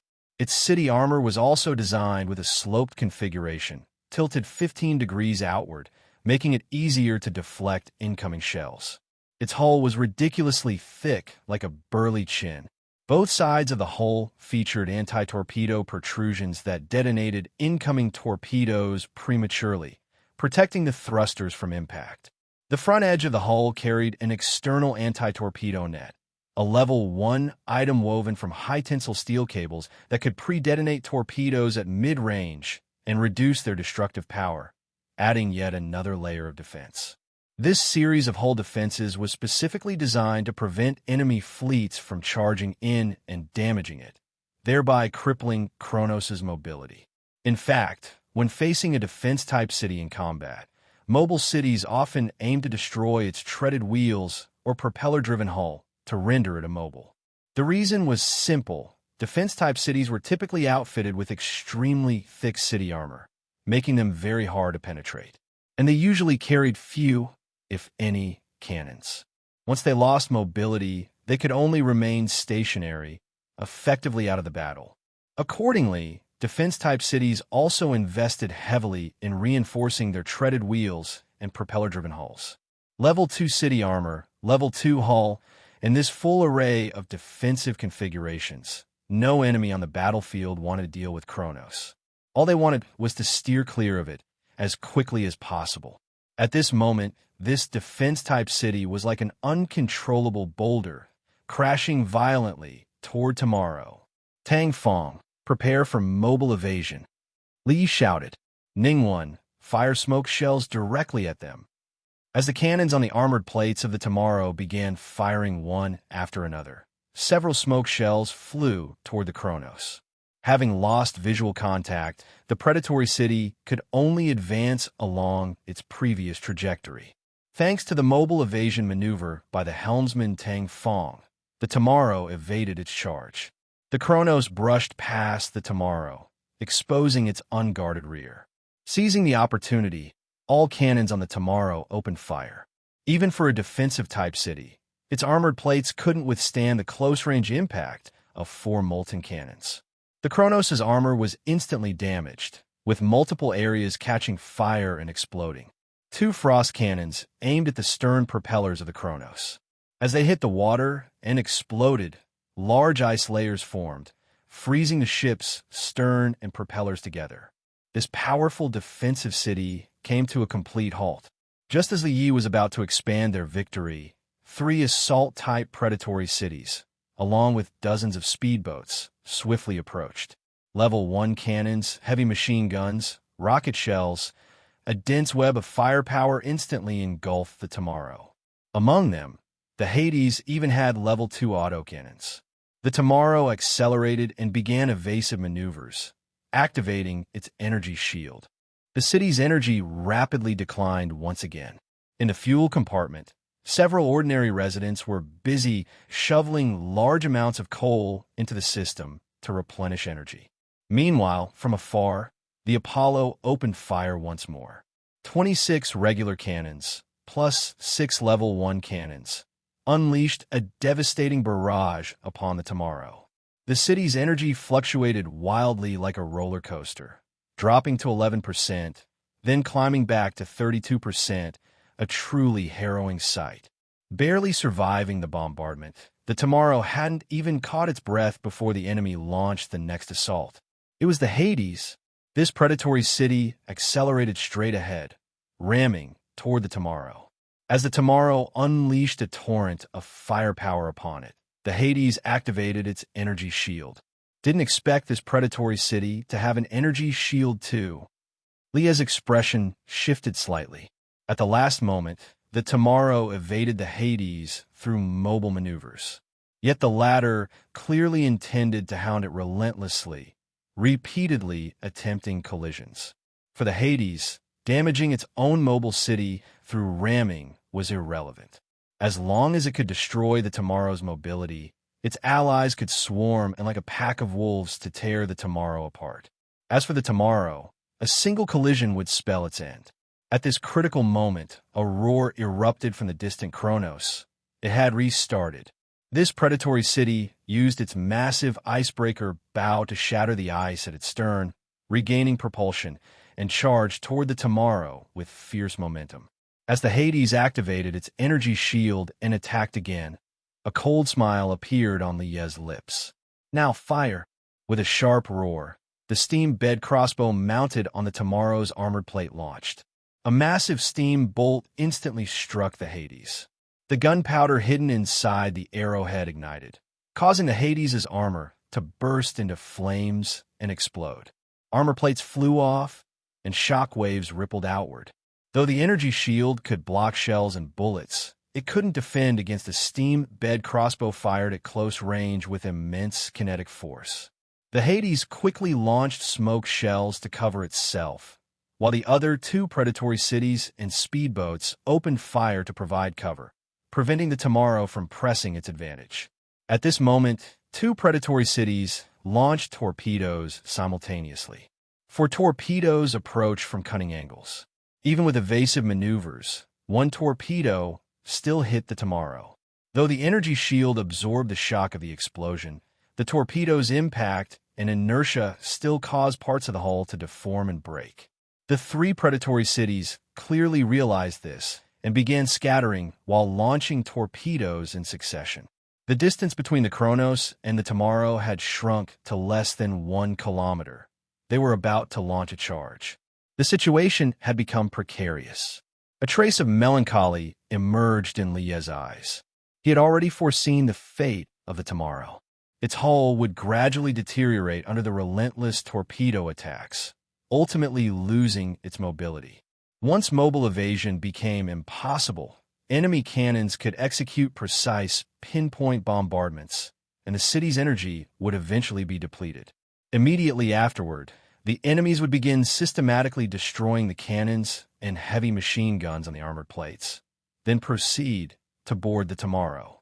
The Tomorrow would bleed dry in the end, out of ammo and out of supplies. Bang! Lee slammed his fist against the wall in frustration. If only the Tomorrow had even one or two allies, the situation wouldn't have become so dire. Just then, an unexpected turn of events occurred. Countless sharp cannon blasts echoed from afar, and the Apollo, positioned in the rear, was engulfed in an overwhelming explosion of artillery fire. The Kronos, which was about to charge, had no time to react before a shell from the distance exploded mid-air, transforming into a giant mass of sticky fluid that ensnared it. The sudden development stunned everyone from the Olympus Alliance. Lee instantly recognized what was happening. It's that one. A massive silhouette appeared in the distance. It was the very same Level 2 mobile city, Lone Sail, that the Tomorrow had previously encountered in the giant forest. To this Level 2 predatory city that had just arrived on the battlefield, the situation was crystal clear.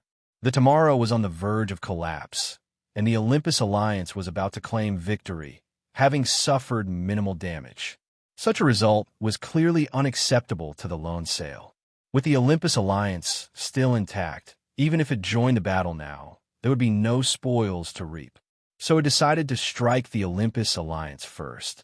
A single Tomorrow was far from enough to satisfy the appetite of this Level 2 predatory city.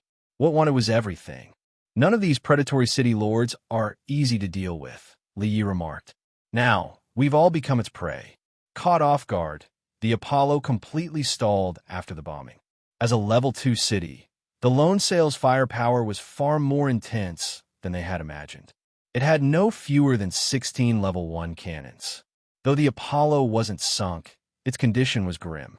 Multiple fires and explosions erupted across its armored plate, and it was now in critical danger.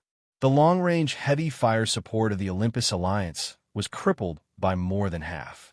The nearby Vulcan immediately moved forward to initiate emergency rescue for the Apollo. Cranes, mechanical arms, work claws. As a Level 1 fully equipped engineer-type city, it had a complete configuration. All mechanical arms deployed simultaneously, revealing emergency rescue devices such as welding guns and riveting guns mounted within. The lifting platform aligned with the Apollo's armored plate, allowing personnel from the Vulcan, dressed in protective gear, to board and extinguish the fires. The mechanical arms mounted with massive firefighting equipment connected to the water tower on one side began pumping water.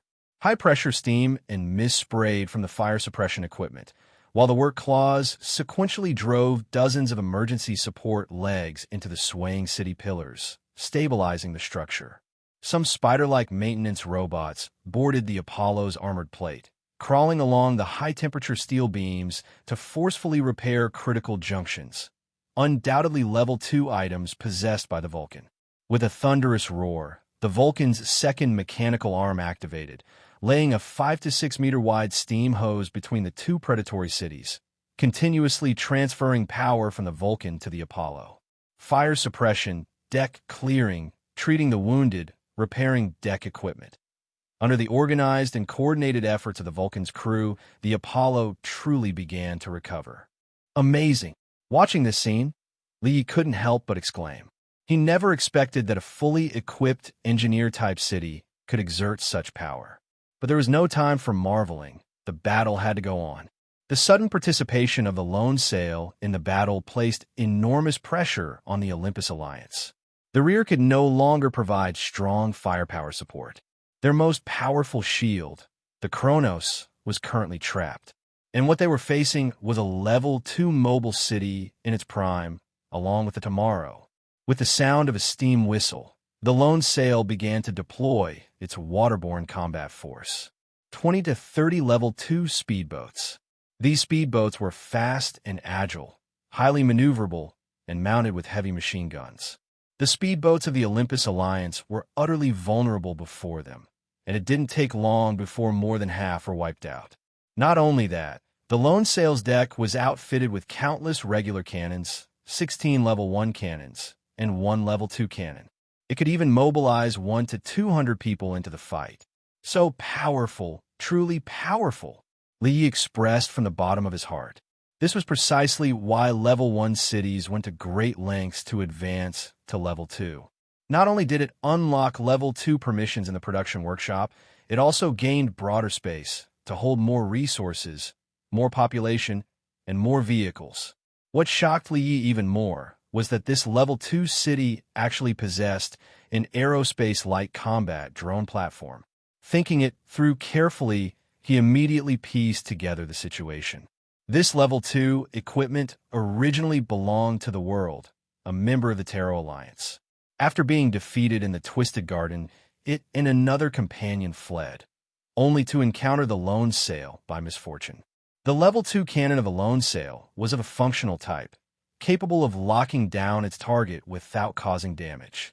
This enabled it to seize the level 2 equipment fully intact. At this moment, all members of the Olympus Alliance could no longer concern themselves with the tomorrow. They began to unleash a barrage of firepower toward the Lone Sail. In an instant, shells and bullets rained down like a storm upon the Lone Sail. Yet, as a level 2 mobile city, the Lone Sail's defense was unimaginably strong. After one wave of attacks, it remained almost unscathed. Subsequently, this level 2 predatory city fired once again. All the cannons on deck fired simultaneously, instantly blanketing the predatory cities. The Athena, which had already suffered speed loss, was destroyed under the overwhelming bombardment. The Hades, equipped with an energy shield, was hit by the level 2 cannon and was instantly trapped in a mass of giant slime. The remaining speedboats were all hunted down by the Lone Sail speedboats. The level 2 speedboats had superior defense, making it difficult for their weapons to penetrate them. They could only be destroyed helplessly under the enemy's firepower. Meanwhile, 12 combat drones took off from the platform one after another and began alternating bombing runs on the predatory cities. The once seemingly victorious predatory cities alliance now appeared to be teetering on the edge of defeat. At the same time, the Tomorrow began to retreat from the battlefield. This level 2 city was no benevolent entity. After annihilating the Olympus Alliance, its next target would surely be itself. As expected, the Lone Sail launched a concentrated bombardment in the direction of the Tomorrow, even deploying the level 2 cannon. It even dispatched part of its fleet to encircle the Tomorrow and sent out drones in pursuit. Looks like it really will become the final victor. Leah's expression turned grave. Yet what he didn't expect was that the tide of the battle would reverse once again. In the next second, the Lone Sail was completely engulfed by overwhelming firepower. Several sections of the Lone Sail's armor plating were blasted apart. Its corridors were twisted by shock waves into metallic sculptures. Multiple cabins were penetrated, and the middle layer collapsed partially. This sudden turn of events left everyone present utterly stunned. Only a level 2 cannon could cause this kind of damage. Li quickly regained his composure, a drop of sweat sliding down his forehead. Then the one who owns a level 2 cannon must be. With a thunderous roar, yet another massive figure emerged from a distance. It was clearly another level 2 mobile city. Its size was comparable to that of the Lone Sail, clad in jet-black city camouflage, and the number of cannons and heavy machine guns on its deck was equally jaw-dropping. On its flag was the image of a thin man with closed eyes. His eyes were tightly shut, hands clasped before his chest, and his mouth was sewn shut with dense threads. "That must be the Silence," Li Yi said in a low voice. The mantis stalks the cicada, unaware of the oriole behind. The Lone Sail thought itself the victor, never expecting there was someone else behind with a slingshot ready. In this multi-faction struggle, the later one enters the fray, the greater the reward. The Silence had already become the final victor. And the loot it sought was all the mobile cities present. Damn it! Damn it! Inside the cockpit, the Lord of the Lone Sail smashed his fist against the wall in anger. His timing to enter the fray had been good enough, and he had successfully gained control of the situation. But in the end, he was still one move behind. At that moment, The faces of the close aides and deputies standing beside him turned pale, because they all understood the strength of the silence. Right now, the situation in this body of water had reached its peak of tension and delicacy. One side was the formidable Tomorrow, now seen as prey. One side was the heavily damaged Olympus Alliance. One side was the lone sail, ambushed and damaged in multiple areas, but still capable of a fight. One side was the last to enter, holding the greatest advantage, the silence. A few seconds later, one side made the first move. Suddenly, the frost cannon on the deck of the Tomorrow fired with a boom. The waters near the Medusa were instantly frozen, rendering this predatory city immobile. Immediately after, the Tomorrow launched a barrage of smoke shells into the surroundings, concealing itself within the smoke. This move was so sudden that all present factions were momentarily stunned. "You damn bastard!" The Lord of the Zeus smashed his fist against the wall in fury. He instantly understood the intention of the Tomorrow. It wanted to use others as scapegoats to draw attention, while it escaped using smoke shells and city camouflage. As expected, the silence then opened fire on the Medusa, blasting the predatory city into pieces. The lone sail, meanwhile, turned on the trapped Hades. As its mechanical arms and universal work claws activated one after another, the Hades was dismantled in an instant. The silence was not idle either, quickly closing in on the trapped Kronos and beginning its hasty feast. The two Level 2 predatory cities seemed to have reached a tacit agreement, beginning to eliminate the remaining enemies to clear the field for a one-on-one battle. In the despairing eyes of the Lord of the Zeus, the four companions he had sent into battle were completely annihilated. Though the Olympus Alliance was powerful before two Level 2 predatory cities, they were nothing more than food on the table. He could only wave his hand in frustration. "Retreat, retreat quickly." On the lake's surface, two Level 2 cities began their clash. The Level 2 cannon of the Silence was the first to strike the lone sail. Its Level 2 cannon was especially unique. The shell resembled a burning phantom shadow, and upon impact, it created large swaths of rolling black mist. The black mist spread as though it were alive, instantly corroding the deck structures of the lone sail. The hull, city armor, deck corridors, mid-level pillars, wherever the black mist passed, everything disintegrated into ash in utter silence. If it had been a Level 1 city, it would have long since collapsed. But as a Level 2 city, the lone sail was massive. This was merely component damage. With a whistle from the lone sail, the previously scattered fleet rapidly regrouped, and the aerospace light combat drones in the sky also assembled. The fire on the deck was quickly extinguished, the damaged armor plates were swiftly replaced by mechanical arms, and the combat personnel lined up on the deck, while the gunners began calculating parameters to aim at the Silence. This Level 2 mobile city was entering combat mode at full speed. In contrast, the Silence stood quietly in place. It seemed to have not yet formed a defensive line with its fleet at the front. As the lone sail issued an attack whistle, its troops immediately mobilized. The fleet dispersed and charged toward the Silence at full speed, attempting to destroy its mobility. Combat drones roared through the air in a forward sweep, aiming to bombard the deck-mounted cannons, heavy machine guns, and especially the two Level 2 cannons to eliminate its combat capabilities. All cannons on the lone sail fired, launching torpedoes at the Silence. As a Level 2 city, it was equipped with two sets of multi-tube torpedo launch systems, capable of launching 8 torpedoes in a short time. Within moments, this Level 2 city committed all its firepower in one breath, attempting to bring down the Silence in a single strike. At this moment, the Silence finally moved. A pitch-black shadow descended from above, completely enveloping its form. Shells, torpedoes, machine gun sweeps, and bombs dropped by unmanned combat drones. All their explosions and shockwaves were successfully blocked by this shadow barrier. As the faces of all personnel aboard the lone sail changed drastically, the counterattack from the Silence began. After absorbing the entire round of fire, the shadow that shielded its body dissipated. Immediately after, it opened fire. The Level 2 autocannons on its deck unleashed a barrage, instantly blasting several combat drones into flaming debris that plummeted downward. The dense shells swept across the fleet on the water, engulfing them in a sea of explosions. As a surviving speedboat was just about to open fire, it was suddenly dragged underwater and destroyed. The remaining speedboats were also dragged into the water one after another, each exploding in turn. Within just a few minutes, the offensive of the Lone Sail was utterly crushed.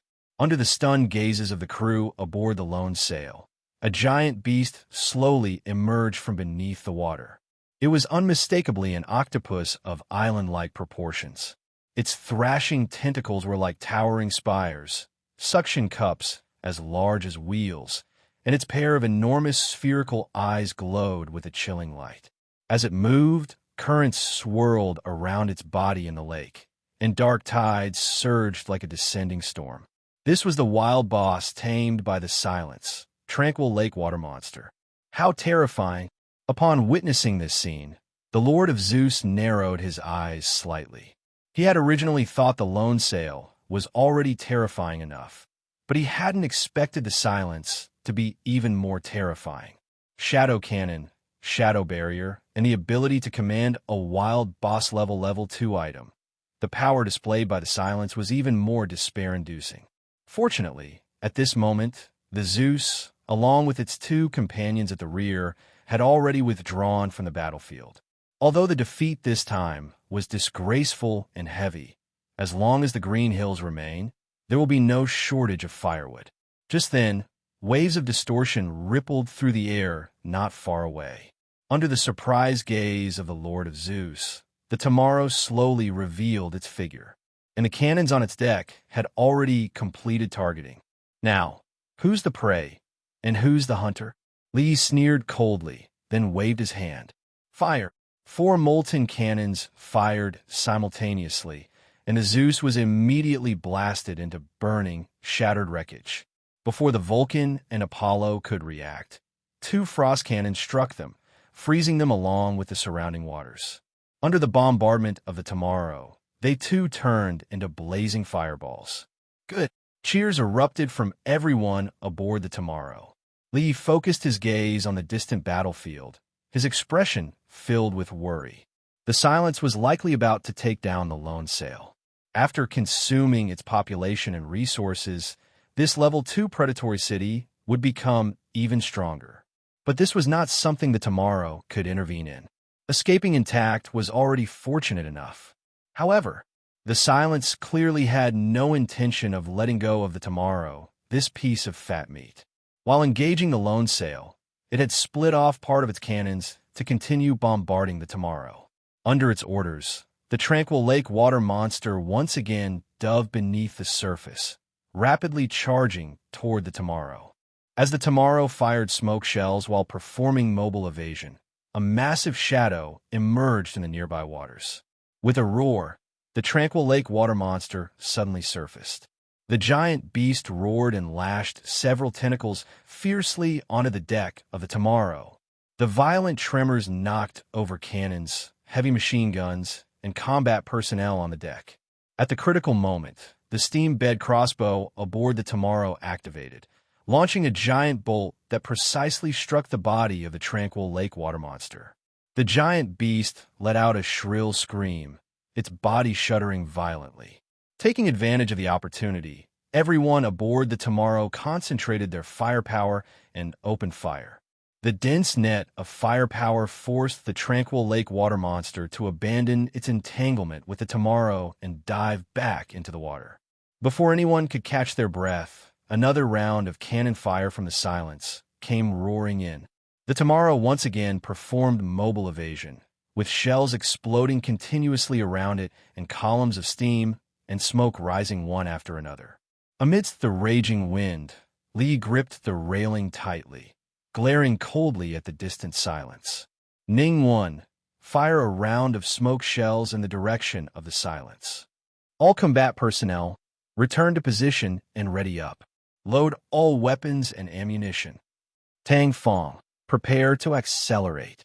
As he spoke, he clenched his fist. Since you don't want to let us go, we'll fight you for our lives. In the cannon exchange, the lone sail was clearly at a disadvantage. It had only one level 2 cannon, and it was merely functional. In contrast, the opponent had 2 level 2 cannons, far more powerful. Moreover, multiple bombardments from the lone sail had all been blocked by the opponent's black shadow barrier. Currently, many parts of the lone sail had been corroded by black mist and were gradually being destroyed. What pushed the Lord of the Lone Sail to despair even more was that the 2 level 2 cannons of the Silence had been reloaded and were about to fire. At this critical moment, a figure suddenly emerged from the smoke. It was the rapidly approaching Tomorrow. In the next second, it opened fire. The Silence activated its shadow barrier for defense. It quickly realized something was wrong, because the Tomorrow had not fire-damaging shells, but rather smoke shells. The smoke shells blocked by the shadow barrier exploded one after another, and thick smoke swept over the Silence, obscuring its line of sight. The sudden twist threw everyone aboard the Silence into intense anger and shock. Meanwhile, the once hopeless heart of the Lord of the Lone Sail suddenly revived, and he couldn't help but punch the air in excitement. "Good Lord, should we use that now?" his deputy immediately asked. The Lord of the Lone Sail was about to nod swiftly, but then quickly realized something. "No, it's not time yet," he said in a deep voice. With the attack landing successfully, Lee had yet to feel any joy when the thick smoke covering the Silence's deck was blown away. On closer inspection, enormous mechanical fan blades were clearly installed on the opponent's deck. At this moment, those mechanical devices were rapidly activating, dispersing the smoke on the deck. Seeing this, Lie's gaze subtly changed. One had to admit, as a level 2 predatory city, the Silence had even taken this into account. With a wave of his hand, the Tomorrow once again disappeared into the smoke. On the water's surface, the 2 level 2 cities unleashed firepower at one another once more. The lone sail failed its mobile evasion and fell into a barrage of overwhelming explosions. Adding to that, a level 2 cannon shell had already struck the lone sail earlier, and a black mist had corroded part of its city armor like a virus, making it exceptionally fragile. Meanwhile, the Silence once again absorbed all the damage thanks to its shadow shield. The lone sail seemed highly unwilling to accept this. As all level 1 cannons were being reloaded, it chose to fire several regular cannons instead. This time, the Silence did not activate its shadow shield. After all, while the shadow shield device was powerful, each activation consumed a staggering amount of level 2 shadow ore. Regular cannons had limited firepower and posed no real threat to a level 2 city like the Silence. Using the shadow shield for that would be entirely uneconomical. However, the Silence quickly realized something was wrong, because when those shells landed and exploded, a powerful current instantly surged through the entire city, forcing it into a shutdown. At the same time, the Lord of the Lone Sail laughed wildly without restraint. "Ha! You've fallen for it. That previous round of simultaneous level 1 cannon fire had merely been a feint. The Lone Sail's Rayall-killing move was this round of regular cannon volleys. Though they were regular cannons, 3 of them had been loaded with level 2 shells, electromagnetic pulse shells. These were something the Lone Sail had stumbled upon while hunting a wild boss in the wasteland zone. There were only 3 rounds in total, hence they were used with extreme caution. They could disable the enemy city's circuitry, though only for a short time, roughly 30 seconds. Even if the entire city was temporarily paralyzed, the Silence could still mount an offensive. After all, cannons and torpedoes could be manually fired. Although the Lone Sail had succeeded, the result seemed minimal. Just as the Lord of the Silence figured all of this out, a mocking curve appeared at the corner of his lips. A cold sneer also formed at the corner of the Lone Sail Lord's mouth. "If you think I aim to destroy your offensive capabilities, then you're gravely mistaken. It's now. Do it." At this moment, the Tomorrow had already appeared behind the Silence. Receiving the report through the voice tube, the Lord of the Silence froze, his face drastically changing. Damn it! The next second, the Tomorrow opened fire. Two frost shells struck the underside of the Silence's hull, instantly freezing it and making it exceptionally brittle. Immediately after, four molten cannons fired in unison. The rear hull of the Silence, along with its propellers, were blasted apart, and water began flooding in. This Level 2 predatory city instantly lost its mobility. The Lone Sail Lord's true intent in launching the electromagnetic pulse shells wasn't to disable the Silence's offensive capabilities, but to paralyze its circuits so it couldn't activate the Shadow Shield device, giving the Tomorrow a chance to strike. Lee now understood his intent. In that moment, the former hunter and prey reached an unspoken agreement. Having landed its strike, the Tomorrow did not linger. It quickly launched smoke shells to cover its retreat. The Lone Sail finished reloading its cannons and began firing wildly at the Silence. And when the Silence returned fire, the Lone Sail did not attempt to perform mobile evasion either, because the Silence had already ordered the Tranquil Lake water monster to wrap several of its tentacles around the Lone Sail's propellers and thrusters, stripping it of its mobility as well. The two Level 2 predatory cities thus began their final, frenzied duel. Dozens of cannon muzzles spewed flames, shells collided midair, explosions lit up in a continuous blaze, one after another. Torpedoes launched by both cities advanced beneath the surface, hitting the opposing hulls directly. The Lone Sail gradually became riddled with wounds, while the Silence, having depleted its shadow, could no longer activate the Shadow Shield for defense. The Tomorrow seized the opportunity to launch another attack, striking the damaged, leaking hull, and expanding the destruction. During this time, the Lone Sail's Level 2 cannons kept firing. The shells expanded midair, transforming into massive adhesive slime that entangled the Silence, gradually stripping it of any ability to resist. In the end, completely ensnared by the giant slime, the hull of the Silence took on heavy water, slowly sinking into the lake. The Lone Sail didn't fare much better. Its entire structure was riddled with gaping holes, many parts ablaze and exploding. As they watched the Silence finally sink, the crew of the Lone Sail could no longer contain their excitement and let out deafening cheers. The deputy's eyes welled with tears as he firmly gripped their lord's shoulders. "We did it, Lord." To his surprise, the Lord of the Lone Sail lit a cigarette and revealed a melancholy smile. "No, we're not the winners." The next second, their cockpit was engulfed by the Tomorrow's cannon fire. After the Silence had sunk, the Tomorrow turned back to send the Lone Sail on its way. Both Level 2 cities were annihilated at the same time. This was the outcome Li Yi had wanted most. At this moment, the Lone Sail was already on the verge of collapse. Barely a single intact part could be found. Surviving residents and combatants quickly lowered speedboats to escape. Some even jumped straight off the deck into the water. Li Yi looked at his lord's wristband and couldn't help but feel an itch to act. Right now, he wanted to head over to the Lone Sail's production workshop and seize all its production projects. This was a Level 2 city. Who knew how many valuable items were in its production workshop? Moreover, the explosion hadn't yet reached the fuel compartment. There was still some time before it would trigger a chain detonation.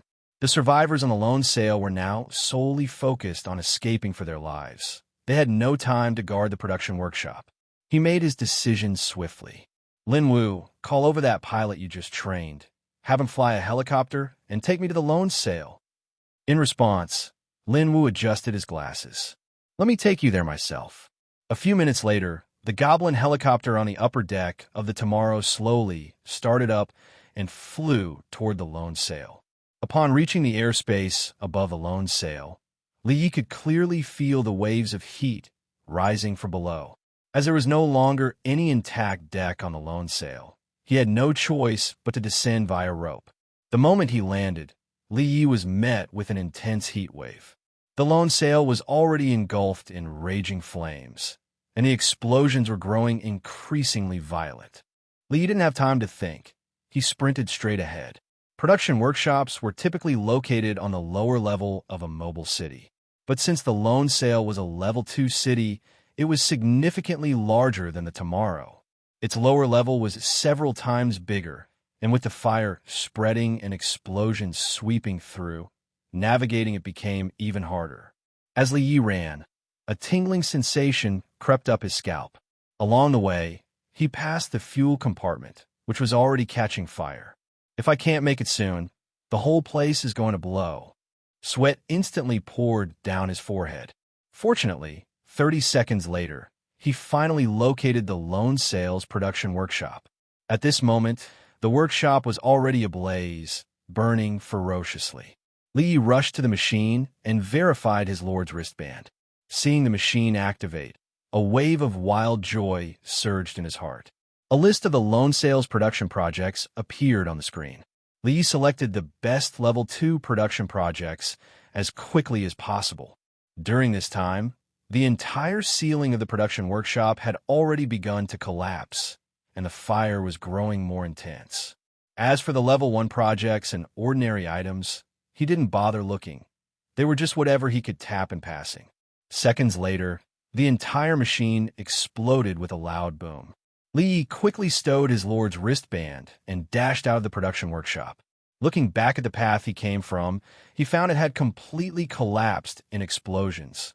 There was no way to return to the helicopter using the rope. By now, the fire had already reached the fuel compartment, and a chain detonation was imminent. Li Yi made a split-second decision and bolted toward the edge of the deck, diving headfirst into the water. After searching the surrounding waters with a spotlight for a while, Lin Wu successfully found him and used a rope to pull Li Yi back up onto the Tomorrow's deck. "You greedy bastard!" Old Joe punched him with lingering fear in his voice. "What would we have done if something happened to you?" Li scratched his head with a smile. He couldn't be blamed for being so greedy. It was simply that the Lone Sail's production workshop was far too tempting. He didn't even bother changing his soaked clothes and walked straight into the production workshop, inputting the newly acquired Lone Sail production projects via his lord's wristband. When he saw the contents clearly, his eyes instantly widened with delight. This time, he had obtained a full 7 level 2 production projects from the Lone Sail: Viper Speedboat, Blood Tier Ripper Heavy Machine Gun, Iron Dome City Armor, Hunter Cannon, Azure Ripple Water Tower, Wave Chasing Hull, Comet City Circuit. Li Yi was overcome with joy. After all, each of these level 2 items was a treasure. What surprised him most was that among them was actually the Blood Tier Ripper, a level 2 heavy machine gun. So it turned out the Lone Sail was the one who had won it at the city auction house. Old Joe and the others were also ecstatic when they saw it. As for the remaining items, they were all level 1 equipment: propellers, hulls, firearms, and such. The Tomorrow already had these and didn't really need more. Several days later, the Tomorrow finally crossed the tranquil lake and reached the shore. During this time, the system refreshed a round of intelligence, but due to the short cycle, it was all minor scraps. Because the battle had consumed too much energy, the Tomorrow attacked a few small islands over the past few days, gathering a decent amount of resources. Before advancing to a level 2 city, the Tomorrow needed to return to land travel mode. Once he confirmed the surrounding area was safe, Li Yi gave the order to begin the city transformation. Amid loud mechanical roars, the mechanical arms and cranes on the Tomorrow's deck activated. The hull components were dismantled one by one. The anchors, thrusters, and propellers were disassembled and retrieved, and the sails on the deck were removed. The containment bay opened, releasing the stored city, treaded wheels, and tires. A few hours later, the Tomorrow had resumed land travel mode. Iron, ore, coal, wood, saltpeter, city alloy, city structure blueprint, city crystal. After submitting these resources in sequence, Li Yi pressed the confirm button in the production workshop. Begin upgrade. All of a sudden, the entire Tomorrow emitted a loud, clicking sound like a giant spring being wound up. Its city armor began to retract layer by layer like flower petals, revealing the inner structures that slowly stretched outward. As the gears, linkages, and hydraulic systems within began to separate and reorganize, the entire city's size visibly started to expand. The production workshop operated nonstop, processing the prepared iron ore into a large number of city accessories, which were delivered throughout the city via conveyor belts for assembly. During this time, the prepared fuel, saltpeter, and coal rolled along the conveyor belts into the fuel compartment, powering the city's upgrade. The most astonishing transformation occurred in the middle section. The lowest middle deck slowly descended, while rows of honeycomb-shaped mechanical structures newly built by the production workshop rose up. As mechanical arms and work claws operated within, new houses were formed and integrated into the middle section. The lower section's deck also descended like the middle section, with new supporting frameworks installed by the mechanical arms. This upgrade process lasted a full 5 to 6 hours before it concluded. As the mechanical arms, work claws, cranes, and other city accessories came to a halt, Tomorrow had already transformed into a brand new Level 2 city. Lee gazed at the tomorrow before him and couldn't help but express his heartfelt emotion. What a huge change! After advancing to a Level 2 city, Tomorrow had expanded from its original 125 meters in length and 80 meters in width to 375 meters in length and 240 meters in width. Its height had also increased significantly. Its three-tiered structure, upper, middle, and lower, had greatly expanded, with the number of levels now several times more than before. Now it looked like a small mountain. "Let's go up and have a look." Lee waved to everyone. Indeed, during tomorrow's upgrade process, for safety reasons, everyone had to obediently leave the city and remain on the ground. Li Yi, along with Old Zhou and Tang Fong, were the first to return to the deck via the lift platform. After the upgrade, the lift platform had also grown in size. Previously, it could only accommodate 2 off-road vehicles, but now it could hold as many as 10. The current Tomorrow was far more spacious than before. The ample space allowed it to carry more resources, grow more crops, and accommodate a larger population. As a Level 2 city, it could house 5,000 to 10,000 people. Currently, Tomorrow had only around 200 residents, making it feel especially empty. Rainbow tomatoes, exotic oranges, dragon breath peppers, crystal cabbage, windsong rice, black corn. Lee then planned new farmland in the middle section, where he sowed these newly acquired Level 1 crop seeds, adding them to the existing morning wheat, blue heart potatoes, and emerald lettuce. Tomorrow's dining table would now be much more plentiful. With more fields came the need for more hands. Lee had to select 20 ordinary residents to specialize in tending the fields. Next, he convened a meeting with Tang Fong, Old Zhou, Lin Wu, and the others to jointly draft a system for work compensation. A mobile city did not support idle people. Every resident needed to contribute through labor, skills, or combat in exchange for the resources necessary for survival. Currently, the class ranks on Tomorrow range from T7 to T1 in ascending order. Level 3 residents were classified as T7. Level 2 residents were classified as T6. Level 1 residents were classified as T5. Combat personnel were classified as T4. Combat captains, helmsmen, lookouts, gunners, and mechanics. These professionals were classified as T3 and were allowed to live in the upper section. Assistants and management were classified as T2. The Lord was the only one classified as T1. Tomorrow's work currency was contribution points. Tasks like tending fields, cleaning the deck, external mining, daily city, and vehicle maintenance earned between 40 to 60 contribution points per day. Combat personnel earned 100 contribution points daily, with additional rewards ranging from 10 to 2,000 points for destroying enemies, disabling enemy vehicles or mobile cities, or killing a wild boss. As the most basic level, T7 had no privileges, and T6 had a 10% contribution point bonus. T5 received a 25% contribution point bonus and regular supplies of meat, eggs, vegetables, and fruits. Residents were not limited to T5. They could continue to advance to T4 and T3. Upon reaching T3, they could move to the more spacious upper section for residents. In addition, T7 residents could be promoted to T6 after working for 30 days and to T5 after 60 days of work. From T5 onward, further promotions required greater and better contributions to reach T4 and T3. Residents could exchange contribution points aboard the Tomorrow for food, furniture, fresh water, daily necessities, and other materials. The basic ration cost 10 contribution points per serving and primarily consisted of a fixed quantity of Blue Heart potatoes and morning wheat ground into noodles. Fresh water cost 5 contribution points per unit, with a daily purchase limit of 3 units. The limit would be lifted when water resources were abundant.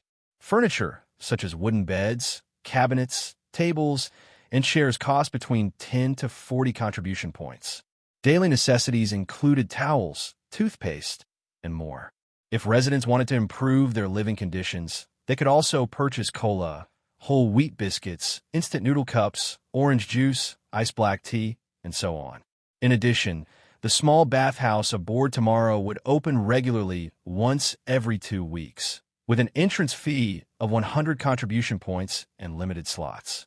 To improve living standards aboard Tomorrow, Lee also planned to build more public facilities in the future. Your contribution determines your survival level. From a mobile city lord. In fact, many mobile cities had similar contribution systems. After all, it was a better way to mobilize the residents' enthusiasm and encourage contributions to the city. Li Yi then officially announced the contribution system and instructed Lin Wu, Ning Wan, and Lin Xia to pack their belongings and move to the upper section. He also specifically selected 5 staff members to record the contribution system, all receiving T3 treatment. As soon as the announcement went out, a large number of residents eagerly signed up. After all, T3 treatment was considered very good, just slightly below that of combat personnel, but without having to participate in external battles. TSK, upgrading to a level 2 city really is great. The space has increased so much. Old Joe sighed. Right, Ailey. I also heard that some mobile cities have even built roads in the middle section, and residents there drive small cars. There's really such a thing? Lee was surprised.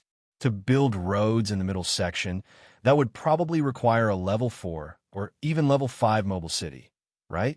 Upon thinking it through, he realized that Tomorrow was currently stationed in the wasteland zone, which was just a level 1 area, so the things they could see were indeed very limited. Only by heading toward a broader world could they gain a wider vision. After becoming a level 2 city, Tomorrow had to leave the wasteland zone. The resources produced by this level 1 area could no longer meet its development needs. After crossing the serene lake, the eternal night zone loomed not far ahead. There was no light, no movement, only endless darkness spreading in all directions. It stood in stark contrast to the warm sunlight by the serene lakeside. I wonder what's over there. Li Yi thought silently, then waved his hand. Let's go. We're heading to the eternal night zone. Tomorrow activated and began moving north. Staring at the approaching eternal night zone, Li Yi nodded gently. There, he and his companions would face a brand new challenge. At that moment, he suddenly thought of another issue. According to intelligence, there were 3 mobile cities from the human faction in the wasteland zone. The Lone Sail and the Silence were both at the Serene Lake. So where was the remaining level 2 city? Meanwhile, in the western part of the wasteland zone, a massive creature was moving between the mountains. It was the missing level 2 mobile city, Iron Digger. Its front section was equipped with 2 giant, retractable metal jaw plates filled with rotating sharp drill bits, while both ends of the city had massive spider-like mechanical climbing limbs. Dozens of steel cranes stretched across the deck. At this moment, this level 2 city was skillfully climbing between the mountains. Exhaust pipes spewed thick smoke with a sulfur smell, and the steel cranes anchored atop a Discover mine. Miners wearing goggles fastened themselves with safety ropes onto the cranes while drilling and blasting at the cliffs, then used the steam pulleys on the cranes to transport the mine or back onto the deck.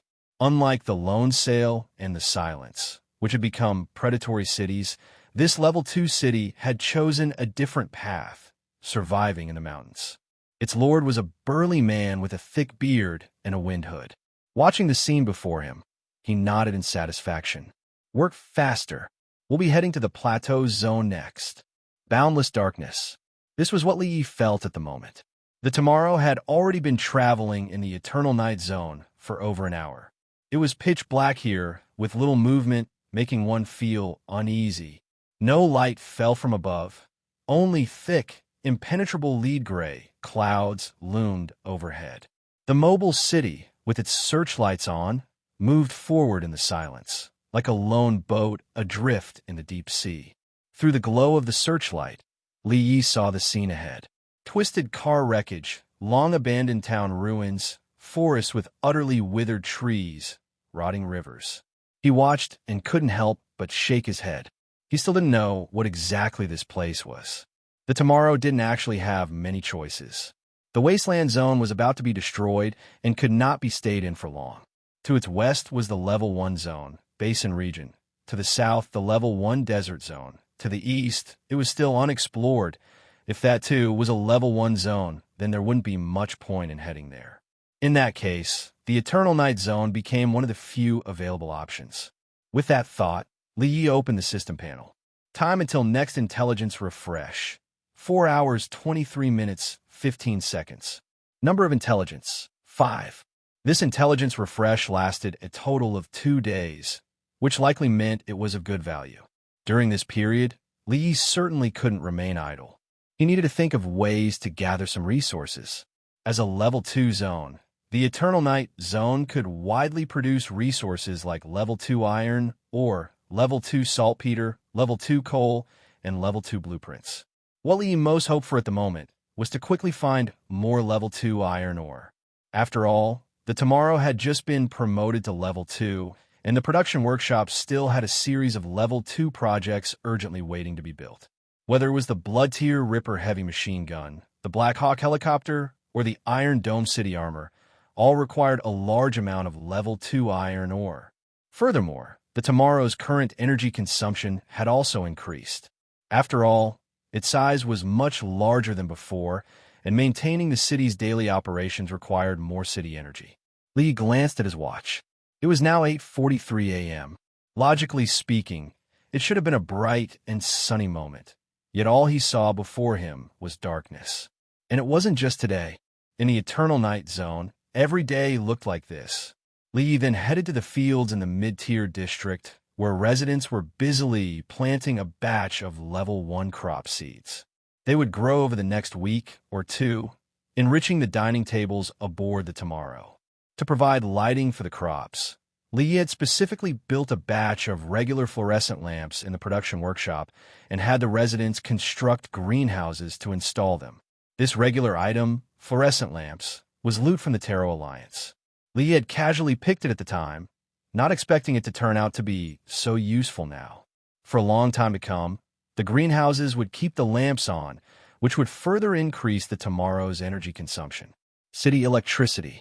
Li couldn't help but think of this term. Even though it had been promoted to a Level 2 city, the Tomorrow's current energy supply was still far from being able to provide electricity for daily life. Each resident's daily usable electricity, 0. It was something unavoidable. At present, the Tomorrow's energy consumption had to be prioritized for regular mobility, greenhouse crop lighting, as well as city camouflage and energy shield. When it's promoted to Level 3 or a higher level, maybe then the city energy will have surplus, Li Yi thought. To better investigate the surroundings, he had specially crafted a searchlight through the production workshop and installed it atop the watchtower. Lin Wu had even mounted a rotating base beneath the searchlight to allow it to swivel 360 degrees. At that moment, the lookout Lin Xia was controlling the searchlight, sweeping the distant roads back and forth to scout the situation. "Ailey, should we send out a convoy to explore the area?" Old Joe walked over and offered a suggestion. "See if there are any mines or oil fields nearby. That way we can start extracting resources too." As the Tomorrow resumed land-based travel mode, the speedboats within the fleet were retrieved one by one and placed in the lower shipborne area. The Storm Infantry Vehicle and Convoy 1 and 2 could now be reactivated. At present, both the parking zone and the shipborne zone of the Tomorrow had expanded considerably, able to accommodate as many as 40 to 50 off-road vehicles or speedboats. Once it reached a higher level and its internal space further increased, it might even be able to house an entire fleet. You mean external exploration? Lee thought for a moment and nodded. All right, then let's report. Emergency situation 3 kilometers ahead, came Lin Xia's voice from the watchtower. A large-scale zombie swarm is incoming, and they appear to be Level 2 zombie swarm. What? Li Yi and old Zhou exchanged glances, their expressions changing simultaneously. Li Yi immediately rushed to the watchtower at full speed and took the binoculars from Lin Xia. As Lin Xia directed the searchlight toward the distance, he too saw the scene several kilometers away. Zombies. Densely packed zombies, numbering in the tens of thousands. They surged toward the tomorrow like a boundless sea of decay. In addition to the usual level 1 zombies, Li also saw many different forms of zombies. Towering 4 to 5 meters tall, with hardened keratin armor-like skin, massive brood zombies. Slender and skeletal, with grotesquely expanded rib cages and throats mutated like amplifiers. Female screeching banshees. Oozing pus from rotting bodies, secreting corrosive fluid that eroded the ground. Corroders. Limbs mutated into spider-like appendages, crawling with the agility of spiders and seemingly capable of spraying webs. Web weavers. There was no doubt, these were all level 2 zombies. Brutes, screeching banshees, corroders, web weavers. They really are coming in strong this time. In the cockpit, Lin Wu picked up a pair of binoculars and muttered. When I heard the bounty hunters in Field Town talk about these things, I was still wondering what kind of monsters they were. Turns out they're level 2 zombies. Li then raised his hand and gave orders. All combat personnel to the deck. Prepare for battle. Ning 1, ready the lava cannon and frost cannon for immediate fire. Tang Fong, turn around and outrun the zombie swarm at full speed. Old Zhou, get the storm infantry vehicle out of the garage. The zombies had already sensed the tomorrow from afar and began charging forward at a frenzied pace. While retreating and changing direction, the tomorrow's level 1 cannons began firing in succession. Huge explosions erupted into the sky, and hundreds of zombies were instantly blasted into ashes. But this did little to stop the advance of the zombie swarm, for their numbers were simply too vast. Through the binoculars, Li noticed that those level 2 zombies took minimal damage from the cannon bombardment and still retained mobility. He couldn't help but shake his head. Level 1 cannons were practically unstoppable in the wasteland zone, but against level 2 creatures, their damage was reduced. The zombies themselves were already incredibly fast, and it didn't take long for the first wave to catch up to the tomorrow. The zombies at the very front were immediately sucked into the treaded wheels. The cracking of bones was drowned in the roar of the engines, and flesh was crushed into pulp by the wheels. But the zombies still came on in droves. After all, they were emotionless and mindless bloodthirsty monsters. Very soon, the zombies began climbing on top of each other like a human pyramid, gradually swarming the tomorrow like an army of ants. On the deck, the combat personnel opened fire recklessly with their heavy machine guns and Peregrine Falcon assault rifles. Level 1 zombies were instantly shredded and fell one after another. However, the weapons had minimal effect against level 2 zombies. Finally, the first zombie climbed up onto the platform, followed by the second, the third. Leading them was a tyrant standing 4 to 5 meters tall. It let out a sudden roar and charged forward head-on, enduring the dense firepower. Following close behind were the screeching banshee and the web weaver. The screeching banshee unleashed high-pitched shrieks, the sharp sound waves nearly bursting eardrums and disrupting balance. The web weaver crawled agilely across the deck, occasionally spraying webs that entangled the combat personnel and even the heavy machine guns and cannons. Meanwhile, the corroder continued climbing. The corrosive liquid oozing from its body began to erode the tomorrow's city armor. More and more zombies reached the deck, and the situation was on the verge of spiraling out of control. Just then, a torrent of concentrated firepower swept in, tearing through the zombie swarm. It was the storm infantry vehicle that Li Yi had old Zhou bring over.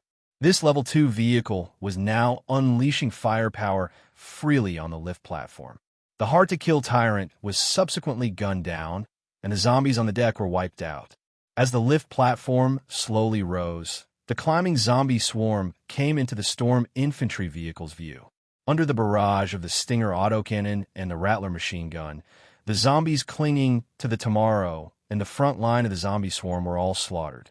The Tomorrow finally reached top speed and roared away. Half an hour later, it had completely shaken off the zombie swarm. At that moment, the expressions on everyone's faces on the deck were filled with lingering fear. Among all the monsters in the wasteland, zombies were the most terrifying.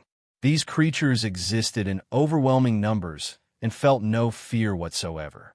Once they spotted a living person, they launched into a frenzy. As long as one suffered even a scratch from them, even just from their fingernails, they would be immediately infected. What was most terrifying was their unimaginably high speed. They could easily catch up to convoys in mobile cities. Once zombies invaded the deck and began spreading, the entire mobile city would fall. Li Yi swiftly confirmed the casualties. Thanks to the timely arrival of the storm infantry vehicle, the initial zombie incursion onto the deck was stopped, resulting in only 3 combat personnel casualties. 2 of them were overwhelmed by the first zombies that climbed up because they were too far away. The last one was bitten by the agile web weaver. At this moment, his wound began turning black from infection. The veins protruded like tiny black snakes, and web-like black-purple patterns surfaced on his skin. His breathing became rapid, his heart pounded violently, his eyes turned ferocious, and his body began twitching uncontrollably. Those bitten by zombies all turned to zombies. "He can't be saved now," Lin Wu said. "Better to end his suffering quickly." Li nodded to old Zhou, who then shot the man, ending his pain. Lin Wu then wheeled himself in front of Li Yi and expressed his thoughts. Although they had escaped danger, the Tomorrow needed to promptly clean out the zombie flesh and remnants stuck in its treaded wheels. If not removed, the remains could become more deeply lodged as the city moved, potentially jamming a wheel component and causing malfunction. In addition, the rear deck of the Tomorrow had sustained heavy damage and required replacement. The damage came from 2 sources.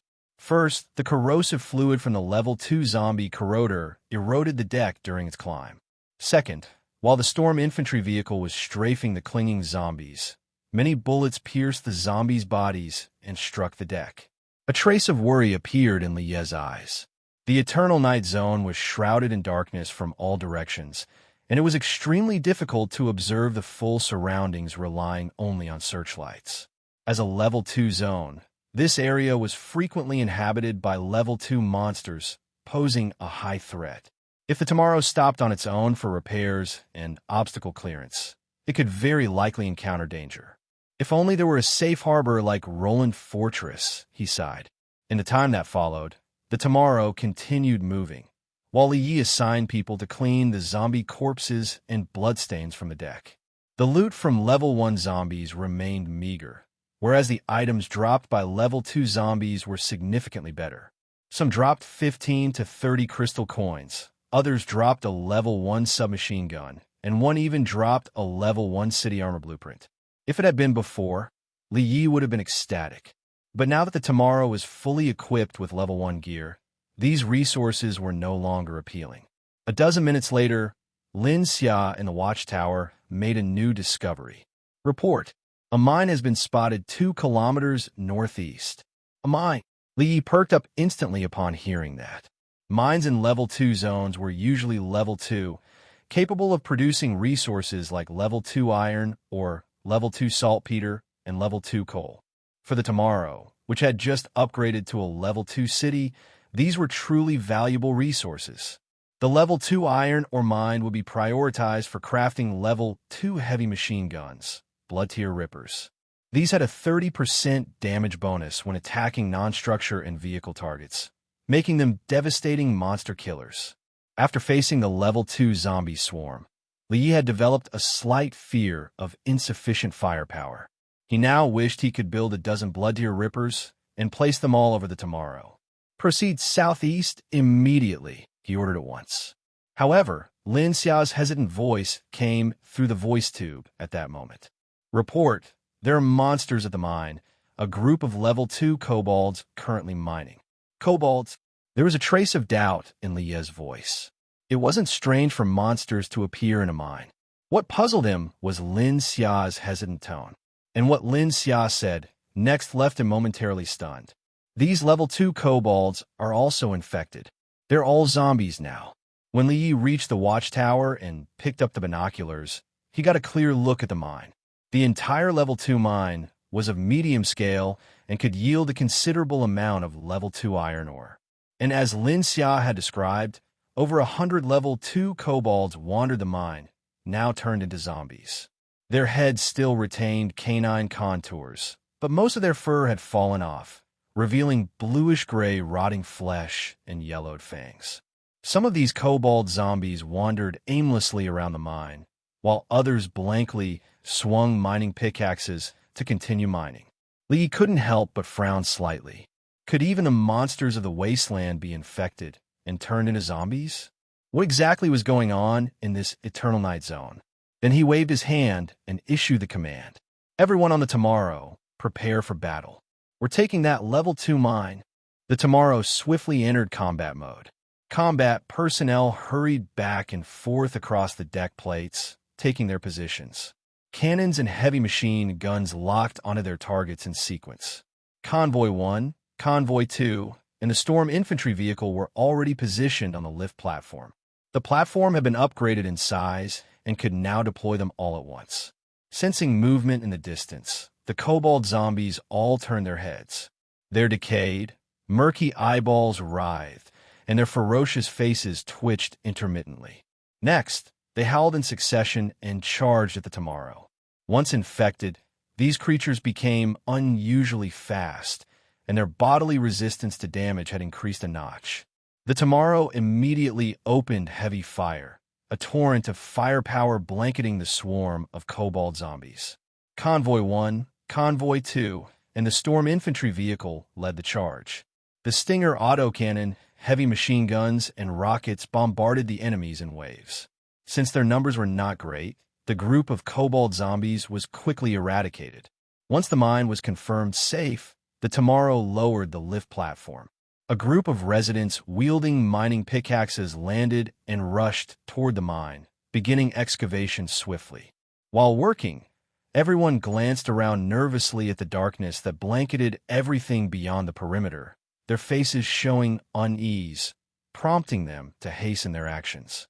Atop the watchtower, Lin Xia operated the spotlight, casting beams into the distance in a rotating pattern, continuing to stand guard. Li eagerly began searching the corpses of the kobold zombies. These were level 2 creatures.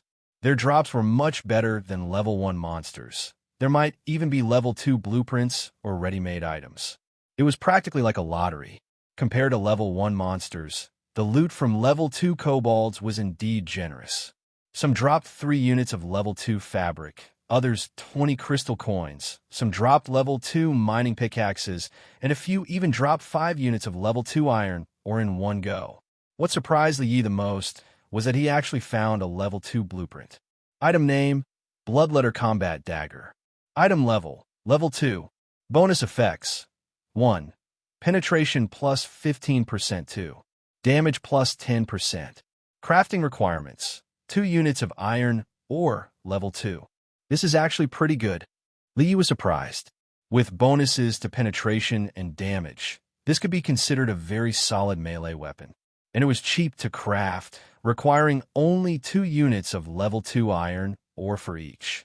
This could be distributed to every combat personnel engaging in offensive mining operations. 198 units of level 2 fabric, 352 crystal coins, 74 units of level 2 iron ore, 7 level 2 mining pickaxes, and 1 level 2 item blueprint.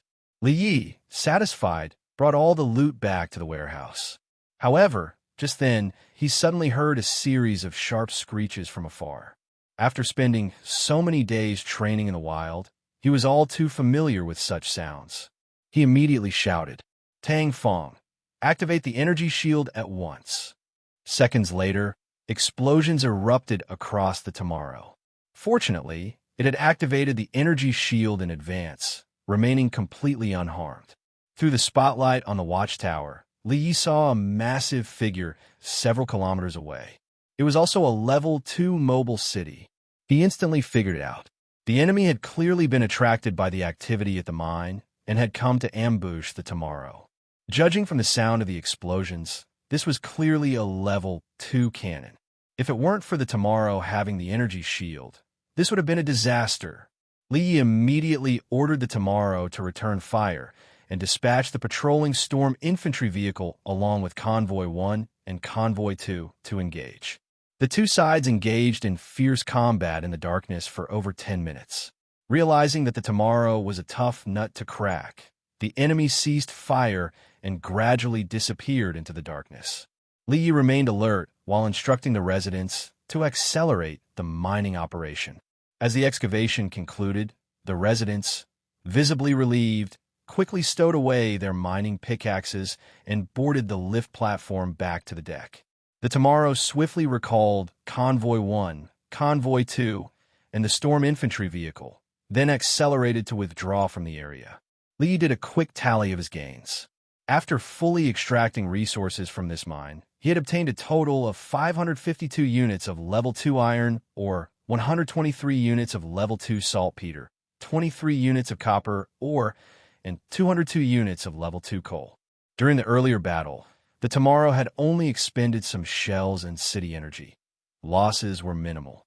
But more concerning to Li Yi was, the Eternal Night zone was like a dark forest, and everyone in it was a gun-wielding hunter. No one could discern whether the other party they encountered was friendly, nor could they be sure if the other side harbored any goodwill toward them. In the wasteland, trust was a luxury. Mobile cities moving through the wilderness always maintained a high level of vigilance. At the first sign of another city, everyone prepared for combat and kept their distance. In the perpetually dark and visibility-obstructed Eternal Night zone, this tension only escalated. For survival and development, mobile cities had to explore the wilds, extract resources, and attack monster strongholds. But all such activities would create disturbances in this forest, inevitably drawing other armed hunters. Thus, shoot first, ask questions later had become everyone's unspoken rule. With darkness as cover, ambushes were easy to pull off. If successful, one could seize another city's resources, population, and ongoing projects in their survival workshop. Li Yi had now begun to grasp the brutal survival conditions of the Eternal Night Zone.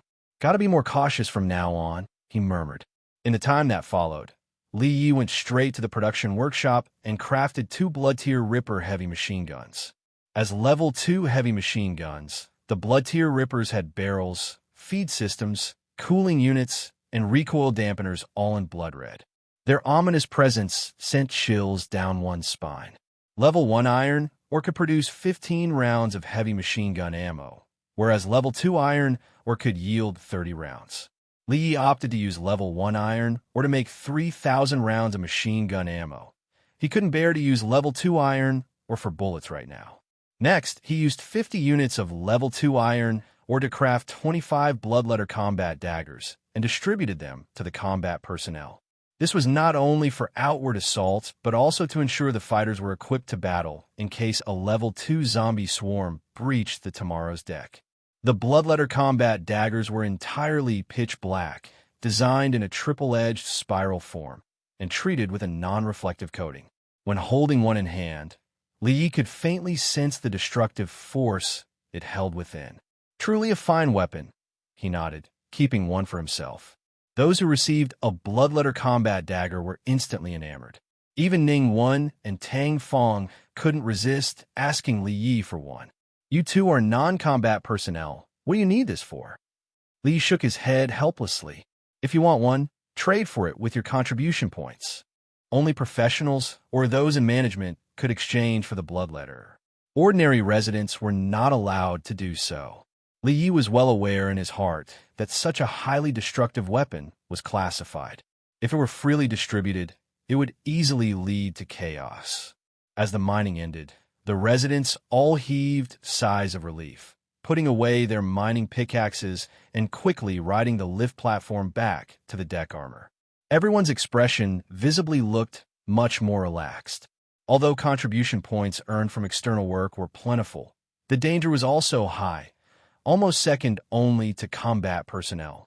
Not long after, a new round of intelligence was refreshed. Finally, it's here. Lee nodded lightly. He hoped that this time the intelligence would provide some insight into the Eternal Night Zone, at least clarifying the situation of this Level 2 zone. This time, the system refreshed a total of 1 ordinary, 1 excellent, 1 rare, and 2 superior intelligence entries. 1 hour ago, the Level 1 mobile city Jagged was destroyed. This city survived for 2 days, 14 hours, 27 minutes, and 35 seconds in the Eternal Night Zone. Intelligence value, ordinary. 2. As of now, there exists no survivor towns within the Eternal Night Zone. Intelligence value, excellent. 3. Your current location is Forest of Death in the Eternal Night Zone. This area contains only 1 safe harbor. Intelligence value, rare. 4. Despite a valiant battle, the Mobile City Alliance Crescent was ultimately annihilated. All 3 of its members were Level 2 mobile cities. Intelligence value, superior. 5. 37 kilometers directly west, a survivor caravan is on the verge of collapse. Their fuel has been completely exhausted, and the caravan has come to a halt. This caravan possesses 1 Level 2 upgrade blueprint. Intelligence value, superior. As always, Lee analyzed the intelligence as he read. Starting with the first entry. A Level 1 city was destroyed, surviving in the Eternal Night Zone for less than 3 days. In fact, the venture of a Level 1 city entering a Level 2 zone was risky, yet still relatively common across the wastelands. This was mainly because the materials yielded in Level 2 zones were a whole magnitude higher than those in Level 1 zones, and the drop rate for Level 1 items and Level 1 blueprints from Level 2 creatures was higher, allowing Level 1 cities to develop rapidly. Therefore, even though the Apocalypse sect had warned about the dangers of the Eternal Night Zone, many mobile cities still ventured forth. If one were lucky enough to take down a weak creature and obtain a Level 2 finished product, that would be a major windfall.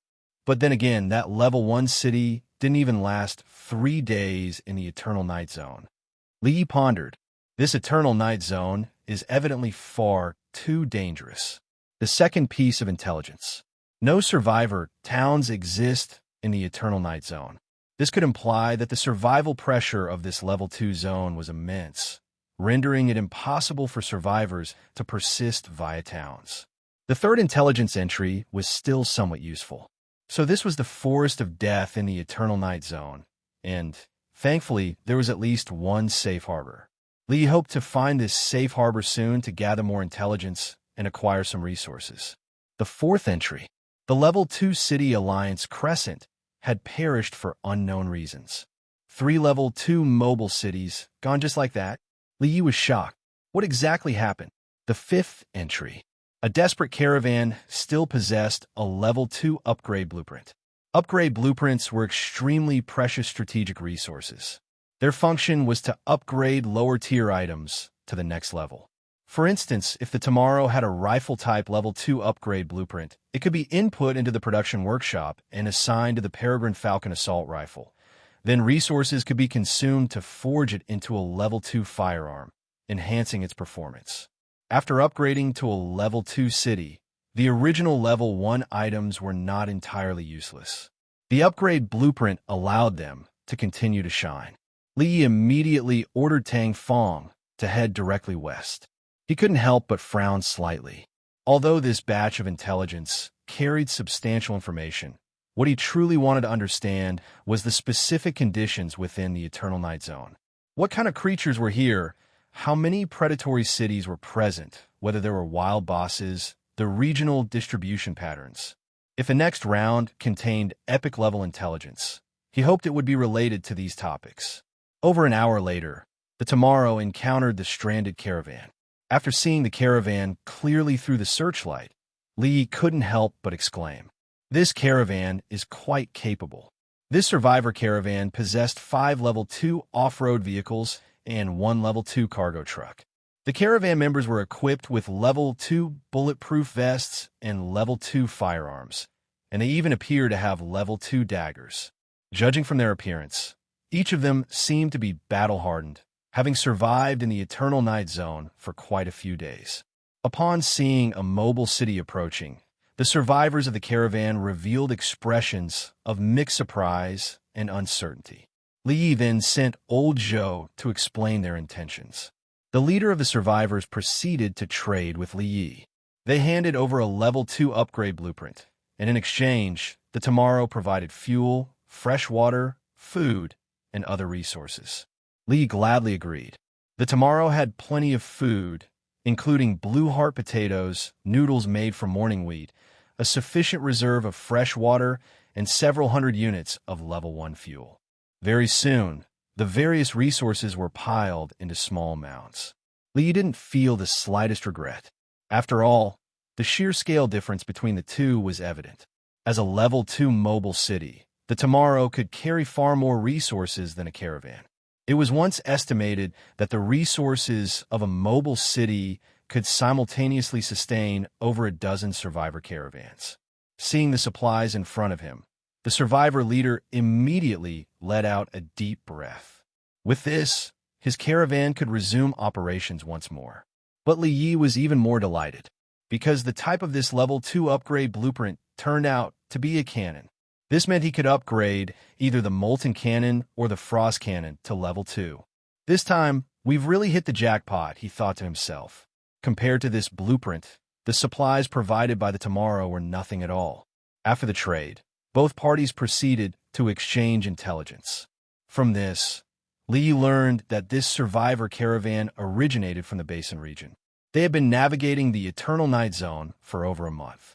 Although it's very dangerous here, the resources are extremely good, the leader said. But now we plan to return to the Basin region and establish a town to live in. Since you've lived here for over a month, are you clear on what the situation is like here? Li asked. The leader shook his hands repeatedly at this. Zombies, they're everywhere. And there are creatures infected by zombies too. This survivor caravan had only lingered around the periphery of the Eternal Night Zone and had not chosen to venture deep. But even so, the pressure they faced was immense. The outer area was filled with zombies. Every few hours of travel would bring a zombie swarm. On the rare occasion they found a resource point, it would be crawling with infected Level 2 creatures. Coupled with the perpetual darkness in this region that severely hindered visibility, the survival pressure on the caravan was simply overwhelming. From his words, Li also learned a bit about the conditions in the Basin region.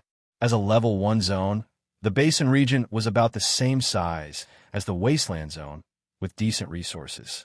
There were quite a few caravans, survivor towns, and mobile cities. The Basin region also housed a monstrous civilization, a species of creature known as bear men. In addition, there was a Level 2 mobile city in the Basin region. However, it was not a predatory city. This Level 2 city was powerful, yet surprisingly friendly. It often extended aid to struggling caravans and mobile cities, providing them with resources and blueprints to support their development. That really is a rare thing. Li couldn't help but sigh with emotion. On the wasteland, there existed both predation and mutual aid. After a brief exchange, the survivor caravan took its leave. Say, Ailey, that caravan had a decent setup, and their members seemed fairly experienced in combat. Why didn't you invite them to join the Tomorrow? Old Joe asked. Li simply shook his head gently. Each person has their own path. Not everyone was accustomed to life aboard a mobile city. Some preferred to be lone wolves. Others chose to live in communities within urban ruins, while some traveled with family and friends in caravans. Next, Li Yi went to the production workshop and input the Level 2 upgrade blueprint, focusing his attention on the screen. You may currently designate one cannon for upgrade. Frost Cannon Level 1, Level 2 requires 150 units of Level 2 Frost Oregon added effects. range plus 50%, freeze intensity plus 20%. Molten cannon level 1, level 2 requires 150 units of level 2 lava organated effects. Power plus 50%, inflicts burning effect on target. Both are excellent. Lee nodded repeatedly. Typically, crafting a level 2 cannon required not only the proper blueprint, but also 300 units of the corresponding level 2 rare ore and 1 level 2 crystal. However, upgrading merely required consuming resources to upgrade an existing level 1 cannon. This not only reduced the amount of ore needed, but also eliminated the need for crystals. Most importantly, after the upgrade was completed in the production workshop, the level 2 production project for that item would be unlocked as well. Therefore, upgrade blueprints were often significantly more valuable than regular blueprints. With this in mind, the level 200 cannon production project Li Yi had seized suddenly didn't seem all that desirable. Li Yi planned to prioritize upgrading the molten cannon. Given its already impressive firepower, it would become even more formidable after the upgrade. At that moment, the Tomorrow was still advancing in darkness. To conceal itself, Li had ordered the majority of lights aboard the Tomorrow to be shut off, leaving only essential passageways illuminated. Even the 2 searchlights on the Tomorrow had their brightness reduced. In fact, searchlights were the easiest way for a mobile city to give away its location. A mobile city, being a massive creature, naturally used extra-large searchlights. Each had a diameter of over 2 meters, with a power output of 50 kilowatts and an illumination range of 5 to 10 kilometers. In darkness, they were essentially beacons guiding enemies directly to them. Though this was well understood, mobile cities couldn't afford to turn off their searchlights completely. Without them to illuminate the terrain ahead, a mobile city could easily crash into small hills or swamps, stalling progress. If only we had a city radar system, Li thought. Radar could scan the terrain within a certain radius and relay the data to the helmsman. That way, the Tomorrow could shut off all lights and stay completely hidden in the dark. After assigning personnel to their shifts, Li began his next plan. As the Tomorrow had expanded significantly, the middle deck had become much roomier. Li specifically selected an area on the middle deck to begin constructing a public canteen. Building a public canteen aboard a mobile city was far simpler than one might imagine. After confirming the construction project in the production workshop, the mechanical arms and universal work claws aboard the Tomorrow activated. By consuming level 1 iron, ore, and wood, the production workshop created a series of rivets, steel plates, cast iron stakes, wall panels, and long tables with benches. These were then transported to the middle deck via conveyor belts. Accompanied by slight tremors, the operating mechanical arms emitted white steam as they drove the cast iron stakes into the steel rail base of the middle deck. The universal work claws grabbed a large number of wall panels and placed them nearby. Under the leadership of Lin Wu, the ordinary residents stepped forward one by one to fix the wall panels in place and fasten them with rivets. As the public canteen began to take shape, the universal work claws picked up the long tables and benches from the conveyor belt and placed them inside the canteen, where the residents arranged them properly. Next, the mechanical arms started operating at the top of the public canteen, locking and joining the iron tiles delivered via the conveyor, then securing them with steam rivet guns. After several hours of busy work, the public canteen was successfully completed.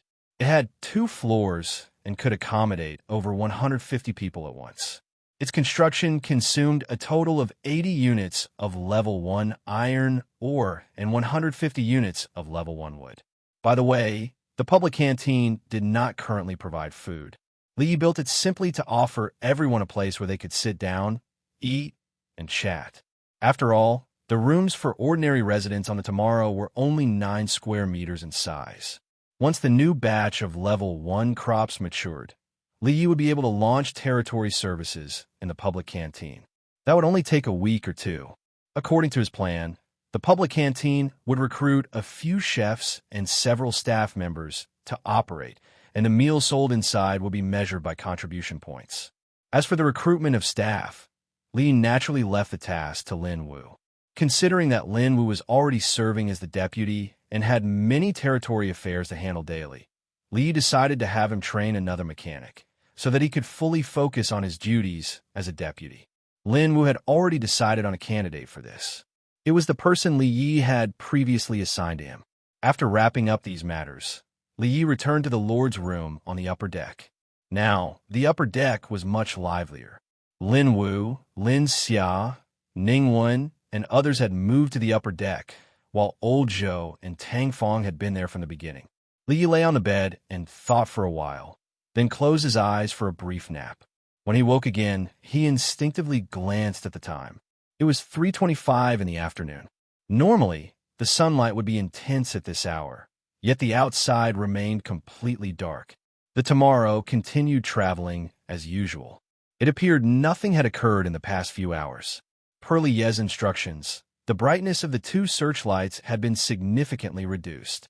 One of them still shone forward, while the other was operated by Lin Xia to scan the distance and scout the situation. Li began to address his meal.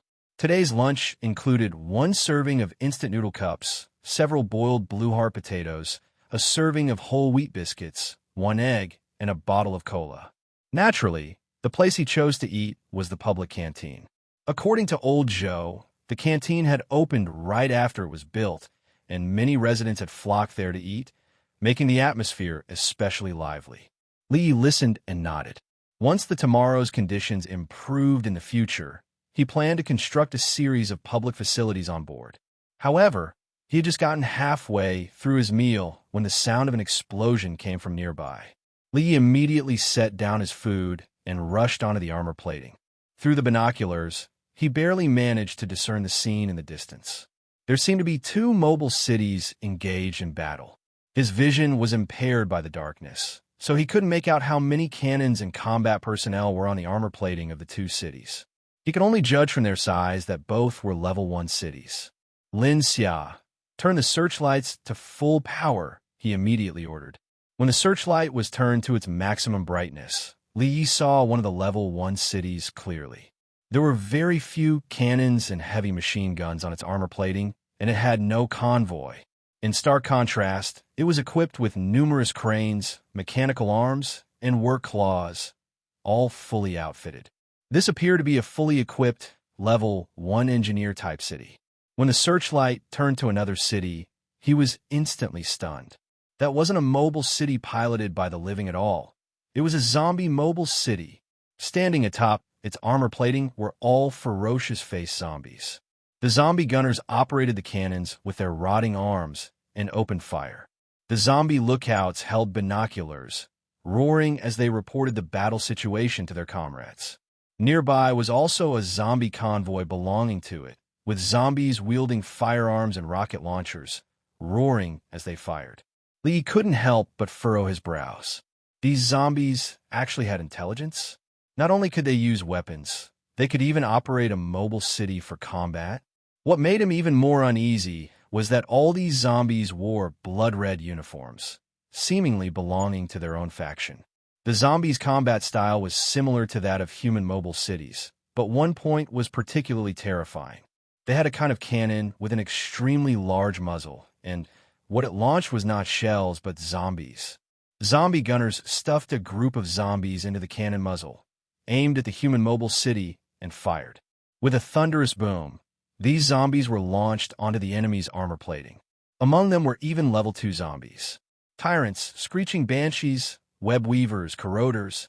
As soon as the web weavers landed on the armor plating, they quickly dispersed. The screeching banshees let out piercing screams and launched their assault, while the tyrants crashed into the plating like shells, then slowly stood and began their charge. The corroders exploded upon impact, releasing corrosive fluids that rapidly ate away everything around them. As the cannons fired in succession, a downpour of zombies rained down upon the mobile city. This method was actually far more effective than conventional cannon bombardment. Once the zombies landed, they invaded the armor plating and spread like a virus, gradually overtaking the mobile city. Naturally, quite a few zombies also perished during the launch process. But to zombies, These mindless and emotionless bloodthirsty creatures, such losses meant nothing. "Ollie, should we step in?" Old Joe asked. Lee quickly nodded. "Do it. Let's take down this zombie mobile city." The level 1 engineer-type city had very weak combat capabilities and stood no chance against this monstrous mobile city. Tomorrow had to take action. As the searchlight shone on the zombie mobile city, the cannons on Tomorrow simultaneously opened fire. That zombie mobile city was instantly engulfed in violent explosions. The lift platform lowered, and Convoy 1, Convoy 2, along with the storm infantry vehicle deployed. With Tomorrow's intervention, the battle turned one-sided, and the zombie mobile city was ultimately eliminated. The lord of that mobile city soon arrived at the armor plating via the lift platform to thank Li Yi. What surprised Li Yi was that the lord was a young man of around 23 or 24 years old, named Zhou Xing. According to him, this mobile city was called Engineer, originating from the Basin region, and had 57 members. Just as Li Yi had expected, Engineer was indeed a fully equipped, level 1 engineer-type mobile city. Zhou Xing had inherited the lordship from his late father. To develop quickly, he chose a bold path. That was to venture into the Eternal Night Zone and mine a series of level 2 resources in the wild, then return to the Basin region to resell them. Considering Engineer's insufficient combat strength, Zhou Xing had teamed up with another lord to travel together. Both were cautious, and their targets were primarily level 2 resources refreshed in the wild and resource points not occupied by monsters. When they occasionally encountered patrolling monster squads, they would also strike and collect the loot. As for mines and zombie towns occupied by large numbers of zombies, they didn't even spare them a glance, choosing to avoid them whenever possible. Since level 2 items often sold for high prices in level 1 zones, both level 1 cities developed rapidly. Thus, even after receiving the evacuation notice from the Gospel of Apocalypse, faced with huge profits, the two still chose to risk staying in the Eternal Night Zone. But the day things went south arrived swiftly. While the two mobile cities were mining at a site, 2 level 1 zombie mobile cities appeared. Their companion quickly fell, and although Engineer managed to escape by a stroke of luck, it was still pursued by one of the enemies. Lee found this somewhat unexpected because, generally speaking, level 1 mobile cities often opted to become assault-type cities, which gave them a higher survival chance in the wild. Support-type or defense-type cities, on the other hand, were more team-oriented. Engineer-type cities were the weakest of all. Looking at the engineer before him, Lee couldn't help but have a thought. He had personally witnessed the value of a fully equipped, level 1 engineer-type city. To better explore zones and gather resources, Tomorrow needed to start forming its own city alliance. And an engineer-type city, like Engineer, was naturally a prize target. We have to find a way to bring it in, Li Yi thought. In this battle, Engineer suffered over a third of its forces and casualties. If not for Tomorrow's intervention, it likely would have been annihilated. "Do you know where the safe harbor is around here?" Li Yi asked. Zhou Xing shook his head blankly. "There's actually a safe harbor here?" he asked in confusion. "I'm not sure." Li Yi also had people search the zombies' corpses and collect the loot. After all, wasteland monster corpses were also a type of resource. To express his gratitude, Zhou Xing then offered Li Yi a batch of resources. It was a full 152 units of level 2 iron ore, which Engineer had mined from the site. Li Yi gladly accepted it. He was currently in need of that resource. Afterward, Li Yi turned to look at the nearby zombie mobile city. It had already turned into a wreck, with many areas still burning with residual flames. Li Yi thought for a moment, then made his decision. He had to board this monster city's armor plating to see what exactly was going on. Although the zombies had already been cleared out, for safety's sake, Li Yi still selected 20 combat personnel to accompany him. They carried firearms and Gale rocket launchers, wore bulletproof vests, and had bloodletter military daggers strapped to their waists. More than enough to guarantee his safety. Tomorrow slowly approached the zombie mobile city and lowered the lift platform. All combat personnel on the armor plating stood ready in front of the heavy machine guns, with 2 Blood-Tier Ripper heavy machine guns primed to fire. The moment any remaining zombies appeared on the plating, they would be shot on sight. The group stepped onto the armor plating. What caught Liez eye first were the uniforms on the zombie corpses. The emblem on the uniforms was shockingly a decayed ring. It had a black-green base and was woven from twisted white bones and rusted iron thorns. At the center was a crowned, rotting zombie head. Below the emblem was a line of small text. "We are decay. We are also eternal." Looking at it, Li couldn't help but furrow his brows deeply. "Looks like a fully formed zombie dynasty," Lin Wu, who accompanied him, remarked. "If my guess is right, it might just be the monstrous civilization of this level 2 zone." Li also nodded lightly. Next, he looked around at the surrounding armor, plating, and buildings, and frowned once more. Compared to human mobile cities, this zombie mobile city and its buildings were constructed entirely from a mixture of flesh and metal. When Li stepped on it, the plating even squirmed slowly like it was alive. This bizarre and eerie sensation made one's skin crawl. Lin Wu turned his gaze to a spot. "Lord, look at these zombie cannons. They're also extremely abnormal." Li immediately waved his hand, signaling to Lin Xia aboard the Tomorrow to shine the spotlight onto the cannon. The moment the light fell upon the cannon, his expression changed dramatically. The cannon used by the zombies was not a conventional regular cannon as commonly understood, but a twisted and grotesque fleshy artillery piece. The surface of the barrel was covered in dark red wriggling flesh, filled with pulsating blood vessels and mucous membranes. The barrel was inlaid with white bones, and the base of the cannon was completely fused with the armor plating. Not only Li Yi, but even those around him turned pale. Li Yi carefully examined the shells used by the zombies. The material of the shells was a combination of metal, gunpowder, and flesh. "Lord, did you notice?" a combat personnel member said in a trembling voice. "This cannon has absolutely no operating mechanism." Li Yi was startled and looked again with closer scrutiny. Aiming device, cast iron breech, hydraulic bolts. Just as he said, there wasn't a single control mechanism on this cannon. Then how did the zombie operate and fire it? After searching carefully around the cannon, Li found a slot. The slot was neither too large nor too small, just the right size to fit an arm. He couldn't help but close his eyes and focus his thoughts. During battle, the zombie gunner placed their arm into the slot, and the fleshy cannon connected to their consciousness, aiming and firing with their thoughts. That was probably the only explanation. But why did zombies possess such advanced technology? "Let's go take a look at the cockpit," he said. The cockpit of this zombie mobile city was even more astonishing. It resembled a living, fleshy chamber. The walls were covered in a semi-transparent biological membrane, within which a network of pulsing blood vessels and glowing neural bundles could be seen, seemingly able to transmit messages at any moment. Instrument panel, steering wheel, throttle, brakes. There were no driving controls in the cockpit, only a few slots identical to those on the cannon body. Most likely, the zombie helmsman operated the entire mobile city by inserting their arms into those slots. Flesh tech.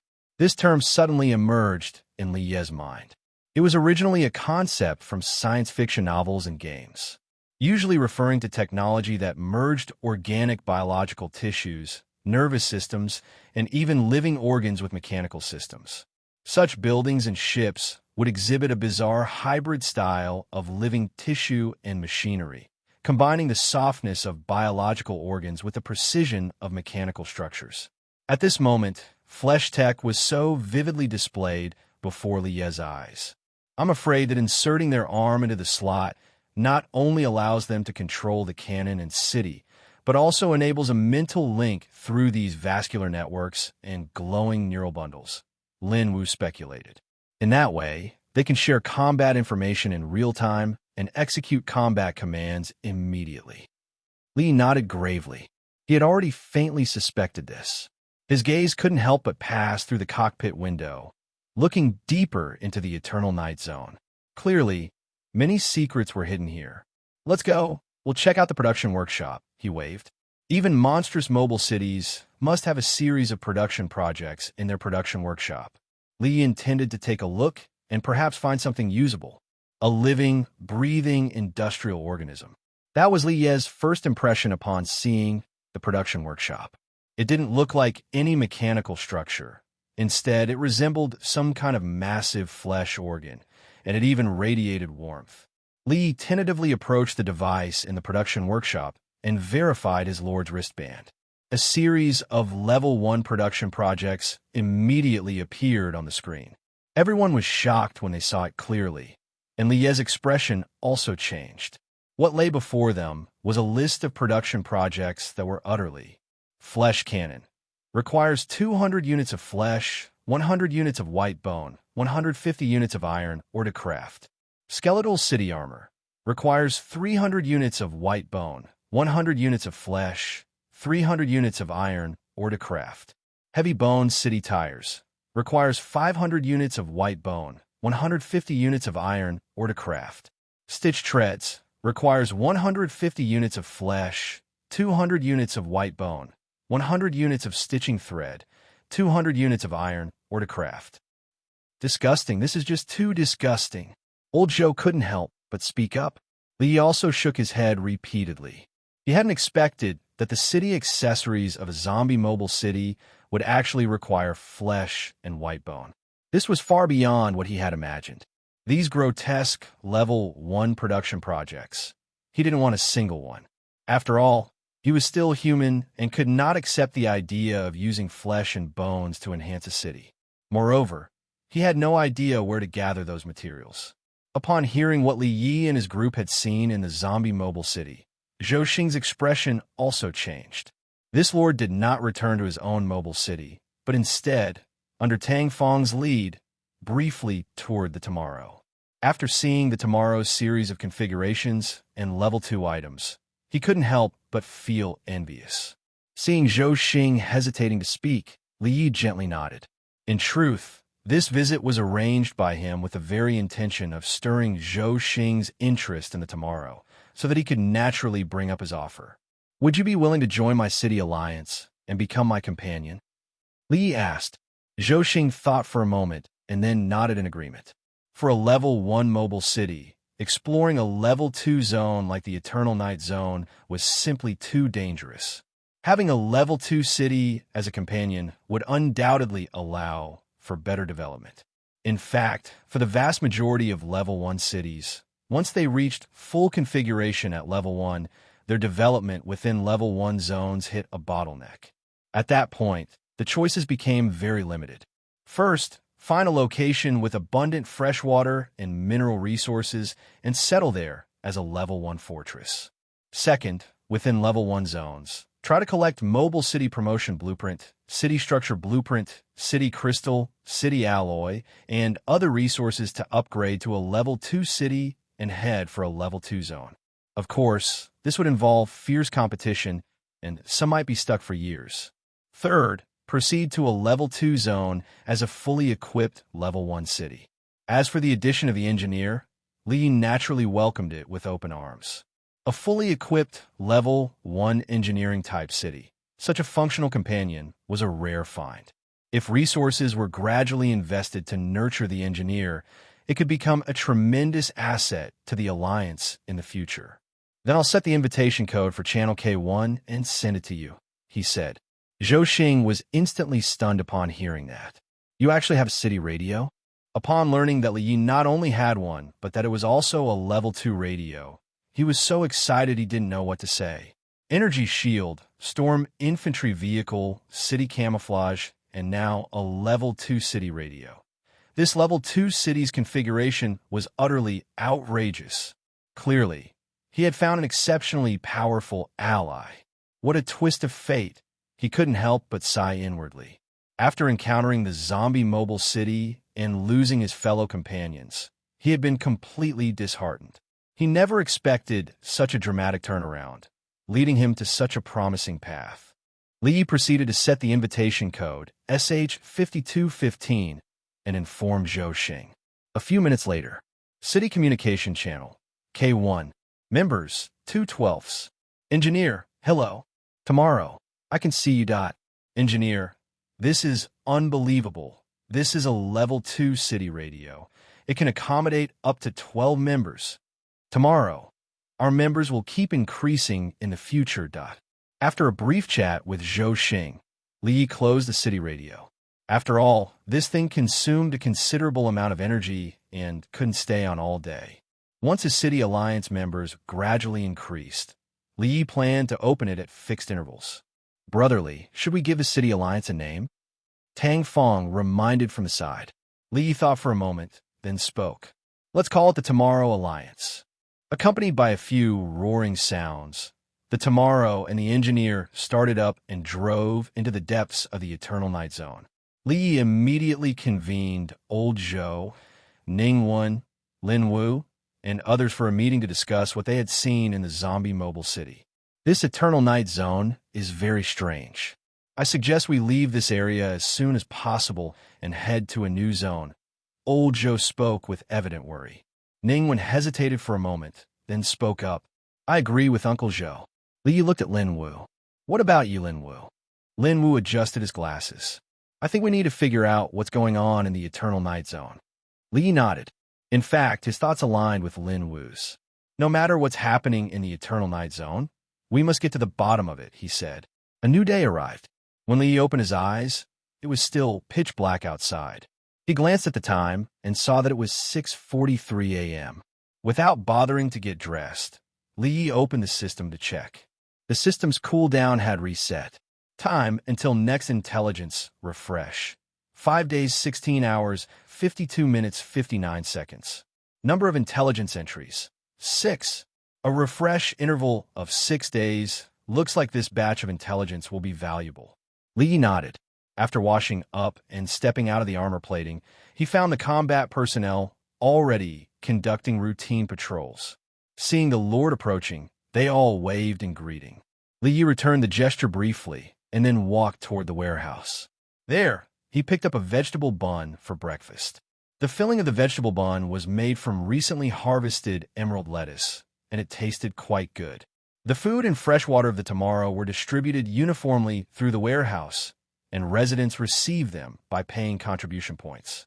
Since there was no registered electronic system yet, Li had recruited a staff member to record transactions on paper. As the Lord, he naturally didn't need to accumulate contribution points, let alone pay. With over 5 days remaining until the next intelligence refresh, the Tomorrow couldn't just sit idle. It had to explore more zones and gather resources. What surprised Li was that the engineer could still supply level 1 fuel. This was mainly because it possessed a level 1 item. Item name, Goblin Fuel Processing Device. Item grade, level 1. Attached function, insert 5 units of wood and 1 unit of fresh water to process into 1 unit of fuel. Level 1. What a great thing. Li couldn't help but marvel. For the Tomorrow at its current stage, there were far too many areas in need of fuel. Whether it was the Waveblade speedboat on water, the off-road vehicle and storm infantry vehicle on land, or the Goblin helicopter in the sky, all of these vehicles required fuel supply. The Tomorrow itself needed even more fuel. After upgrading to a level 2 mobile city, the fuel required for its daily operations had drastically increased. In fact, level 1 fuel could hardly meet its demands anymore. Only level 2 fuel would suffice. All in all, wood and fresh water were fairly easy to obtain resources in the wild. Li thus provided the engineer with 200 units of fresh water and 1,000 units of wood, instructing it to help craft 200 units of level 1 fuel. Soon, the fuel flowed through the pipelines of the engineer into the Tomorrow's storage compartment in a steady stream. Li touched his chin, deep in thought. For now, the level 1 fuel was enough. So, it was time to consider expanding the scale of their vehicles. First, although the off-road vehicle currently on the Tomorrow was a level 1 vehicle, it could be equipped with a level 2 heavy machine gun Bloodtier Ripper. Such a convoy would still be capable of putting up a fight against the zombie swarm. It had to be said a level 2 zombie swarm posed an extremely high threat to a mobile city. Without a convoy forming a frontline shield, the zombie swarm would rush the mobile city and breach its armor plating. If distance wasn't quickly widened and too many zombies got caught in the treads and wheels, the mobile city would stall in the wild. Second, the Tomorrow currently owned a Level 2 flying vehicle, the Black Hawk helicopter. Once built and equipped with Level 2 heavy machine guns and rocket launchers, it would undoubtedly become a powerful aerial firepower support unit. In peacetime, the Black Hawk helicopter could also carry goods and explore new areas. Although the vision was great, one realistic problem lay before Li Yi. He severely lacked Level 2 iron ore.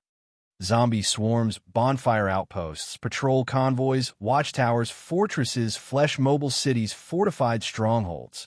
Over the next 2 days, the Tomorrow encountered multiple zombie bases and vehicles. Li became increasingly certain that these zombies were the Level 2 civilization of the Eternal Night Zone. However, he still didn't know the scale or base of this zombie civilization. The zombies charged in aggressively, and battles erupted again and again. At these times, the Bloodtear Ripper proved extraordinarily effective. With just one sweep of its firepower, zombies charging the Tomorrow and the Engineer were torn apart like paper. Even the heavily defended Tyrant couldn't withstand its bullets. Combined with the Tomorrow's Molten Cannon, Frost Cannon, and the Storm Infantry vehicle deployed outside, the Tomorrow relied on this powerful firepower to win multiple skirmishes. Zhou Xing, the Lord of the Engineer, broke into a cold sweat as he witnessed all of this. The danger level of the Eternal Night Zone far exceeded his imagination. If not for traveling with the Tomorrow, he didn't know how many times the Engineer would have perished. Though the battles were perilous, Li still had some concerns in his heart. There were too many enemies in the wild. Ambushes came too frequently. To stay safe, the Tomorrow needed to keep moving at all times. During these 2 days, the Tomorrow had consumed a large amount of bullets and shells. With the energy shield deployed for defense, the city energy had also been significantly depleted. Moreover, the Tomorrow's wheels and treads had accumulated a lot of zombie remains. The armor deck had sustained damage from the zombie swarm's intrusion and urgently needed to find a safe harbor for repairs. A few minutes later, the Tomorrow and the Engineer unexpectedly came across a strange mobile city. After picking up the binoculars and taking a glance, Li gently shook his head. No saving it. Through the searchlight, Li saw its appearance clearly. It possessed the outline of a whale, and the lower shell of the city had striations resembling baleen. Combined with its dark gray urban camouflage, it truly resembled a giant whale. There aren't many cannons and heavy machine guns on the armor plating. The city armor is incredibly thick. This seems like a defensive type Level 2 city. Li speculated. At this moment, the unfamiliar mobile city was densely covered in zombies climbing all over it. Moreover, the entire city had come to a complete halt on the spot. Li shook his head and prepared to issue a retreat order. Just then, that Level 2 city emitted a distress siren. Li paused in surprise, then turned back to look. It was only then that he noticed something odd. This defensive-type city did not appear to have fallen. Its city armor had fully closed, securely protecting the mid- and lower-tier areas. Although the zombies clung to it like a black tide, they could not penetrate it. With a thunderous boom, the Level 2 city began to counterattack. Following a muffled sound, an urban accessory on the upper deck of the Level 2 city slowly activated. It was a row of entangling scythe chains, each spanning 30 to 40 meters in length and width, composed of dozens of heavy steel cables, with curved scythes installed at equal intervals along each cable. Each curved scythe was 2 to 3 meters long, with blades incredibly sharp. As the scythe chains activated, the zombies clinging to the city armor were swiftly slashed away in large numbers. What a powerful defensive weapon! Li exclaimed in awe. Each sweep of the weapon could annihilate over 100 zombies. It was simple and highly effective. Not only that, but its city armor also emitted a strong electric current, instantly electrocuting and shaking off the zombies clinging to it. During this time, Li noticed a detail. The tires and treads of the Level 2 city were filled with countless zombie remains. He immediately guessed the situation. Thanks to these efficient defensive mechanisms, this defensive-type Level 2 city had managed to safely search resource zones in the wilderness. However, as time passed, more and more zombie swarms attacked. Its tires and treads gradually became clogged with zombie remains, eventually forcing it to come to a halt in the wild. After some thought, Li made a decision. Let's help him out. Maybe we can gather some intelligence on the Eternal Night Zone from them. Tomorrow slowly closed the distance. The Storm infantry vehicle launched from the lifting platform, and together with the Blood-Tier Ripper on the armor plating, swept the zombie swarm with wild gunfire. Before long, the zombie swarm was completely wiped out. After confirming the area was safe, the Level 2 city slowly retracted its city armor. Residents from the mid and lower tiers walked out of their rooms, and upon confirming the danger had passed, they began cheering one after another. The opposing lord then rode the lifting platform over to tomorrow's armor deck and solemnly expressed his gratitude to Li Yi. He was a sturdy man in his 30s named Fong Yong. According to him, this defensive-type Level 2 mobile city was called Iron Whale. Iron Whale, like Engineer, came from the Basin region and currently had 150 members. 2 months ago, after advancing to a Level 2 city, Iron Whale set out to develop in the Eternal Night Zone. The zombies in the Eternal Night Zone shocked Fong Yong and his people. But fortunately, Iron Whale's defenses were strong, allowing them to search for resources in the wild safely. Now, even though they had escaped danger, Fong Yong still looked troubled, because Iron Whale's tires and treads were clogged with a large number of zombie remains, and as a defensive-type city with specialized Level 2 city armor, Iron Whale was not equipped with a universal work claw or mechanical arm, making cleanup difficult. To make matters worse, its fuel was nearly depleted. Repairing and clearing obstructions while stationary in the wild was always extremely dangerous, especially in a place like the Eternal Night Zone. Upon learning of Fong Yong's plight, Li gently waved his hand. This is easily arranged. I have a companion whose city is an engineer type, and it can even help you process fuel. It was only then that Fong Yong noticed the Level 1 city following tomorrow. Mechanical arms, universal work claw, thunder crane. After clearly seeing these city accessories, his eyes immediately widened in astonishment. A fully equipped Level 1 engineer-type city, the 3 mobile cities thus clustered together. Iron Whale completely ceased operations. Engineer began its work, while Tomorrow took up the role of guard. What was nauseating was that even though many zombies had been crushed under Iron Whale's tires and treads, with their bodies mangled, some were still moving. Amid several rumbles, the mechanical arms, universal work claw, and thunder crane on Engineer's armor deck activated one after another. The universal work claw slowly approached the treaded wheels. The multiple precision work attachments mounted above it also started up, beginning the bulk excavation of zombie remains. The mechanical arms were fitted with steam pipelines, their nozzles aimed at the gaps between the wheels and treads. Activate flushing procedure. As the mechanic pulled down the mechanical valve, high-pressure steam whistled out of the pipes, the scalding white mist sweeping through the crevices. The entangled zombie limbs melted away and peeled off from the steel grooves. The mechanical apprentices aboard Engineer wore leather aprons reinforced with rivets, holding high-pressure steam sprayers, carefully cleaning the tight spaces unreachable by the pipe nozzles. Not only that, but Engineer also connected an input pipeline to Iron Whale. A continuous stream of Level 1 fuel, processed by various Goblin devices, flowed into Iron Whale's fuel compartment. After a little over an hour, Iron Whale resumed operation.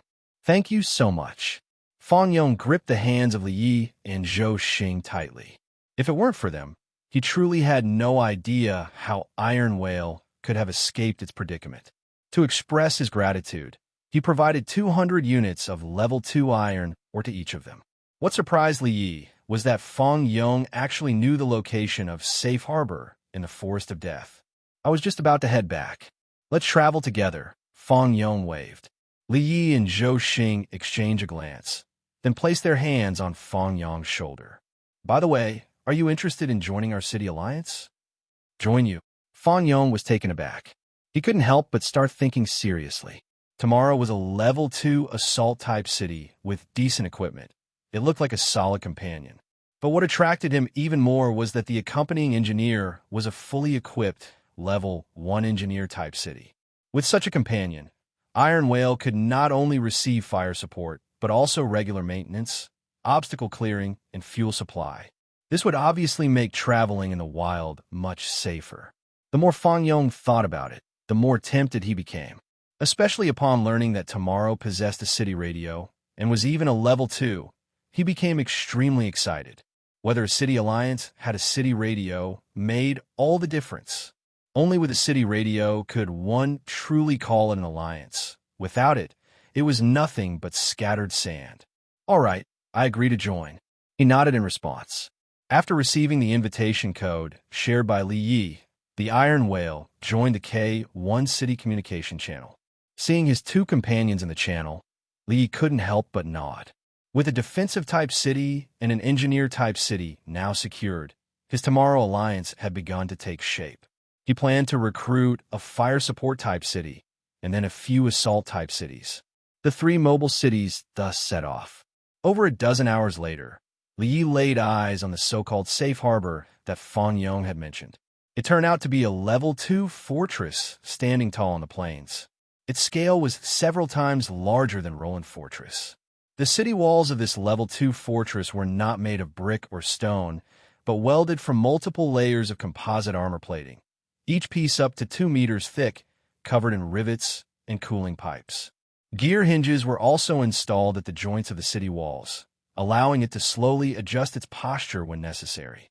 Atop the city walls were over 30 level 1 cannons, 8 level 2 cannons, along with heavy machine guns and automatic crossbows. During this time, Li also noticed that the city walls of this level 2 fortress were riddled with scars, bloodstains, bullet holes, and traces of explosions. This level 2 fortress seems to be frequently under attack by zombies, he pondered. After a series of steam whistle exchanges, the fortress gates slowly opened, and the three mobile cities drove in one after another. As a level 2 fortress, its interior was far more spacious than Roland Fortress, almost the size of a small town. Industrial district, farmland district, town district, marketplace district, parking and rest area. The fortress was clearly divided into these zones, bustling with people. Convoys, mobile cities, bounty hunters, fortress residents. Countless individuals moved about the streets. Li roughly estimated the population of this fortress to be over 10,000. On the wasteland, that was already an astonishing number. Surrounding the fortress was a mining area and a freshwater lake, typical features for a fortress of this scale. A fortress administrator drove over to guide the three mobile cities. Li Yi and his group were directed to the southwest parking and rest area of the fortress. It was a vast open space with white paint outlining various parking zones in different sizes. From bounty hunters' motorcycles to survivors' off-road vehicles to level 1 mobile cities, level 2 mobile cities. At this moment, there were over 100 vehicles and more than a dozen mobile cities parked in the designated area. Beside the parking zones was the industrial district, convenient for people to purchase vehicle parts, hire labor to repair vehicles, and mobile cities. The fortress administrator informed Li Yi that this level 2 fortress charged an accommodation fee for visitors. Level 1 motorcycle, 20 crystal coins/day. Level 1 off-road vehicle, 50 crystal coins/day. Level 1 mobile city, 300 crystal coins/day. Level 2 mobile city, 500 crystal coins/day. As for lone wanderers, they were free of charge. Li had no objections to this. After all, the level 2 fortress provided a safe harbor. Its walls, cannons, and heavy machine guns needed maintenance, and combat personnel had to be paid. It was only fair that visiting convoys and mobile cities paid a bit of accommodation fees. He also specifically inquired about the cost of opening a store in the marketplace. According to the administrator, renting a storefront in the fortress cost 4,000 crystal coins per month. If calculated by day, it was 300 crystal coins/day. Additionally, The fortress charged a 10% transaction tax. Understood, thank you. Lee nodded. His attention was then drawn to the nearby mobile cities. There were a total of 15 level 1 mobile cities and 7 level 2 mobile cities. I didn't expect there to be so many level 1 mobile cities here. He couldn't help but murmur to himself. But thinking about it carefully, this was actually a common phenomenon. After all, the number of mobile city promotion blueprints, city structure blueprints, and city crystals produced in level 1 zones was truly limited. For a level 1 mobile city to gather them all was extremely difficult. Only resource-rich forces like the City Alliance could possibly gather everything. The vast majority of level 1 cities would typically try to head to level 2 zones to seek opportunities once they reached full level 1 configuration. Overall, most cities, like the Engineer, ended up as traders. But this was, after all, a level 2 zone. The longer one stayed, the more dangerous it became. What surprised him the most was that 3 level 2 mobile cities had identical paint and banners. Holy white coatings, a broken bronze cross on the banner, an eye opened at the center, and 12 asymmetric light blades floating on the sides. So these 3 level 2 cities all belonged to the Apocalypse sect? Lee couldn't help but frown slightly. He had heard before that this faith-based faction worshipping wasteland gods was powerful, and now he had witnessed it firsthand. According to Lie's plan, he intended to rest in the fortress for 3 days, then make further plans once the next round of intelligence refresh arrived. In the meantime, he could engage in territory trade, purchase supplies, and recruit personnel here. The tomorrow thus began its rest period. This time, the maintenance and repair tasks no longer needed Lin Wu to lead. The engineer could handle them with ease. Lee quickly headed to the marketplace to get a general idea of level 2 resource prices. Iron ore, 38 crystal coins / unit. Coal, 42 crystal coins / unit. Fuel, 50 crystal coins / unit. Rare vein ores range from 60 to 100 crystal coins / unit, while rare vein crystals cost between 700 to 12,000 crystal coins / piece.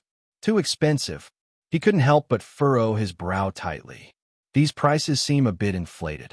That said, these level 2 resources were essential for level 2 city development. Since the city auction house event, the 40,000 plus crystal coins Lee had on hand were already spent. What he had saved over these recent days was hardly anything, barely enough to cover 3 days' accommodation and store rental fees. At that moment, Lords Zhou Xing and Feng Yong stepped forward. Lee instantly realized something, slapping his forehead. He was no longer a lone wolf. He had a whole alliance now. He needed to think from the perspective of the entire alliance. The 3 parties thus briefly exchanged their respective needs. To maintain combat capability in the wild, the Tomorrow needed at least 1,500 units of level 2 iron ore and 400 units of level 2 lava ore in order to craft the Blood Tier Ripper machine gun, Black Hawk helicopter, and level 2 lava cannon. The Iron Whale needed 1,000 units of level 2 coal. As a level 2 defensive type city, while its power was strong, its consumption of city energy was also quite high. Level 1 coal and level 1 fuel were no longer sufficient. The engineer currently had few needs. As a fully configured level 1 city, it was exactly stuck at the bottleneck of advancing to level 2. Zhou Xing told the others that the engineer had already obtained the mobile city promotion blueprint. What it lacked were 1,000 units of level 1 city alloy, a city structure blueprint, and a city crystal. Lee nodded in response. All right, we'll figure out a way to help you gather the resources needed for level 2 promotion. The 3 parties each reviewed the money they had on hand. The Tomorrow currently had no money at all. The Iron Whale wasn't much better off. Its crystal coins had mostly been spent on purchasing defensive city accessories, fuel, and repairs. Unexpectedly, the engineer had money. It had managed to save over 25,000 crystal coins. The reason was simple. The city accessories and blueprints required by a combat engineer-type city faced little competition, and the prices were at least half that of others. Moreover, it didn't need to spend resources to build a large number of cannons, heavy machine guns, convoys, or cultivate a large number of combat personnel. This saved another chunk of money. Lee did a quick inventory of the projects he could sell by opening a shop. After reaching the Eternal Night Zone, a Level 2 region, items like the Peregrine Falcon assault rifle, Gale rocket launcher, and Level 1 off-road vehicle no longer had much of a market. The only likely profitable avenue was contract manufacturing of Level 2 items. Currently, the Tomorrow possessed 9 Level 2 item production projects, 7 of which came from the lone sale. The most likely to be a hot seller was the Blood Tier Ripper. This Level 2 heavy machine gun proved astonishingly lethal against zombies. To expand their shop's product range and boost competitiveness, the three decided to open the store together. The Tomorrow offered a total of 22 items for contract manufacturing and sale, whereas the Iron Whale and Engineer combined had fewer than 10. The reason was straightforward. As an assault-type mobile city, the Tomorrow had high efficiency in collecting resources in the wild, whereas the Iron Whale and Engineer, one being defense-type and the other functional type, lacked strong combat power and therefore were slower at resource gathering. After arranging the shop's sale items and assigning personnel, Zhou Xing returned to the Engineer to continue routine order-taking for income. As a combat engineer-type city, the Engineer was fully equipped with various repair-type city accessories and had trained a batch of mechanics and mechanical apprentices. Compared to the repair shops in the fortress, this city dedicated to construction and repair offered higher efficiency and better craftsmanship. And its main clientele were mobile cities. Out of curiosity, Li asked Zhou Xing about the going rates. The Engineer's fees depended on the extent of damage. Level 1 cities were charged between 500 to 1,000 crystal coins. Level 2 cities were charged between 2,000 to 1,500 crystal coins. In just a few minutes, the Engineer received orders from 1 Level 2 city and 3 Level 1 cities. After completing repair and troubleshooting for the Tomorrow, it had to get back to business. Li couldn't help but sigh with emotion. City accessories faced little competition, were especially popular among city alliances, and could even generate income through job orders. The advantages of a combat engineer-type city were truly many. Its only shortcoming was its extremely poor survival ability in the wild. While running a stall in the fortress, Zhou Xing also began recruiting personnel. Generally speaking, very few people were willing to join a combat engineer-type mobile city. Thus, as the Lord, Zhou Xing took the initiative to recruit wherever he went, recruiting a few here, a few there, gradually building up the city's population bit by bit. Li Yi and Feng Yong then began managing the shop. He priced the Blood Tier Ripper at 6,000 crystal coins per unit, or 200 units of Level 2 iron, or for contract manufacturing. However, to his disappointment, there were already 2 models of Level 2 heavy machine guns available in the marketplace, and the pricing was highly competitive. The best-selling item in the shop remained Cola. Second to that was the Level 2 melee weapon, Bloodletter Military Dagger. This weapon's appearance was overly striking. Just a single glance made people fall in love with it. Lone wolves in the wild, bounty hunters, survivors in convoys, lords of mobile cities, and even upper management in the fortress. Everyone wanted to own one, even if not for battle. Just wearing it or playing with it casually felt excellent. During this time, Li made another arrangement. That was to have his deputy Lin Wu lead a few people to begin recruiting new residents for the Tomorrow. A Level 2 mobile city could accommodate 5,000 to 10,000 people, yet the Tomorrow currently had only around 200 residents, leaving the entire city feeling empty. In the future, it would build the Black Hawk helicopter, new convoys, and even a new fleet for aquatic navigation, all of which required a large workforce. Moreover, the middle deck of the Tomorrow had begun large-scale planting of Level 1 crops, and tending to the fields also demanded many hands. On top of that, extracting resources in the wild, routine cleaning and maintenance of the city, and staffing the public canteen and storage compartment. All of these required people. In truth, it wasn't just the Tomorrow. More than a dozen mobile cities docked for rest at the fortress were also recruiting. However, overall, the Tomorrow still held competitive advantages. It had a full level 1 setup as its foundation, and between level 2 finished items and production projects, it had more than a dozen in total. In addition, the living conditions it offered weren't bad either. New arrivals to the Tomorrow did not become slaves, but directly joined as ordinary residents. Its daily food supply included blue heart potatoes, pasta made from morning wheat, instant noodle cups, emerald lettuce, and great-tasting fresh water provided by the Jiuan City Purification System, as well as snacks like whole wheat biscuits and sakama. Once the fields and a new batch of level 1 crops on the upper deck matured, the dining table of the Tomorrow would become even more diverse. A few hours later, Li did a quick tally of the earnings. 8,270 crystal coins, 520 units of level 2 iron ore, and 813 units of level 1 iron ore. Cola and the Bloodletting military dagger contributed to more than half of the sales revenue. Li couldn't help but shake his head in disappointment. These returns might be decent for a level 1 city, but for a level 2 city, they weren't even enough to fill the gap between the teeth. He hadn't been idle while the shop was open. He had strolled around the marketplace. There were 2 items that caught his eye. Blueprint for level 2 flamethrower city burner, with an added effect of plus 20% range and plus 10% damage, requiring 50 units of level 2 iron ore to craft, priced at 4,000 crystal coins. Blueprint for level 2 vehicle bedrock off-road vehicle, with an added effect of plus 15% defense and plus 10% speed, requiring 200 units of level 2 iron ore to craft, priced at 3,000 crystal coins. Aside from that, Li specifically searched for level 2 rare ores. To his regret, there were no level 2 molten or for sale at the marketplace, only level 2 frost ore. This batch of ore contained as many as 482 units, priced at 65 crystal coins. Eyeing these resources greedily, Li couldn't help but feel financially strapped. The Tomorrow had no money to begin with, and even the store's startup and docking costs had been fronted by the engineer.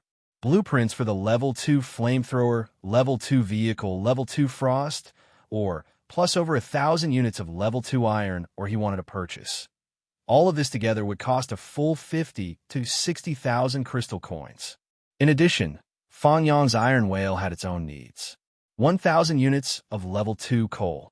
Blueprint for level 2 defensive city treads Trailblazer, with added effects of plus 20% stability and plus 15% defense, requiring 600 units of level 2 iron ore to craft, priced at 5,000 crystal coins. The only one without much need and with cash to spare was the engineer. In just a few hours, it had already completed several jobs and had earned 6,000 crystal coins in one go. Zhou Xing simply handed over all the crystal coins he had to Li Yi for allocation. Li then took stock of the money on hand. Adding up the profits from a shop, what Zhou Xing gave, and the small amount remaining from the Tomorrow and the Iron Whale, he had a total of just over 40,000 crystal coins. Seeing this, Fang Yong made a concession. He politely declined the 20,000 crystal coins Li Yi offered and only accepted 5,000 to purchase the level 2 coal. Money should naturally be spent on the blade's edge. The Tomorrow is currently our alliance's main combat force. It's necessary to build the level 2 convoy, the Black Hawk helicopter, and level 2 cannons, he replied. Level 2 treaded wheels aren't an immediate necessity, so we can hold off on them for now. Li pondered for a moment and nodded. For now, they simply didn't have enough money, so this arrangement would have to do. But there was no need to worry. By running the shop in the fortress for a few more days, they'd be able to earn enough to purchase the necessary supplies. Purchase level 2 frost, or purchase level 2 vehicles, purchase level 2 flamethrowers. As he kept buying, Li Yi realized that he had run out of money. Seeing this, Fang Yong simply handed over his 5,000 crystal coins to Li Yi for him to use. What about fuel for your Iron Whale? Li Yi asked. Fang Yong waved his hand. There is still some coal and fuel left aboard the Iron Whale, and with the engineer, they could also process level 1 fuel using fresh water and wood. Pooling the resources of the 3 cities, they could barely gather enough fuel to support the Iron Whale's field operations. After purchasing the supplies and bringing the iron or earned from the shop back to the tomorrow, Li also checked on Lin Wu's situation. The recruitment was going fairly well. Lin Wu had already recruited more than 50 people. According to Li Ye's plan, he intended to recruit around 100 people here. We're still short on money. Right now, we don't even have enough to buy level 2 iron ore, he said, patting Fang Yong on the shoulder. Let's go, back to business. On the fortress wall, 2 patrol personnel were chewing on bread and chatting absent-mindedly. So unlucky. Why is it our turn to stand watch again? One of them complained. I feel like my health condition is getting worse and worse. You should count yourself lucky. The other person curled his lip. Compared to the convoys the Lord sends out for exploration, we got it pretty good. We only have to stand watch from time to time. You can still care about your health. Those who go outside for exploration often lose their lives. Stand watch. The patrol personnel looked up at the pitch-black sky.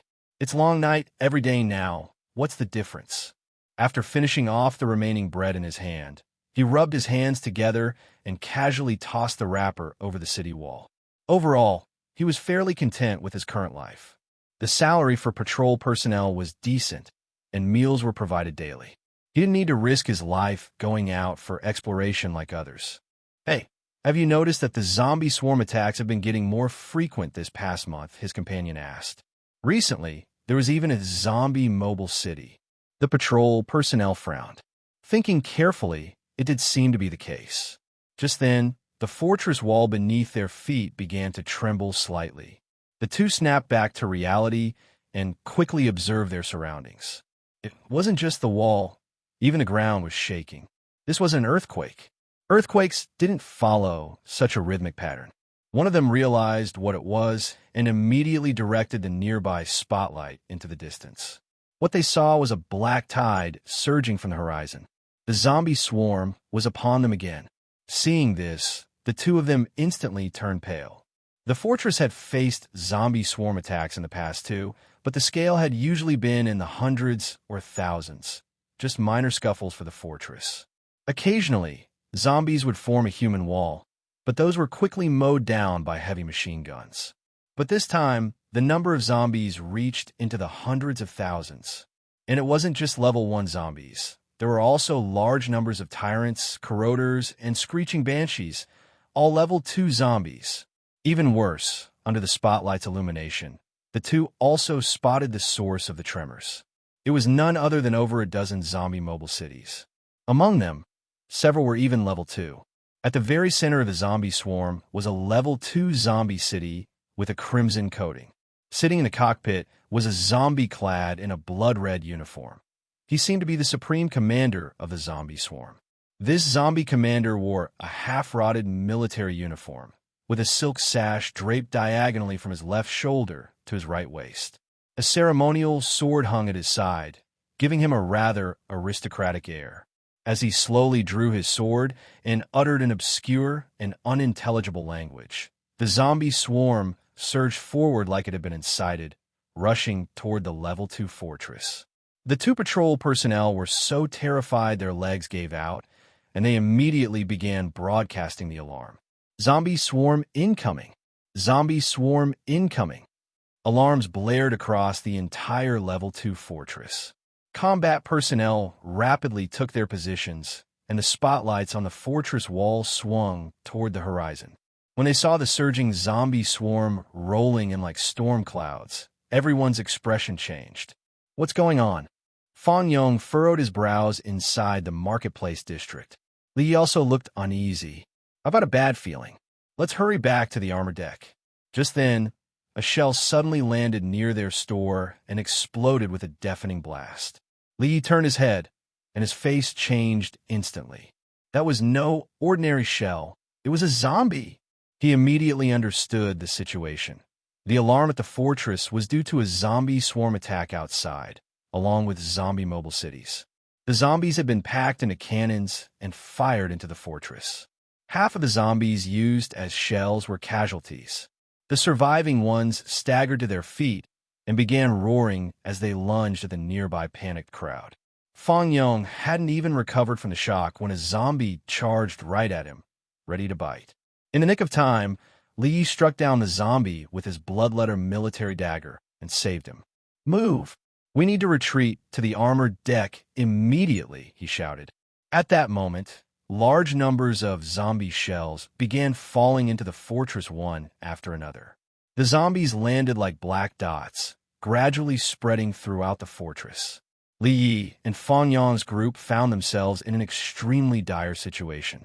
The marketplace district they were in was already densely populated, making it difficult to even walk, and their store was located near the center. Along the way, a huge number of zombies fell from above, including many level 2 zombies, making the sight especially harrowing. The fortress personnel on the walls turned even more deathly pale. Watching the endless wave of zombie shells raining down, their hands began to tremble uncontrollably. The zombies' tactic was brutally effective. Even if the fortress walls could withstand the direct assault from the zombie swarm and the zombie mobile cities, the interior would gradually collapse. Now, the fall of this level 2 fortress was merely a matter of time. What shocked them even more was that the zombies had rolled out a cannon. It was a massive cannon, tens of meters long, forged from both flesh and steel, with a barrel diameter nearing 10 meters. Before everyone's stunned eyes, the zombies worked together to load the heavy shell, then lit the fuse. With a thunderous boom, the heavy fortress gate was blasted open with a ferocious gap. Those nearby hadn't even reacted before they were killed by the sheer force of the blast. The zombie swarm surged in like a tide of wheat through the breach.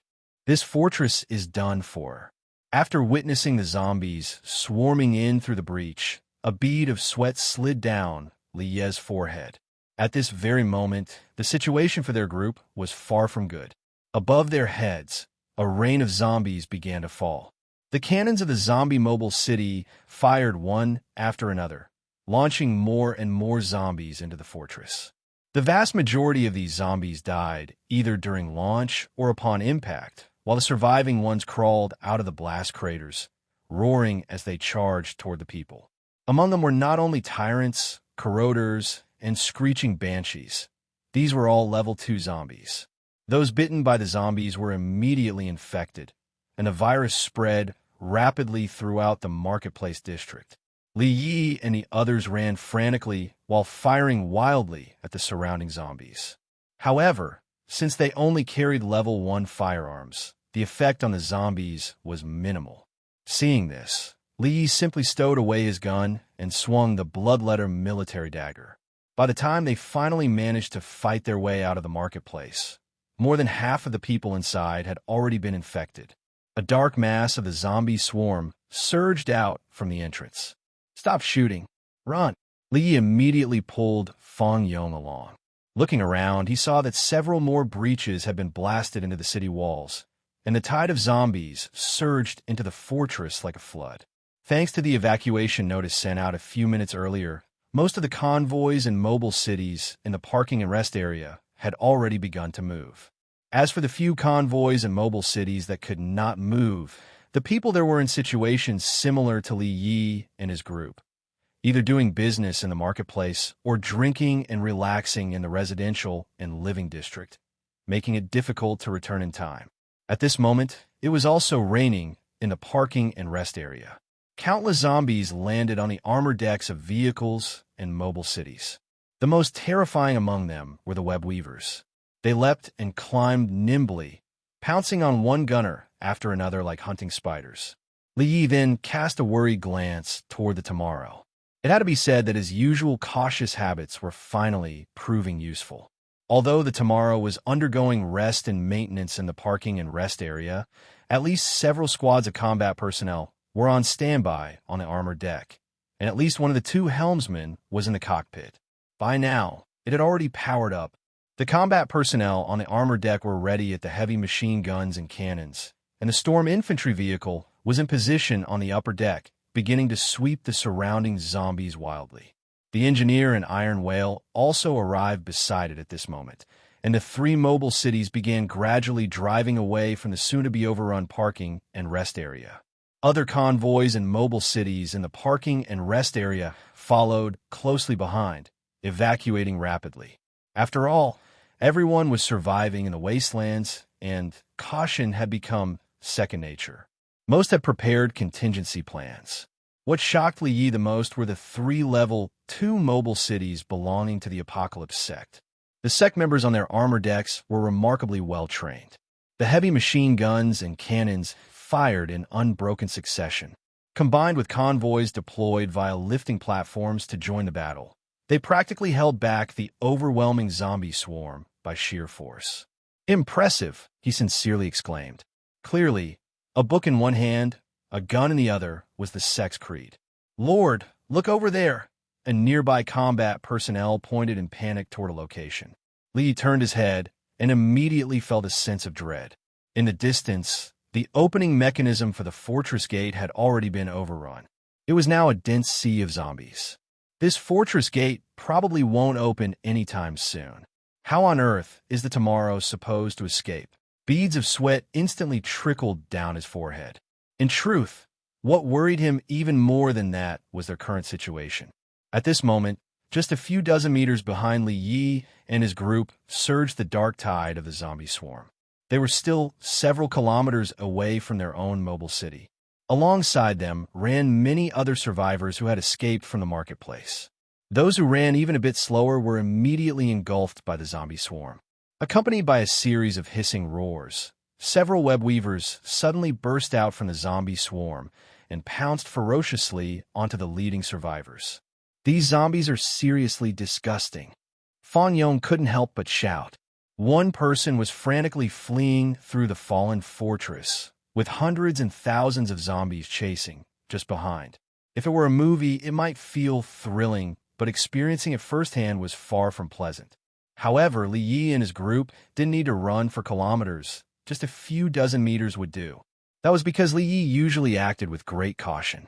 When he came to the marketplace to conduct business, he had specifically parked several off-road vehicles just outside and arranged for standby drivers to be ready at any moment. To ensure the vehicles could start immediately, he had also chosen parking spots closer to the main road and less likely to get blocked. At this very moment, those off-road vehicles had already been started. Seeing Li Yi and his team rushing out of the marketplace, the drivers quickly drove toward them. "Get in quick!" Old Zhou shouted urgently. Li didn't waste any time speaking. He charged straight into the front passenger seat, slammed the door shut, and gestured for Fang Yong and the others to get in immediately. The group swiftly boarded the off-road vehicles. As Old Zhou stepped on the gas, the vehicles accelerated away. During this, several web weavers tried to leap onto the vehicles but were driven off by the group's gunfire. Li finally breathed a sigh of relief. "Damn it, if I had known it would turn into this mess. We should have parked the Tomorrow right next to the marketplace." Old Zhou couldn't help but say. Li also shook his head with a bitter smile. This time, his usual cautiousness had saved his life. Fan Yong looked a bit surprised. Given how dire the situation was, Li's people had still chosen to wait for him inside the marketplace. As if sensing his thoughts, Old Zhou spoke up. "He's the backbone of our crew. Without him, the Tomorrow wouldn't last." Though they had gotten into the vehicles, the situation remained grim. The industrial district, living district, and farmland district had all fallen. Zombie swarms surged from every direction, and the rainfall was only getting heavier. Their off-road vehicle felt like a lone boat adrift on a vast ocean, helpless and tossed by the storm. "It's over." Seeing the zombies flooding from both sides and behind, and a massive horde ahead, everyone's face turned pale. Just then, with a sharp whistling, several shells exploded within the horde ahead, detonating into the sky, smoke billowing. The shockwaves spread outward, kicking up a dust storm that filled the air. In an instant, a path was blasted open. The convoy seized this rare opportunity and accelerated through the horde. That power, was it your lava cannons on the armor plating firing in salvo? Fang Yong asked. The targeting was spot on. Your gunners got skills. Li Yi was momentarily stunned, then smiled faintly. He started off just as an apprentice gunner, even got fired from the repair bay. But people grow eventually. As the off-road vehicle drew closer, the Tomorrow immediately lowered its lift platform and began concentrating fire to suppress the zombie swarm chasing Li Ye's group. Old Zhou kept his distance precise, suddenly slammed the accelerator, and the off-road vehicle executed a sharp drift, dodging several pouncing web weavers and rushing onto the lift platform. The other vehicles followed close behind. In less than a second after the lift platform activated, a large number of zombies rushed over. Some clung tightly to the edge of the lift platform, trying to climb up. The people on the armor deck didn't give them any leeway. They immediately took aim and opened fire, shooting down the zombies one by one. After returning to the armor deck, everyone let out a sigh of relief. Li, however, stood completely stunned, because he saw over 200 people standing in the middle level. These are the people I had originally prepared to interview. Lin Wu rolled over beside him in his wheelchair at that moment. Didn't expect the incident to happen so suddenly. I could only have them all retreat back to the tomorrow. Although it was a surprise, Li had no time to worry about it. He quickly took back command authority from Lin Wu and began observing the situation. This level 2 fortress had already fallen by 90%. The spot they were currently in was the only pure land remaining. Survivors, bounty hunters, caravans, and mobile cities had all gathered together. Everyone concentrated their firepower, firing at the zombie swarm pouring in from all directions. Looking into the distance, the city wall had already been blasted open in many places. The zombie swarm poured in endlessly, including zombie convoys and mobile cities. No, we're just barely maintaining the situation right now. If we can't find a way to escape the fortress, we'll be dead for sure. He shook his head repeatedly.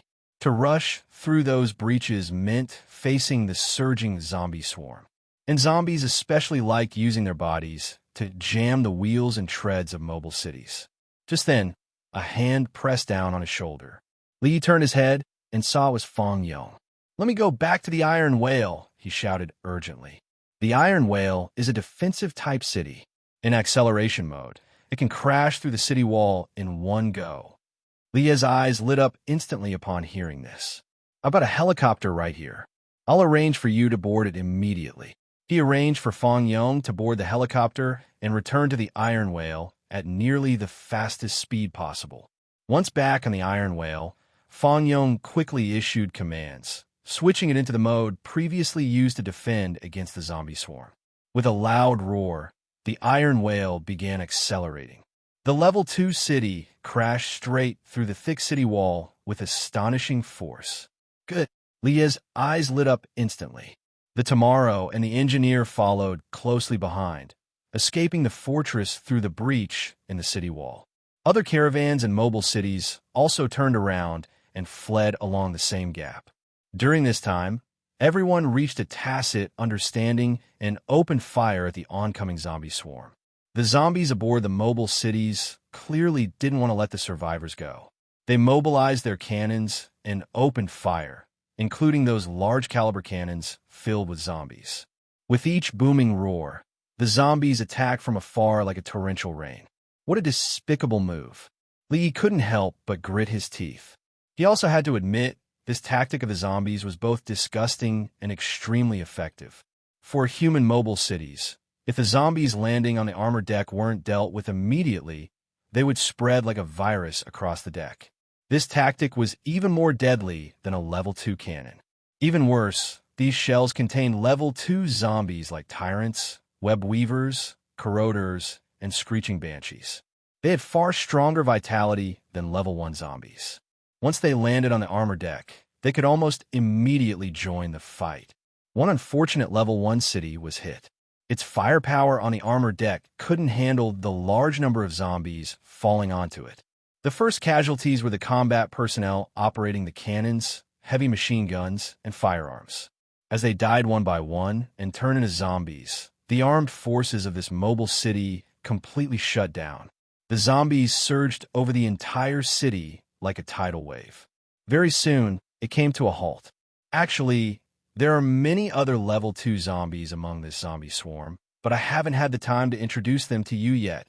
Lin Wu came to his side after getting off the helicopter, adjusted his glasses, and spoke.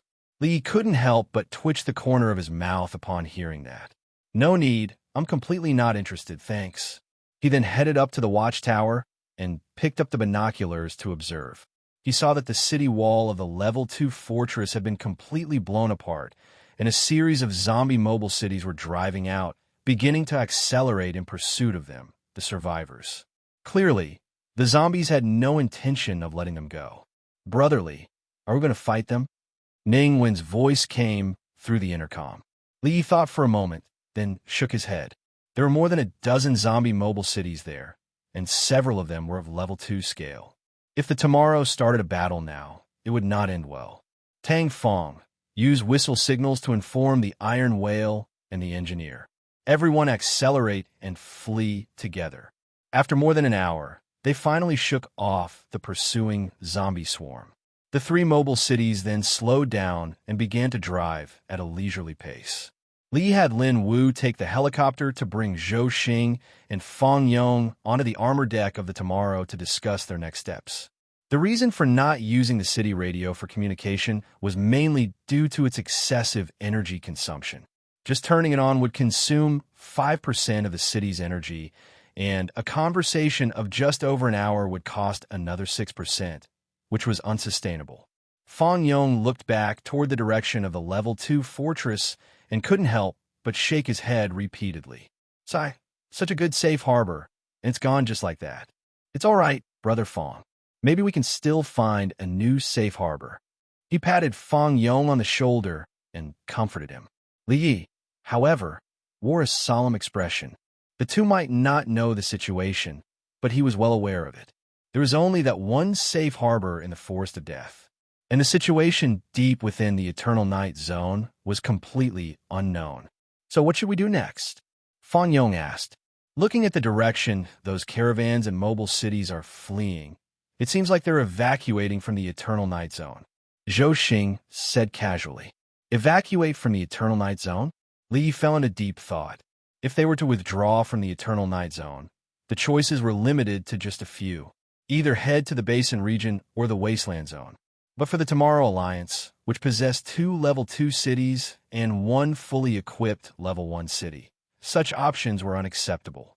The resources in Level 1 zones could no longer meet their needs. Li Yi, you are our alliance leader, so naturally, the decision should be yours. Fang Yong said. In fact, even without being prompted, Li had already made his choice. The Tomorrow Alliance would continue exploring the Eternal Night Zone. There were 2 reasons. First, Li Yi was eager to understand exactly what the Eternal Night Zone was, especially the zombies and the flesh-based technology they possessed. Second, it wouldn't be long before a new round of intelligence refresh would occur, which would become a tremendous aid to the Tomorrow Alliance. As he thought about it, he nodded. We will continue exploring the Eternal Night Zone. Fang Yong and Zhou Xing exchanged a glance, and then nodded in agreement. All right. After the two returned to their respective mobile cities, Li turned his head to look at the more than 300 people on the armor deck. Now, he had a whole new pile of matters to deal with. I originally recruited 60 people, but due to the sudden invasion of the zombie swarm, I had no choice but to bring in the additional 240-plus candidates scheduled for interviews as well. Lin Wu explained. Li nodded. With this, Tomorrow had essentially recruited more than 300 people, double the original target. However, this wasn't exactly bad news. At present, the food aboard Tomorrow was enough to support these people, and they were in urgent need of manpower. Call old Joe, and gather a group of armed combat personnel to maintain order. He patted Lin Wu on the shoulder. You're in charge of explaining the rules aboard Tomorrow to them. Let them decide whether to stay or leave. After that, register each person's information, assign housing, and distribute furniture, food, and fresh water. Also, tell old Joe to select another 100 residents to train as combat personnel. Moreover, both the engineer and Iron Whale had taken in a considerable number of temporary refugee survivors, over 100 each. Just like Tomorrow, they also needed time to gradually integrate and absorb this population. After Lin Wu nodded, he headed straight toward the production workshop. Now it's time to build a batch of new gear, he muttered to himself. But what Li didn't know was that 2 important events were occurring at this very moment. The first was that the survivors, caravans and mobile cities that had fled from the fortress had mostly chosen to retreat from the Eternal Night Zone and return to the Wasteland Zone or Basin region. Everyone had already felt the pressure of trying to develop in the Eternal Night Zone, and now that Safe Harbor was gone, the pressure had reached its peak. Thus, they chose to leave. Being a scalper might be profitable, but you had to be alive to enjoy it. 3 mobile cities, however, were exceptions. They were the 3 Level 2 cities under the Gospel of Apocalypse. The person commanding these 3 city lords was a low-ranking bishop in the sect named Wilson. At this moment, this bishop was giving orders to the lord of the city he was in. Use flute signals to notify the other 2 lords. Proceed with the original plan as scheduled, he said slowly. Even though our strength is weak, we must complete the mission. All present nodded in agreement. One disciplinary deacon hesitated for a moment, then spoke up uncertainly. Lord Wilson, can we really do it? To this, Wilson responded coldly. We must do it. The second matter concerned that Level 2 fortress. Inside the fallen Level 2 fortress, zombie mobile cities docked one after another.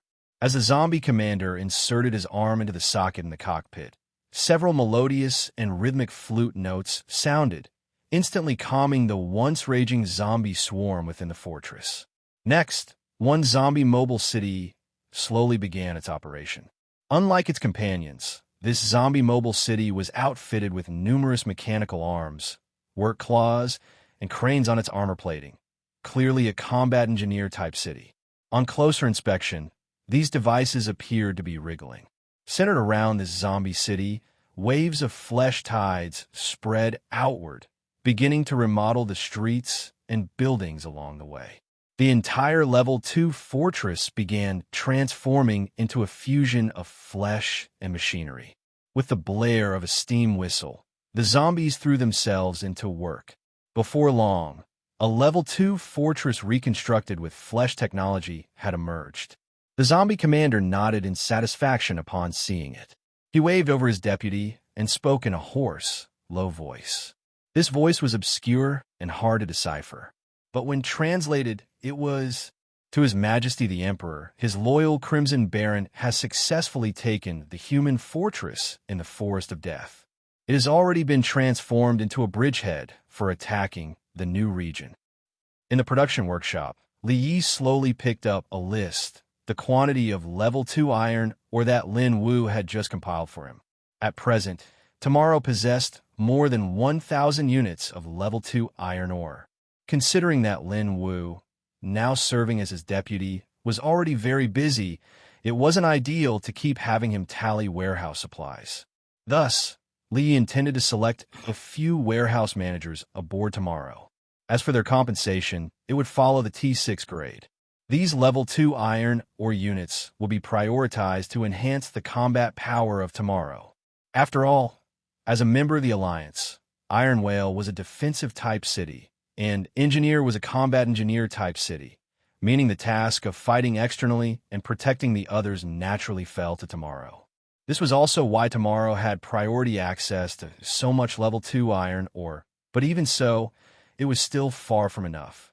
Li spent 400 units of Level 2 iron ore to manufacture 2 Blood-Tier Rippers.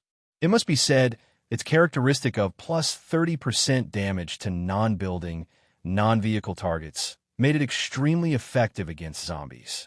Next, Li spent another 300 units of Level 2 iron ore to produce 6 Scorcher flamethrowers. Since Engineer could process fuel, its supply would be continuous.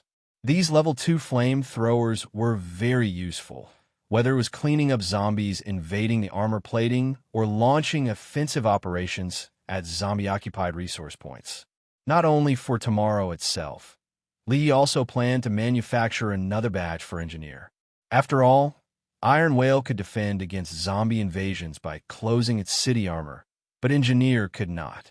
As for the remaining 348 units of iron ore, Li planned to build a Black Hawk helicopter. Constructing a Black Hawk helicopter required 200 units of Level 2 iron ore and 50 units of Level 2 precision flying vehicle components. Once any type of vehicle blueprint was input into the production workshop, its corresponding vehicle components would automatically be unlocked. Creating one unit of Level 2 precision flying vehicle component required 1 unit of Level 2 iron ore and 1 unit of copper ore. A single helicopter totaled 250 units of Level 2 iron ore and 50 units of copper ore. Compared to cannons or heavy machine guns, manufacturing and assembling a Black Hawk helicopter took more time. A Level 2 production workshop was sufficient to build regular vehicles. But for vehicles on the scale of a destroyer, a higher level, larger production workshop would be required. After quite some time, a brand new Black Hawk helicopter was completed. With its streamlined rectangular cross-section design, sharply defined fuselage, tilted rotor swashplate, cross-shaped tail rotor, sliding side doors combined with a tail ramp, and upward-facing engine exhaust vents. These eye-catching features left everyone marveling. Even old Joe and the others, who had come to watch the fun, were utterly fascinated and itching to take a ride. Lee briefly checked the basic performance specifications of the Black Hawk helicopter. It could accommodate 2 pilots and 11 to 14 fully armed personnel, with a maximum speed of approximately 357 kilometers per hour. Without aerial refueling, its range was about 600 kilometers. With auxiliary fuel tanks, it could extend to 2,200 kilometers. Both sides of its wings were mounted with 2 mini autocannons, and it was equipped with a Hellfire missile launcher, essentially an aerial version of the Storm infantry vehicle. The bullets required for the machine guns and the missile for the launcher both needed iron ore and gunpowder to manufacture. "This performance is outstanding," Lee exclaimed. Compared to the wobbly flying Goblin helicopter, this was truly a world apart. What surprised him even more was that the external suspension hook of the Black Hawk helicopter had a maximum payload of approximately 4,100 kilograms. This meant it could carry and transport light vehicles or cannons. Lee then consumed the Level 1 iron ore and saltpeter from the warehouse to fully replenish the Black Hawk helicopter with bullets and missiles. After being promoted to a Level 2 city, the Tomorrow no longer considered such resources valuable. Using them for this purpose now was just right. Immediately afterward, one final task lay before Li Yi. That was choosing whether to upgrade the Frost Cannon or the Molten Cannon. At present, Li Yi had already acquired 482 units of Level 2 Frost ore. Considering the extreme survival threats in the Eternal Night Zone, Li Yi decided to prioritize converting power into combat effectiveness. As he completed the upgrade and input the Frost ore, the 2 Frost Cannons on the Tomorrow were immediately promoted to Level 2. Now, they had grown noticeably larger and had undergone a dramatic transformation in appearance. The barrel of the Level 2 Frost Cannon was metallic blue-white, covered in crystalline frost patterns, with a perpetual chill lingering at the muzzle. Upon being upgraded to Level 2, its bombardment range increased by 50%, and its freezing power increased by 20%. Gunner Ning was utterly captivated, unwilling to part from them, wishing he could stay by their side all day. "Lord, how about we try firing at once?" he asked impatiently. Although Li Yi himself was eager to witness the power of the Level 2 Frost Cannon firsthand, he ultimately resisted. Currently, the remaining frost shells were limited, so it was best not to waste them. In the following time, Li Yi summoned Lin Wu along with the pilots he had been training. During these past days, those pilots had exhausted their minds diligently practicing flight techniques. Under Lin Wu's supervision, he nervously and cautiously boarded the Black Hawk helicopter and attempted to fly it. However, his performance was not ideal. Li Yi wasn't particularly disappointed by this. Expecting a fully trained pilot from just reading an aerial vehicle driving manual was indeed asking too much. But the Tomorrow currently needed helicopters for combat strength. "In the coming days, train him whenever you're free," he said to Lin Wu. "Also, find a way to train 5 more. No, make it 10 more pilots for me." The reason was simple. The Tomorrow would definitely have more than just one Black Hawk helicopter in the future. It might even have a full helicopter combat group. Just imagine a formation of Black Hawk helicopters sweeping across enemy positions, unleashing a carpet of machine gun and rocket fire on the enemy. "I'll do my best," Lin Wu sighed helplessly. "All right, since we're training pilots, should we also train pilots for waterborne vehicles while we're at it?" Pilots for waterborne vehicles. Liu was momentarily puzzled, but then quickly understood. The Tomorrow would definitely expand into the ocean in the future. As it gradually collected resources, it would gain the capability to build sea vessels, maybe even its own naval fleet. Given that, it was better to prepare in advance. "All right, decide the number of pilots as you see fit. Pick anyone you want from the Tomorrow." He waved his hand accordingly. Although the city simulation training pod on the Tomorrow was somewhat crude, it was still barely functional. Next, Lee frowned as he turned toward the machine screen in the production workshop. The Level 2 iron ore was nearly depleted, and yet not a single Level 2 bedrock off-road vehicle had been manufactured. "We'll just have to hope the next round of intelligence contains resources like mines or quarries," he sighed. With the production workshop matters temporarily settled, Lee turned back to help Lin Wu handle the over 300 new members. Lin Wu had already explained the rules of the Tomorrow to them. Everyone chose to become residents of the Tomorrow, accepting Li Ye's arrangements and assignments. Li wasn't worried about any disturbances from accepting such a large group at once. After all, the living conditions on the Tomorrow spoke for themselves. Everyone who came and became ordinary residents, not slaves. The contribution points they earned from daily work were already enough to exchange for a day's food and drink, with a little left to save. In fact, entering a mobile city was in itself a desperate attempt to survive. If they weren't driven to the edge, no one would think about rebellion or resistance. Though they felt sorrow and helplessness over the fall of the Level 2 fortress, there was still some relief in their hearts. First, they had escaped the disaster by chance due to the interviews. Second, the Tomorrow was decently equipped, and the treatment was genuinely acceptable. In the following days, Liu was busy with one thing. That was absorbing the over 300 new residents added to the Tomorrow. The Tomorrow originally had just over 200 people, so adding this many new faces at once inevitably caused some busyness. "It's time to establish a city committee," Li thought. When the population grows to a certain scale, the city committee becomes an institution that lords must establish.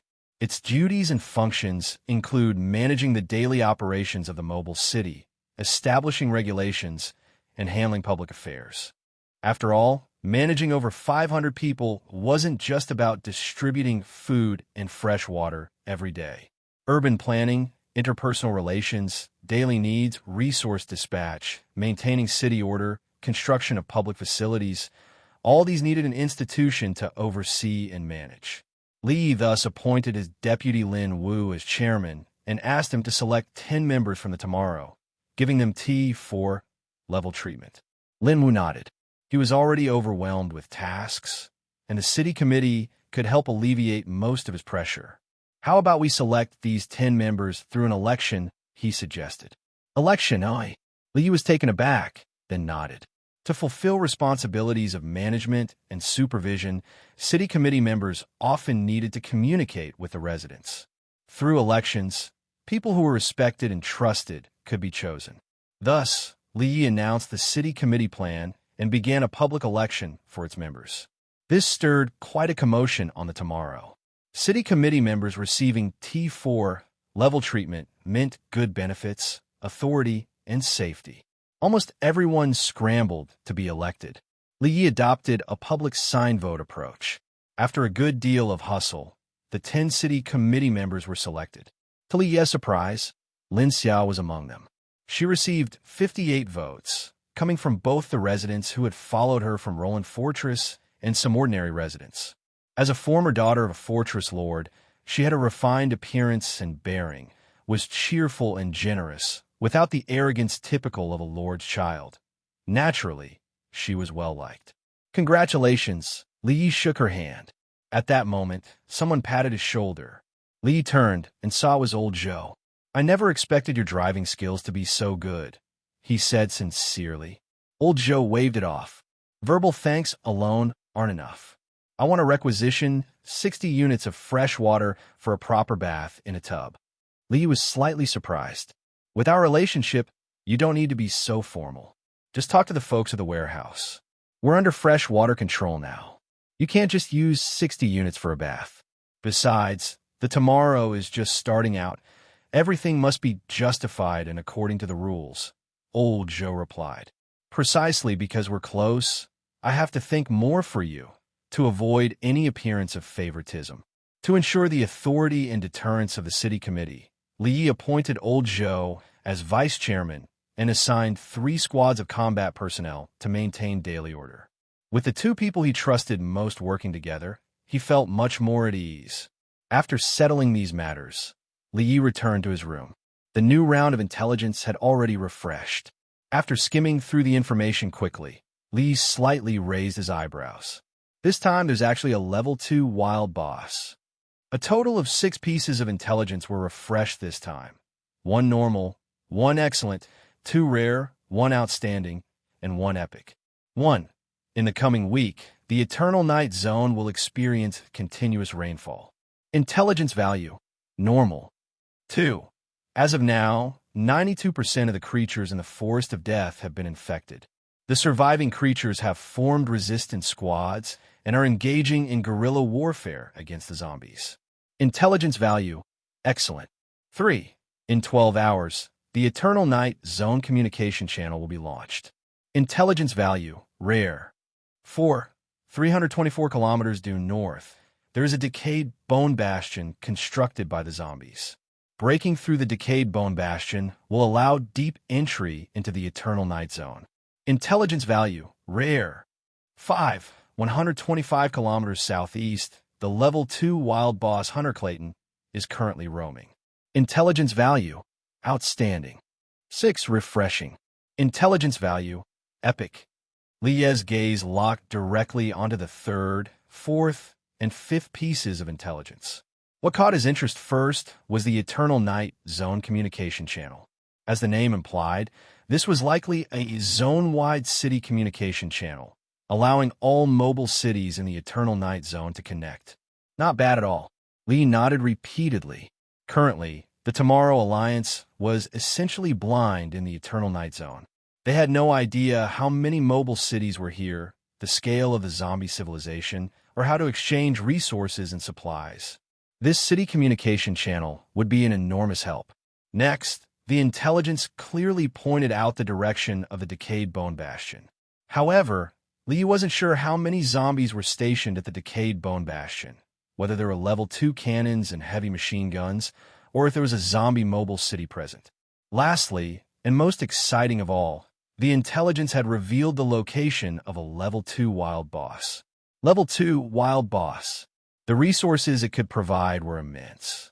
Besides the highly coveted level 2 iron, or level 2 coal, and level 2 fuel, it would also drop a fixed level 3 item. For the just starting Tomorrow Alliance, this was an incredible windfall. We must take down this level 2 wild boss. Lee silently made up his mind. That said, he still had some concerns. He had already witnessed the combat power of a level 1 wild boss, and a level 2 wild boss would be a whole tier above. After a quick assessment of the Tomorrow Alliance's current strength, Lee believed they still had a fighting chance. Thus, under the lead of the Tomorrow, 3 mobile cities set off at full speed toward the southeast. Lee then ordered the entire crew of the Tomorrow to prepare for battle.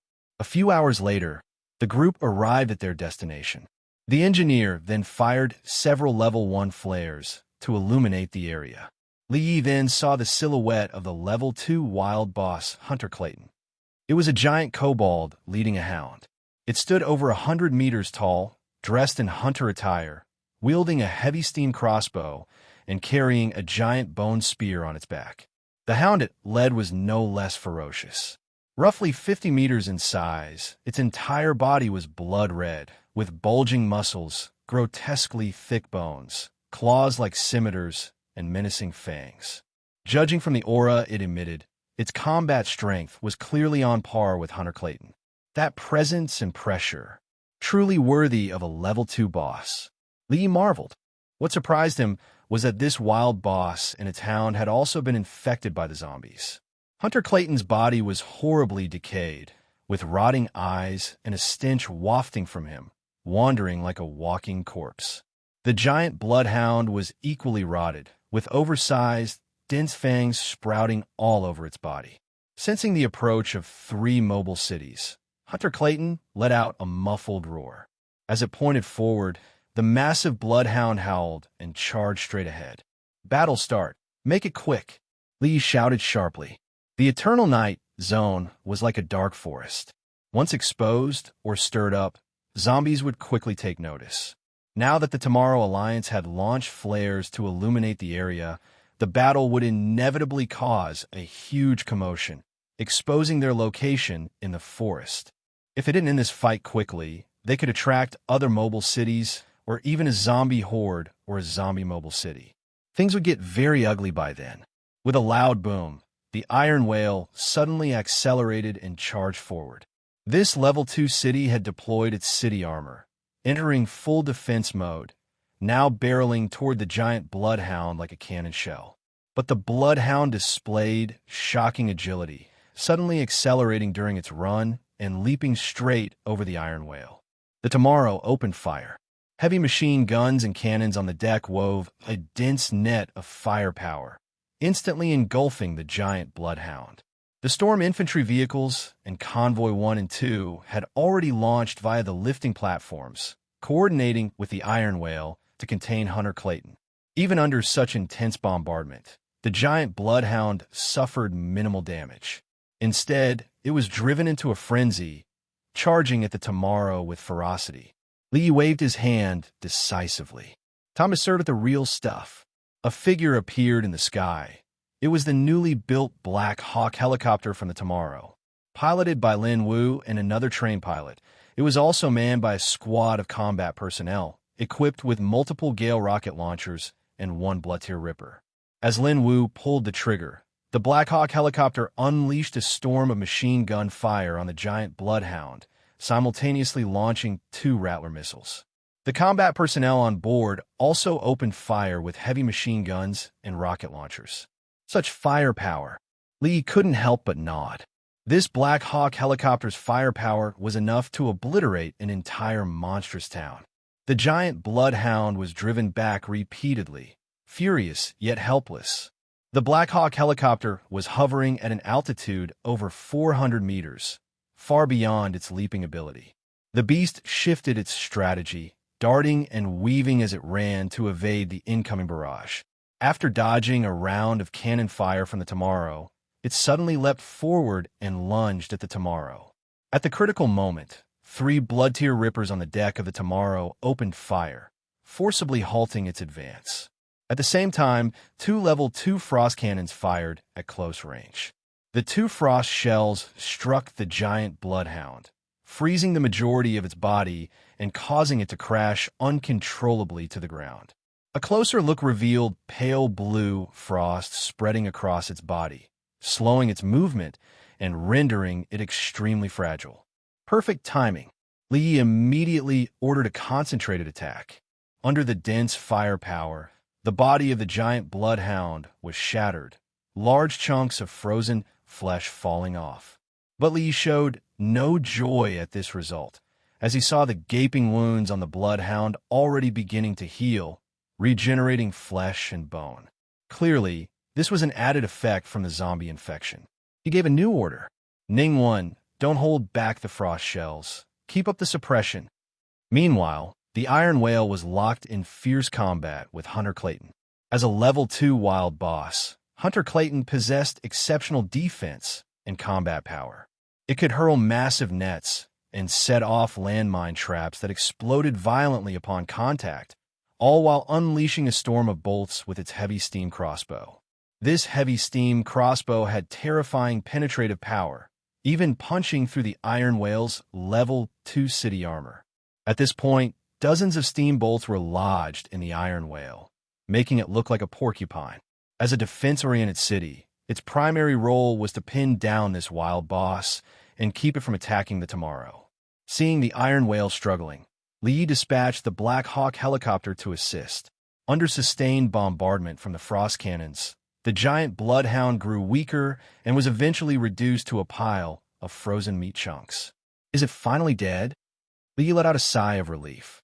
Once confirmed dead, the Tomorrow moved to support the Iron Whale. Now surrounded by 2 Level 2 cities and harried by the Black Hawk helicopter and convoy units, Hunter Clayton found himself overwhelmed. He was soon struck and slowed by frost shells, then rammed head-on by the accelerating Iron Whale. This blow caused severe injuries, making it even harder for him to keep fighting.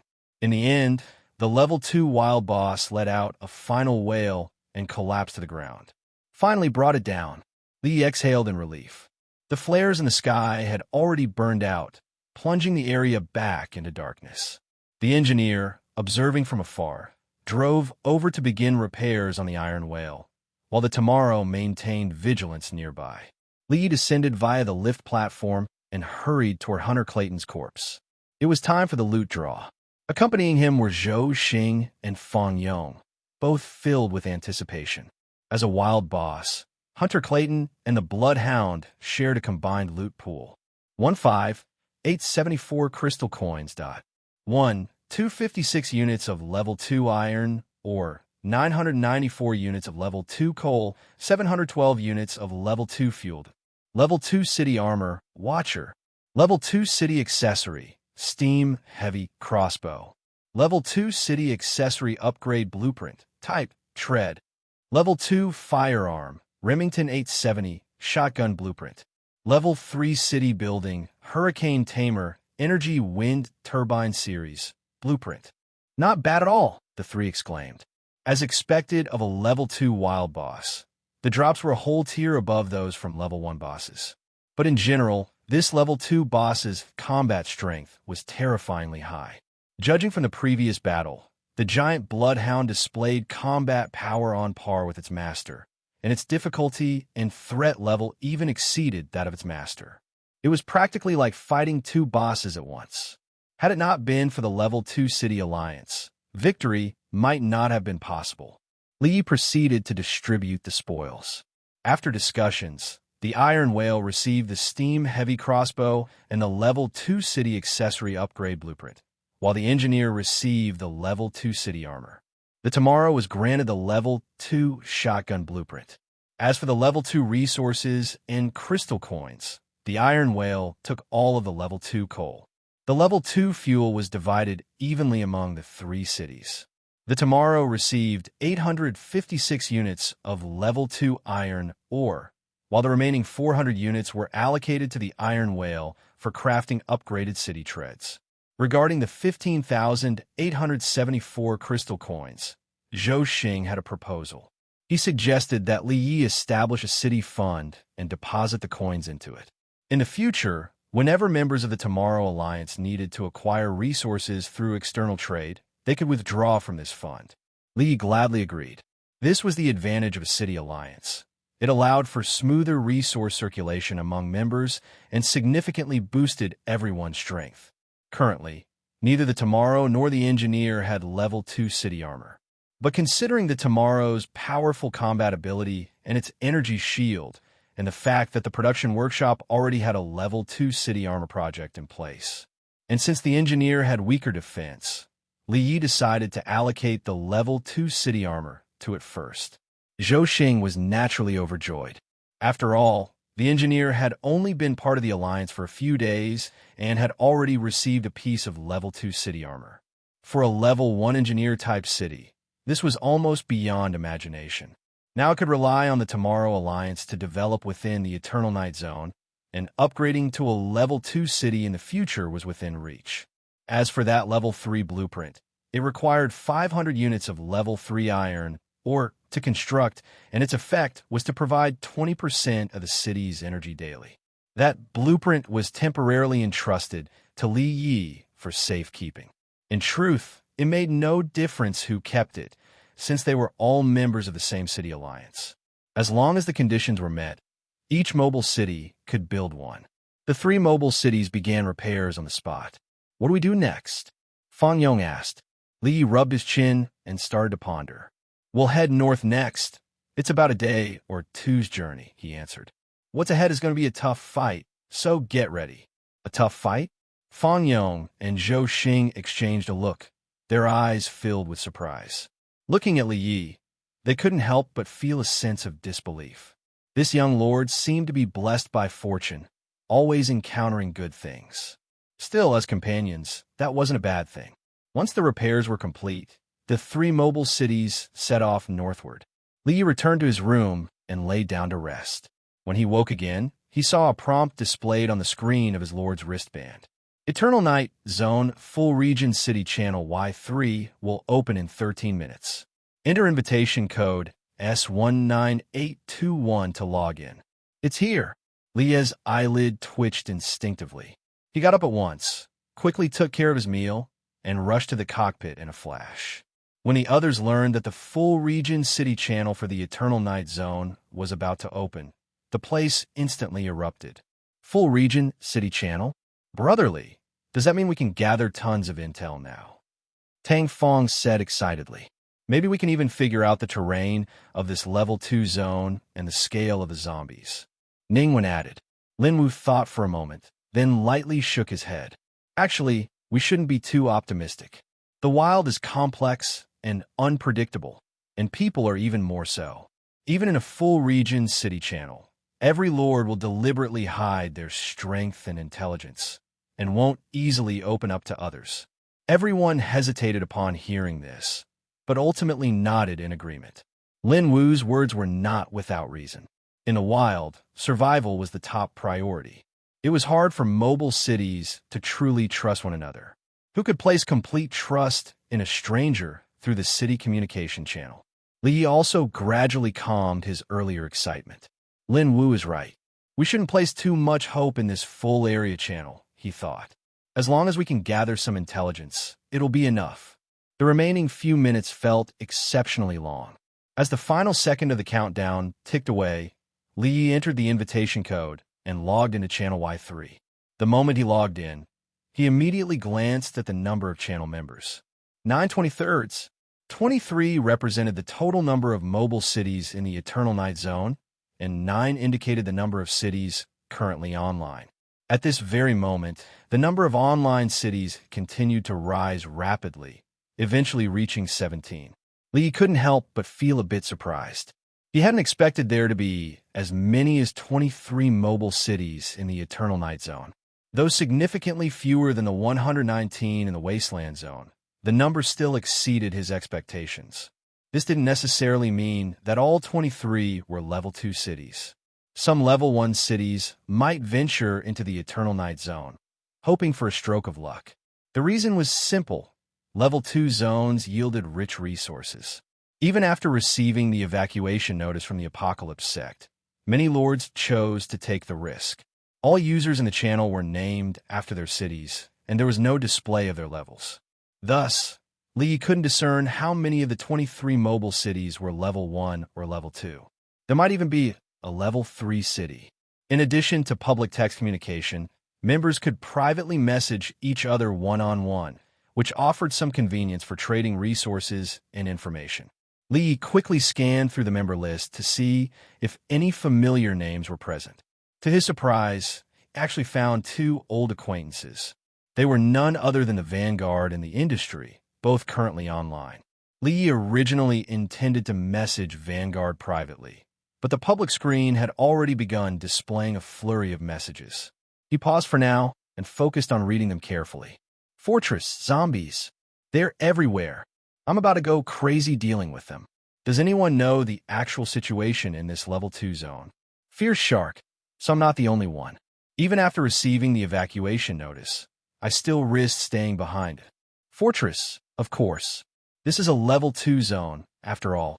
The resources here are abundant, and even with added risk, it's worth it. How could a level 1 zone ever feed us enough? Iron Remains. Selling level 2 cannon, Kagaya cannon blueprint. We'll part with it if the price is right. DM me if interested. Scorched Walker. I finally managed to take down a level 2 zombie mobile city. Thought I could rake in a good haul from its production workshop, but everything there needs bones and flesh to manufacture. Disgusting. Absolutely disgusting. I wasted so many combat resources and manpower for nothing. Fierce Shark. Zombie mobile cities fire living shells. They're impossible to defend against. Any experts out there with advice? Scorched Walker. There's no known countermeasure for now. You'll just have to use mobile evasion to dodge the hordes. Fierce Shark. Mobile evasion? That was fine in the past, but now it's much harder. Fortress. So you're already a level 2 mobile city. Fierce Shark then fell silent. No further messages appeared from them on the public screen. Lee nodded slightly. Clearly, no one was willing to trust others easily. Everyone was still avoiding revealing their strength. He pondered for a moment, then typed a line into the public screen. Tomorrow, does anyone know the actual situation in the Eternal Night Zone? Can you share some intelligence? However, no one responded to his message. Really cautious, huh? Li Yi sighed and then typed another line. Tomorrow, anyone willing to share information about the Eternal Night Zone with me, I will share what I know in return. This time, a private message notification lit up. Pacifier. I'm currently in the western part of the Eternal Night Zone. There's a sizable lake here named Silent Lake. Patrol boats full of zombies roam its surface. There's even mobile cities. Tomorrow. Thanks for the intel. Then I shall tell you what I know. I'm currently in the southern part of the Eternal Night Zone, the Forest of Death. The only safe harbor has already fallen, and I plan to delve deeper into the Eternal Night Zone. Pacifier. I actually plan to go deeper into the Eternal Night Zone too. Perhaps we can rendezvous in the central area. The western part of the Eternal Night Zone is a lake. That's quite useful information. Lin Wu spoke. What's west of the Eternal Night Zone then? Is it a level 1 zone? Lord, want to ask. When Li Yi asked, Pacifier readily answered. It hailed from the level 1 zone west of the Eternal Night Zone. This level 1 zone was called the Gobi Zone. It was vast in size and rich in resources. However, its geography and climate were harsh. Rain was rare, and fresh water in the wild was extremely scarce. There, 1 unit of fresh water sold for as much as 10 crystal coins. The scarcity of fresh water limited the population of level 1 mobile cities. It was common for cities to wage war over a single lake. In that region, mobile cities raced to accelerate their development and escaped the Gobi Zone in pursuit of better prospects. The closest zone to the Gobi Zone was the Eternal Night Zone, and the area bordering it was Silent Lake. This lake offered a continuous supply of fresh water, prompting many mobile cities to flock to the Eternal Night Zone. After digesting Pacifier's information, Li Yi nodded gently. The veil of mystery over the Eternal Night Zone had just been slightly lifted before him. Its west was Silent Lake, its south the Forest of Death. And to the west lay the Level 1 zone, Gobi Zone. That aside, there sure are a lot of Level 1 zones here. He couldn't help but think. Desert Zone, Wasteland Zone, Gobi Zone, Basin Region. Just the already discovered Level 1 zones numbered 4. Up until now, Lee still had no clear idea of the specifics of this planet. How large was it? How many continents did it have? What was the total oceanic area? All of it remained unknown. I can only explore slowly over time, he thought. As a token of exchange, Lee also shared information about the Wasteland Zone with Pacifier. Pacifier then told him something unexpected. Pacifier, there's actually one more thing that really surprised me. Tomorrow, what is it? Pacifier, zombies have deployed a large number of forces around Silent Lake, including over a dozen mobile cities. It looks like something big is about to happen. Something big. Just as Li Yi was pondering, a realization struck him. The zombies in the Forest of Death had concentrated their forces to breach that Level 2 fortress. Expansion, he instantly grasped it. These zombies are trying to expand into the surrounding zones. To the zombies, that Level 2 fortress in the Forest of Death was a thorn in their side. Letting it continue to exist was tantamount to leaving a massive threat behind. The greatest threat posed by that Level 2 fortress was its potential to become a safe harbor for human forces wandering the Forest of Death.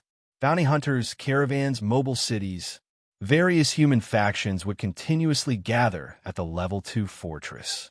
It could even become the main force against the zombies. Thus, the zombies had to destroy it. As he thought about this, a few beads of sweat slowly trickled down his forehead. In the wastelands, Zombies were the most unusual type of monsters. The primary reason was their ability to infect targets through biting, turning them into one of their own.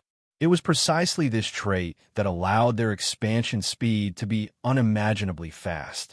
Both the Basin region and Wasteland zone were level 1 zones. Their fall was likely inevitable, and the other regions bordering the Eternal Night zone probably wouldn't fare much better. In a few years, this entire continent might become a paradise for zombies. The thought filled Li Yi with deep doubt. Since arriving here, he hadn't learned how many regions this continent contained, or what level they were. As for how many continents existed on this planet, or their overall size, he had no idea. I can only explore all of that slowly, he thought. Both sides were quite satisfied with the exchange of information. After exchanging farewells, the conversation ended. Li Ji, that pacifier is probably a level 2 city as well, Tang Fong mused, rubbing his chin. Not just that, it might even be an assault-type city like ours, Ningwen added. Li Yi was just about to respond when he noticed another private message notification. He opened it and saw that it was from Vanguard. Vanguard, long time no see. I didn't expect to run into you in the Eternal Night Zone. How have you been lately? Though tomorrow had been progressing rapidly, Li Yi chose to remain low-key and typed only 2 words. Tomorrow, not bad. Tomorrow, and you? Vanguard, I've been alright. I was just about to start scalping between the Wasteland Zone and the Eternal Night Zone. I hadn't really paid attention to the evacuation notice from the Apocalypse sect, but I didn't expect things to be this serious. Li Yi smiled silently. All in all, being a scalper in a level 2 zone was a rather unique profession for level 1 cities. With the Vanguard's Lord's capabilities, even as a scalper, he was among the best. Upon learning that Tomorrow had been promoted to a level 2 city, the other party was quite shocked. Vanguard, your development speed is like riding a rocket. If this keeps up, I'll be left in your dust in no time. Li Yi then shared what he knew with Vanguard, and after some thought, the latter made a decision. He would lead his team to retreat to the Wasteland Zone, cross the mountain region, and head to the level 1 zone, the Basin region. Safe travels. Both parties exchanged blessings before ending the private chat. Li Yi's gaze returned to the public screen. Messages were flowing non-stop across the screen, densely packed. But the moment one particular member spoke, the entire public screen fell silent. Saint, everyone, I am a high-ranking deacon of the Apocalypse sect, Heath. The continent we are currently on is facing an unprecedented crisis. Please suspend your discussions for now and listen patiently. Saint, at present, the zombie civilization in the Eternal Night Zone has developed beyond our imagination. Human forces have completely lost their foothold in the Eternal Night Zone. No one continued speaking. All listened quietly. Li found himself quite surprised by this. The authority and reputation of the Apocalypse sect was even greater than he had imagined. Saint, in truth, the situation is far worse than we imagined. The zombies have already completed internal consolidation. They are now a fully mature level 2 civilization. And what they now intend to do is... Saint, expand. As expected, Li nodded slightly. At this moment, everyone gathered around him looked equally grim. Saint, the zombie civilization in the Eternal Night Zone will expand indiscriminately into surrounding regions, and may even spread farther. All human factions in neighboring zones must evacuate immediately. Saint, therefore, the Apocalypse sect has decided to launch a region-level war. We plan to open 4 fronts, east, west, south, and north, in the Eternal Night Zone, to forcibly resist the expansion of the zombie civilization and buy time for the human factions in each region to evacuate. Saint, for this battle, our sect has specially deployed 25 level 2 mobile cities. Tomorrow, resist? Can we defeat the zombies? Saint, according to our calculations, the chances of defeating the zombie civilization are extremely slim. Saint, the main reason is such expansions by monstrous civilizations have happened many times across the wasteland over the years. Other continents are currently dealing with high-level monstrous civilizations expanding and most of the Apocalypse sect's combat resources have been redirected there. Saint. As a result, the forces I can allocate to deal with the zombie civilization are greatly reduced and are mostly at level 2 capacity. Saint. In fact, the zombie civilization hasn't yet attracted enough attention from the Apocalypse sect or other world-class organizations. On other continents, in short, we'll mostly have to rely on ourselves. 25 level 2 mobile cities. Li Yi was astonished. The power of the Apocalypse sect clearly far exceeded his imagination. No wonder they're a world-class organization, he muttered. Although Bishop Heath stated that participation in this operation was voluntary, nearly everyone in the channel responded without hesitation. More than half of the 23 mobile cities were willing to join. Saint, thank you all for your support. Saint, additionally, I must emphasize, during the war, no predatory cities are permitted to hunt other cities. Any act that obstructs our operations will not be tolerated. Saint, any violators will be utterly exterminated. In the following time, Saint began to deploy the battle plan. Among the 4 fronts, east, west, south, and north, the northern front had the strongest human forces. The Apocalypse sect had concentrated most of its mobile cities and troops there. The weakest was the southern front, with only 3 mobile cities, the same 3 Li Yi had seen in the level 2 fortress. Bishop Heath reiterated the battle plan once more. The 4 fronts, east, south, west, and north, would do their utmost to hold back the zombie army for as long as possible, buying time for human factions in each region to escape. Zombies were a very unique kind of monster. Their most troublesome trait was their ability to infect and convert targets into their kind. This meant they had a virtually endless supply of reinforcements. He also lamented that whether humanity could one day counterattack and annihilate the zombie civilization remained an unknown. One of the level 2 cities had already spoken up. Holy Sword, you too. I am Wilson, the leader of the Southern Front. Anyone interested in joining the Southern Front, please contact me privately. Lee proceeded to message him privately. Speaking of which, why do the names of Apocalypse sect cities sound so strange? He wondered. Lin Wu seemed to pick up on his confusion and patiently explained. Mobile cities under the Apocalypse sect were either named after apostles, bishops, or followers, or were systematically categorized. Those starting with Holy Sword represented assault-type cities. Those starting with Holy Shield represented defense-type cities. Those starting with Holy Lance represented fire support-type cities. Those starting with Holy Mechanism represented engineering-type cities. And so on. I see. That really is straightforward, Lee nodded. From the mouth of Bishop Wilson, Lee learned some rather troubling news. The deployment of the zombies at the Decayed Bone Bastion was far stronger than he had imagined. At this point, I hope readers remember our domain Taiwan Novel Network that circled them. The Decayed Bone Bastion's defense was a full level 2 configuration, deployed with a large number of level 2 cannons and level 2 heavy machine guns. As for the number of mobile cities, it was unknown, but certainly not few. Bishop Wilson also told Li Yi that there was a natural barrier around the Decayed Bone Bastion, a swarm of 500,000 zombies. My goodness, he couldn't help but wipe the sweat off his forehead. In his original assumption, the Decayed Bone Bastion was merely a wall constructed by the zombies, which could be easily blasted apart. Furthermore, the Southern Front itself was weak in strength, and currently, apart from Li Yi, no other faction had joined. In fact, everyone had tacitly agreed that the southern defense line could not be held. The fall of the Wasteland Zone was only a matter of time. Holy Sword, you too. I've already dispatched someone to the Wasteland Zone to see if we can recruit new mobile cities. If there are level 2 cities, even better. Lee couldn't help but shake his head. He was very clear about the situation in the Wasteland Zone. There were only 3 level 2 cities in total. Among them, Silence and Lone Sail had already perished, and the remaining level 2 city was nowhere to be found. He briefly compared the strength of both sides. The zombie side had full level 2 defense configuration, 17 zombie mobile cities, and a natural barrier formed by 500,000 zombies. Their side had 6 mobile cities, one of which was a level 1 engineer-type city.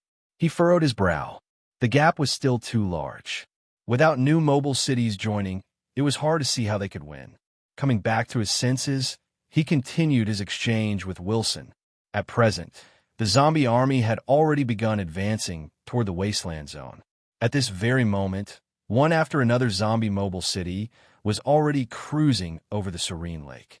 On the decks of the zombie mobile cities, zombie gunners were loading their comrades into cannons one by one and firing toward islands or floating towns inhabited by monsters or humans.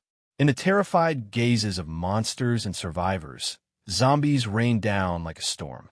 As soon as they landed, they sprang up and began wildly biting monsters and survivors alike. The monsters and survivors frantically grabbed their weapons to fight back. In a wasteland zone, what they possessed were usually level 1 weapons. It was still manageable against level 1 zombies, but when facing a tyrant or a web weaver, they could barely stand a chance. Their strongholds quickly fell, and comrades fell one after another. Not long after, these strongholds became deathly silent. Roughly a dozen seconds later, the body of a fallen survivor began to twitch strangely. His face gradually twisted, veins bulged from under his skin, and his eyes began to turn white. With a hissing roar, he stood up once again. And not just him, the other fallen survivors also stood up one after another. Previously, they had fought desperately to resist the zombies and survive. Now, they had become the same kind. The power of the zombies spread across Serene Lake like a black tide, sweeping toward the entire wasteland zone. Zombie mobile cities began to accelerate their expansion, dispatching fleets and airborne airships. Zombie drivers on the speedboats steered their wheels, tilting their heads and letting out hissing roars, seemingly declaring an attack.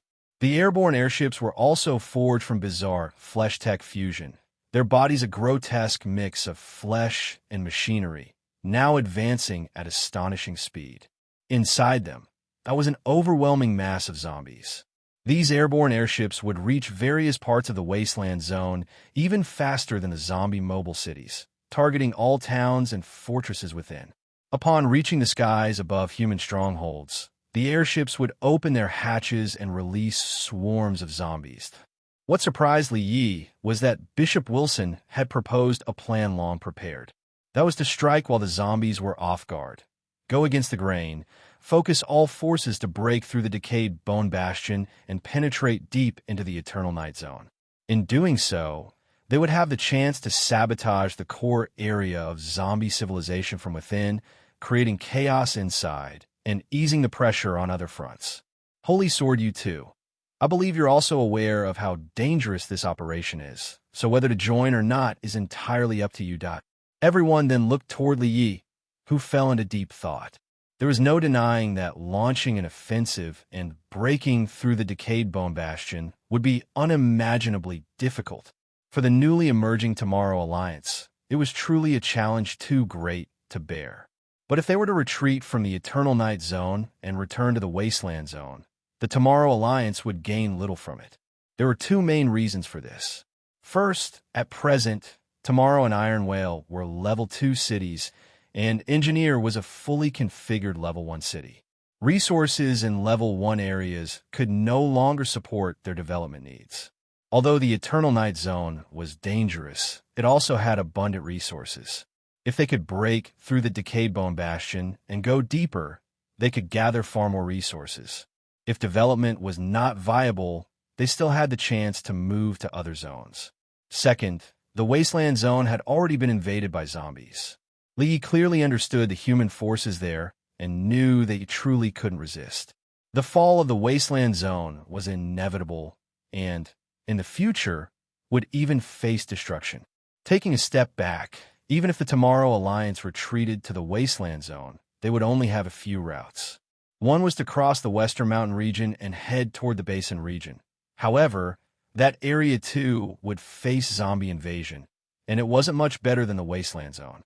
Second was to traverse directly from north to south across the entire Wasteland Zone and proceed to the Southern Desert Zone. This level 1 zone had a harsh environment and scarce resources. Even the Azure had once turned back after heading there. Third was to pass through the mobile maze in the east and see if they could reach a new zone. Then what should his choice be? Under the gaze of everyone, he slowly spoke. We must break through the decayed bone bastion. Upon learning Li Ye's intention, although Fang Yong and Zhou Xing hesitated for a moment, they ultimately agreed. Li Yi then typed a line on the screen. Tomorrow, I agree to join the Holy Sword you too. Thank you and your companions for your resolve. May the gods bless you.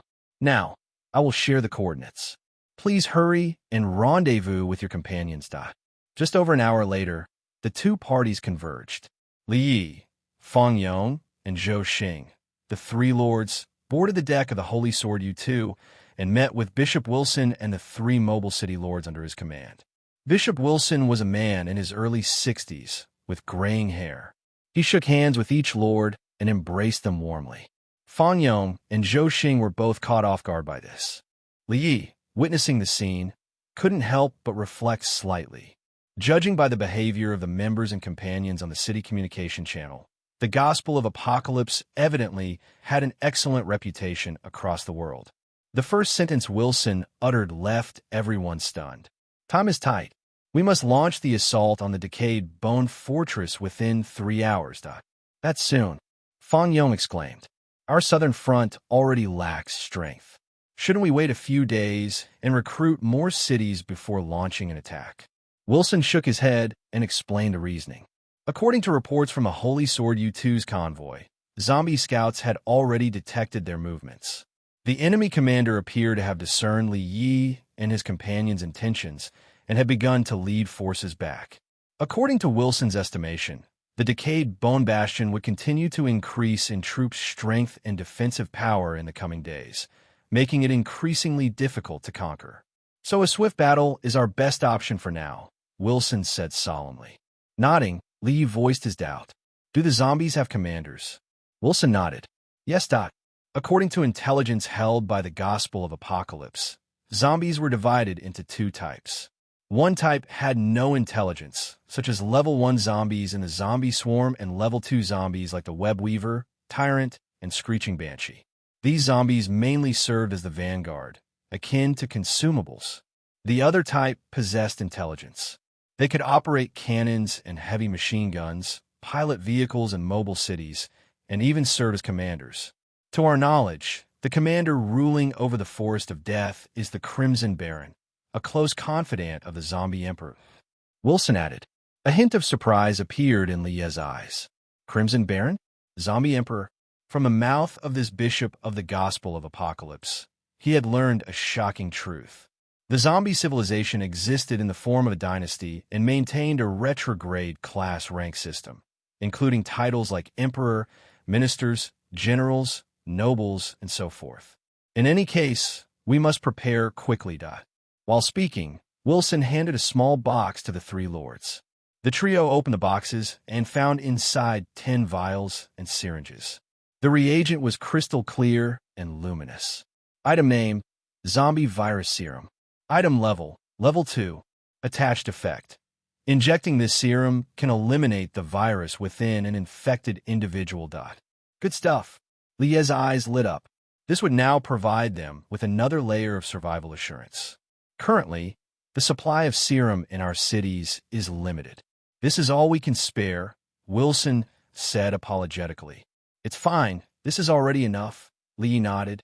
Zhou Xing thought for a moment and then asked, May I ask, Bishop, how is the zombie virus mainly transmitted? The virus is primarily spread through saliva and blood. Infected individuals will turn into zombies in less than a minute. If the skin is unbroken, contact with zombie blood or saliva is harmless. While explaining, a trace of dread flashed in Wilson's eyes, and he let out a relieved sigh. Thankfully, this virus cannot survive in air even for 1 second. Otherwise, the expansion speed of the zombies would increase dozens of times over and become completely unstoppable. The old man waved his arms and began describing further. Imagine if the virus could be airborne. Then the zombies wouldn't even need to engage in intense battles with human mobile cities. They just need to load the virus into shells and fire them at the enemy cities. As the three listened, their expressions gradually changed. In any case, we must prepare quickly. Wilson concluded. He then shared a rare piece of good news with the group. The Southern Front was not entirely without reinforcements. Bishop Wilson had already dispatched a powerful Level 2 city to support them. At that moment, a faint rumbling sound came from the distance. The old man's eyes lit up as soon as he heard it. They arrived. Li Yi and the others followed the direction of the sound. What surprised them was that the sound did not come from the ground, but from the air. Li immediately realized something. Could it be a Level 2 airborne mobile city? He looked toward the pitch-black sky in the distance and soon spotted a massive creature. Surrounding this airborne massive creature were rows of lights. Through the arrangement of these lights, Li roughly deduced its appearance. Unlike the balloon-shaped Level 1 cities, this Level 2 airborne city was in the form of an airship. Wilson smiled. This Level 2 city is called Holy Vessel H3, a fully equipped Level 2 airborne mobile city. In fact, our sect has many types of airborne mobile cities, each with different responsibilities. For example, residential living, transport, combat. Through the lights of Holy Vessel H3, Li quickly saw the structure of this airborne mobile city. This giant airship was about 420 meters long, around 200 meters wide, and had an external hanging structure of roughly 150 meters. Its current cruising speed was 21 knots, not particularly fast, but in full speed mode, it should be capable of much more. At the moment, it was flying at an altitude above 1,000 meters. According to Wilson, Holy Vessel H3 could remain airborne for 14 days on full resources. The hydrogen resupply cycle was 21 days. Its main gas bag was covered in 12 mm Level 2 riveted steel scale armor, with key areas reinforced with a 25 mm brass coating. Its keel framework was composed of 32 cold-forged steel beams. The main propeller was a 40-meter diameter tri-blade screw, powered by 8 steam turbines. It was equipped with heavy machine guns, cannons, steam bed crossbows, and large-area incendiary bombs and aerial bombs. Li roughly counted the heavy machine guns, cannons, and steam bed crossbows, and was shocked to find there were as many as 50 to 60 of them. Wilson proudly introduced that Holy Vessel H3 also had dozens of light aircraft equipped with heavy machine guns and bomb bays. Light aircraft? You managed to train that many pilots at once. Li was surprised. Wilson smiled and nodded, informing him that the Gospel of Apocalypse owned academies and a systematic educational structure for pilot training. That's amazing. Li clicked his tongue in awe. So how many people are on Holy Vessel H3? He asked again. Wilson told him that Holy Vessel H3 was a combat-specialized airborne city, with over 500 personnel on board, all combat personnel. Li couldn't help but feel a sense of awe. The strength of the Gospel of Apocalypse far exceeded his imagination. Is the strength of a world-class organization really this formidable? Then the Titan throne must be just as strong, he thought. Now we must set off immediately. Wilson spoke. He then gave his plan. The 4 Level 2 cities of the Gospel of Apocalypse would take the front line, while the Tomorrow Alliance would follow behind them. This meant they would face the fiercest firepower from the zombies. Such resolve. Li nodded to himself. This way, the pressure on the Tomorrow Alliance would be much less. There's no time to lose. We must move out immediately, Wilson said. Li Yi and the other 2 returned to their respective mobile cities and began a series of deployments. Everyone on the Tomorrow grew visibly grim. They all understood that this would be an unprecedentedly massive challenge. Li Yi began to inventory the current combat power aboard the Tomorrow. Level 2 airborne vehicle, Black Hawk helicopter. Level 2 heavy machine gun, Blood Tier Ripper. Level 2 flame thrower, Scorcher. Level 2 shotgun, Remington 870. Level 2 ground combat vehicle, Storm infantry vehicle. Level 2 cannon, Frost cannon. Level 2 city camouflage. Level 2 city energy shield. As he reviewed the list, confidence gradually began to build in his heart. The only thing that troubled Li Yi was that he currently had less than 100 units of level 2 iron ore on hand. Upon learning of Lie's predicament, Wilson generously waved his hand and allocated 1,000 units of level 2 iron ore to him from the Holy Sword U2. Thank you so much, Dot. Lee couldn't help but nod repeatedly. With this batch of level 2 iron ore, the Tomorrow could once again produce a new batch of resources. Considering that the Tomorrow already had 4 Blood Tier Rippers on board. While there was only 1 Black Hawk helicopter, he decided to spend 500 units of level 2 iron ore and 100 units of copper ore to produce 2 Black Hawk helicopters. At this point, I hope readers remember our Domain Taiwan novel website. The remaining iron ore was used to craft Scorcher flame throwers and Remington 870 shotguns. Lee crafted 6 flame throwers and 4 shotguns in one go. These weapons would be distributed among the combat personnel on the deck to resist the invading zombies. Needless to say, when attacking the decayed bone bastion, the zombies would surely fire flesh cannons at the Tomorrow. During the following travel time, the Black Hawk helicopters and level 2 weapons were successively completed and delivered. Lin Wu picked out 2 more pilots and instructed them to quickly familiarize themselves with the 2 newly crafted Black Hawk helicopters.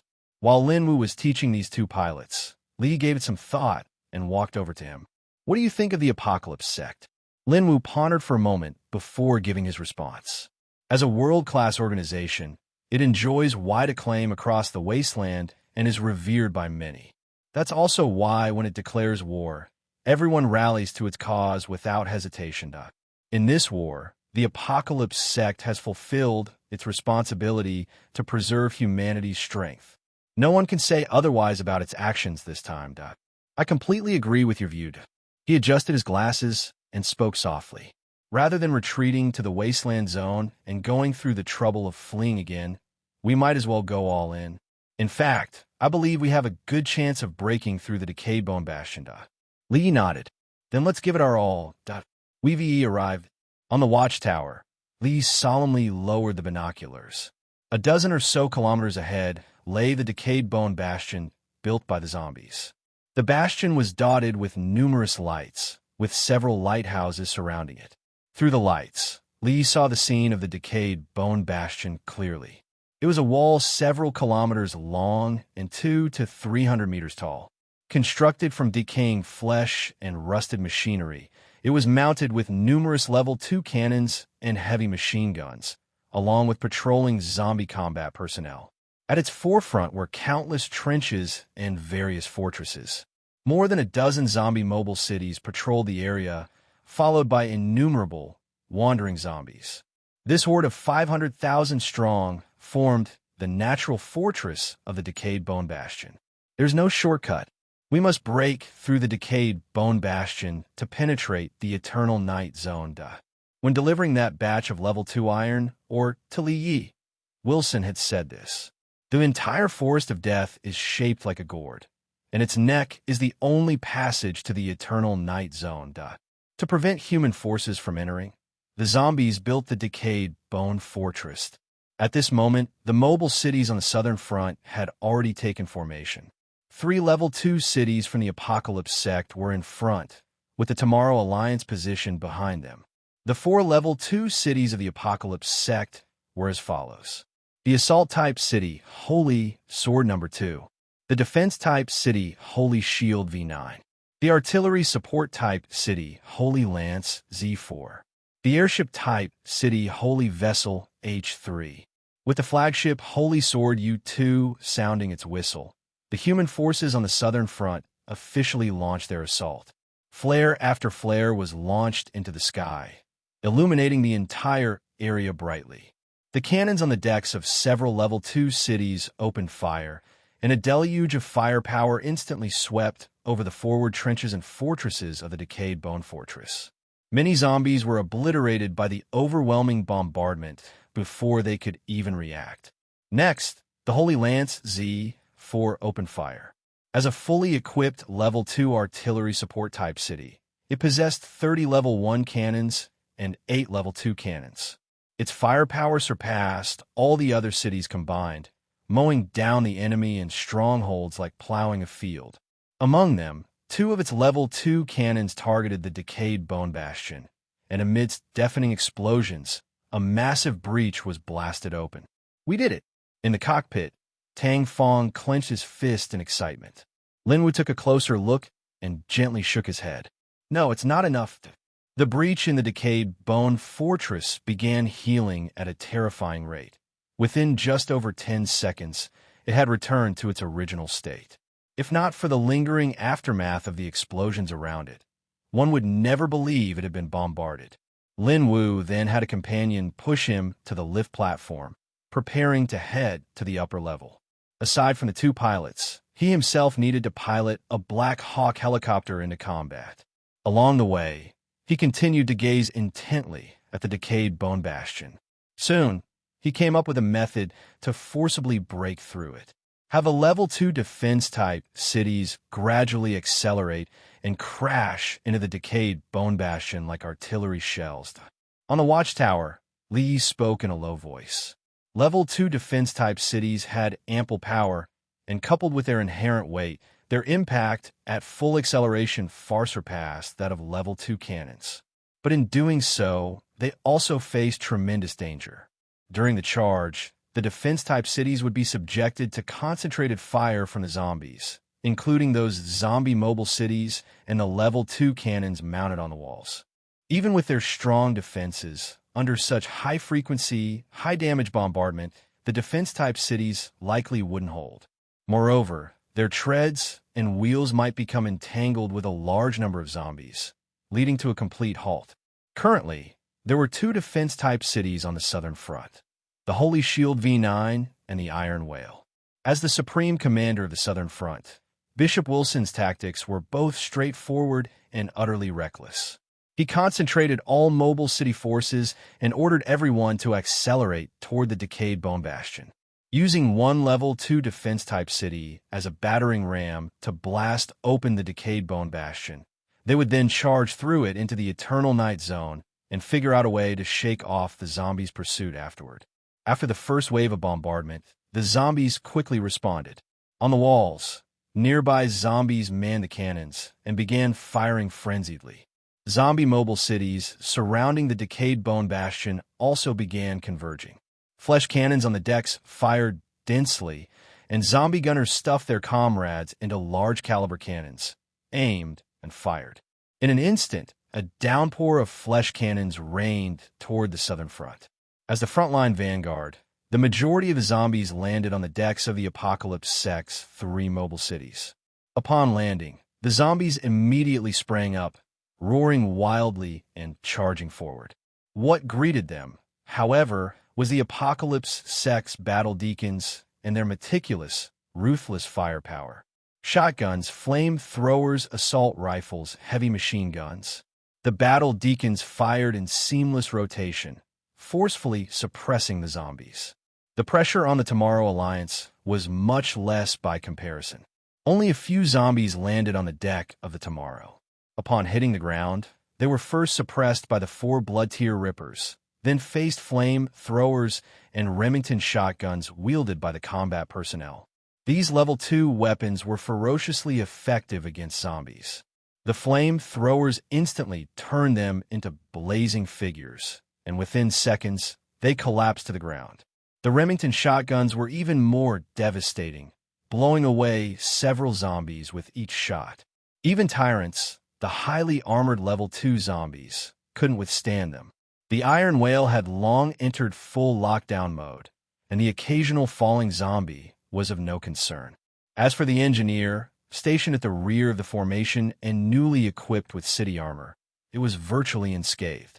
Aboard the flagship mobile city of the zombies, the Crimson Baron, their commander, gazed toward the human mobile cities in the distance. He then waved his hand, issuing a slurred command. The zombie helmsman nodded and had the flagship emit a deep, prolonged whistle. With that whistle, the aimlessly wandering zombies outside suddenly seemed to receive a signal. They howled and surged toward the Tomorrow. Seen from above, hundreds of thousands of zombies surged toward the human mobile cities like a black tide, an utterly horrifying sight. Behind them gathered a dozen zombie mobile cities. The stark disparity in power between the two sides was enough to send chills down anyone's spine. Facing this scene, Wilson spoke in a deep voice. "Now's the time. Go." A roaring boom echoed from the clouds above as a massive beast slowly emerged in the sky. It was the holy vessel H3. The doors of the airborne mobile city slowly opened, unleashing a torrential rain of incendiary bombs and aerial bombs onto the ground. The zombie swarm and zombie mobile cities were immediately plunged into unprecedented explosions. Yes, Fang Yong couldn't help but clench his fist with excitement.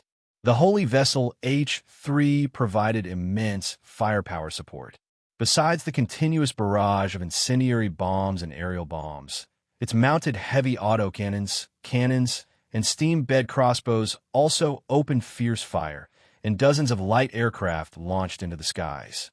The firepower support provided by this airborne mobile city even surpassed that of the Holy Lance Z4. Holy Sword U2. Report. The southern front has broken through the decayed bone bastion.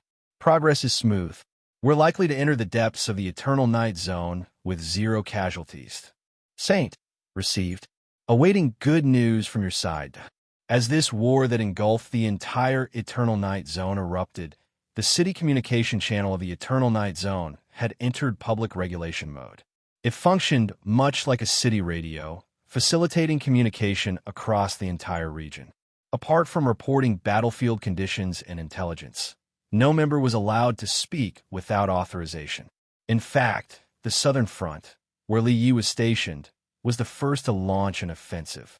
After all, only a few hours had passed since Bishop Heath declared war, and the other 3 fronts were still in preparation. At this moment, all members in the channel were closely watching the Southern Front's progress. But within seconds, an unexpected development occurred.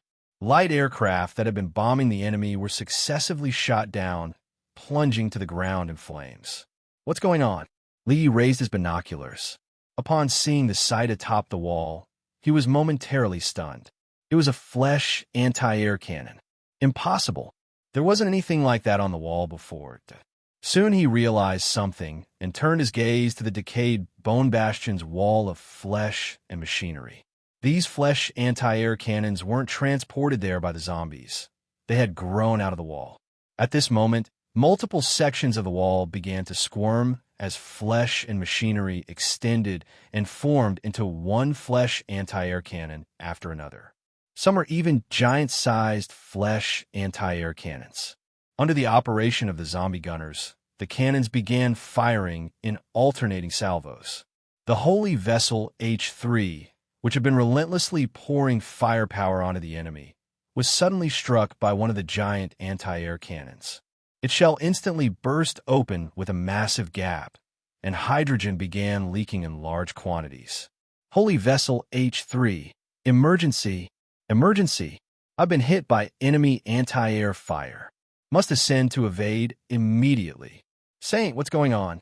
Holy Sword U2.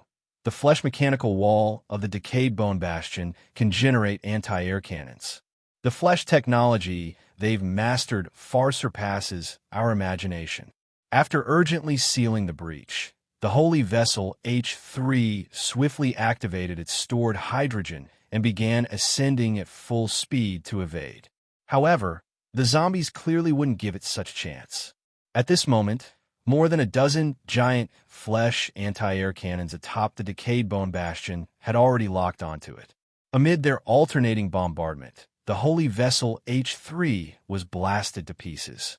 Its riveted steel scales and brass plating shot out like a reverse-falling storm, while the exposed rubber inner layer curled and burned like rotting skin. The massive leakage of hydrogen formed rapidly expanding blue-white fireballs in the air, emitting sounds like shattering glass. The keel of this airborne mobile city fractured, and jets of high-pressure steam burst from the rupture, instantly cooking several battle deacons who had tried to parachute out. Under the gaze of their comrades, the holy vessel H3 plunged to the ground in blazing flames, erupting in a violent explosion. Holy Shield V9. The holy vessel H3 has been shot down. Repeating. The holy vessel H3 has been shot down. We've lost our airborne support forces. Holy Lance Z4, report. Our lookout has observed an emergency situation. After downing the holy vessel H3, the enemy's wall-mounted anti-air cannons are beginning to transform. The giant anti-air cannons mounted on the decayed bone bastion began to change. Under everyone's shocked gaze, they morphed into heavy cannons. As the zombie gunners operated them, the cannon muzzles slowly lifted, aiming toward Li Yi and his team. Holy Lance Z4. Heavy cannons. The enemy's anti-air cannons have transformed into heavy cannons. They've started aiming at us. The entire communication channel fell into silence. Saint Wilson, Holy Sword you too. I'm here, Lord Heath. Saint, for the apocalypse sect and the gods, give it your all to. Holy Sword you too.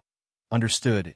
Wilson slowly withdrew his gaze from the screen, then looked into the distance at the decayed bone bastion. The eyes of the 60-year-old elder became firmer than ever. He slowly raised his hand and then swung it down fiercely. Relay my command. All members, accelerate and advance toward the decayed bone bastion. Hello, everyone. As we wrap up this video, I want to share a quick note. I have a Patreon account. If you'd like to support me and enjoy on-demand audiobooks, you can become a Patreon member. Alternatively, you can check out my Google Drive link, which has 500-plus novel audiobooks available through my Ko-fi or Patreon shop. I appreciate your support.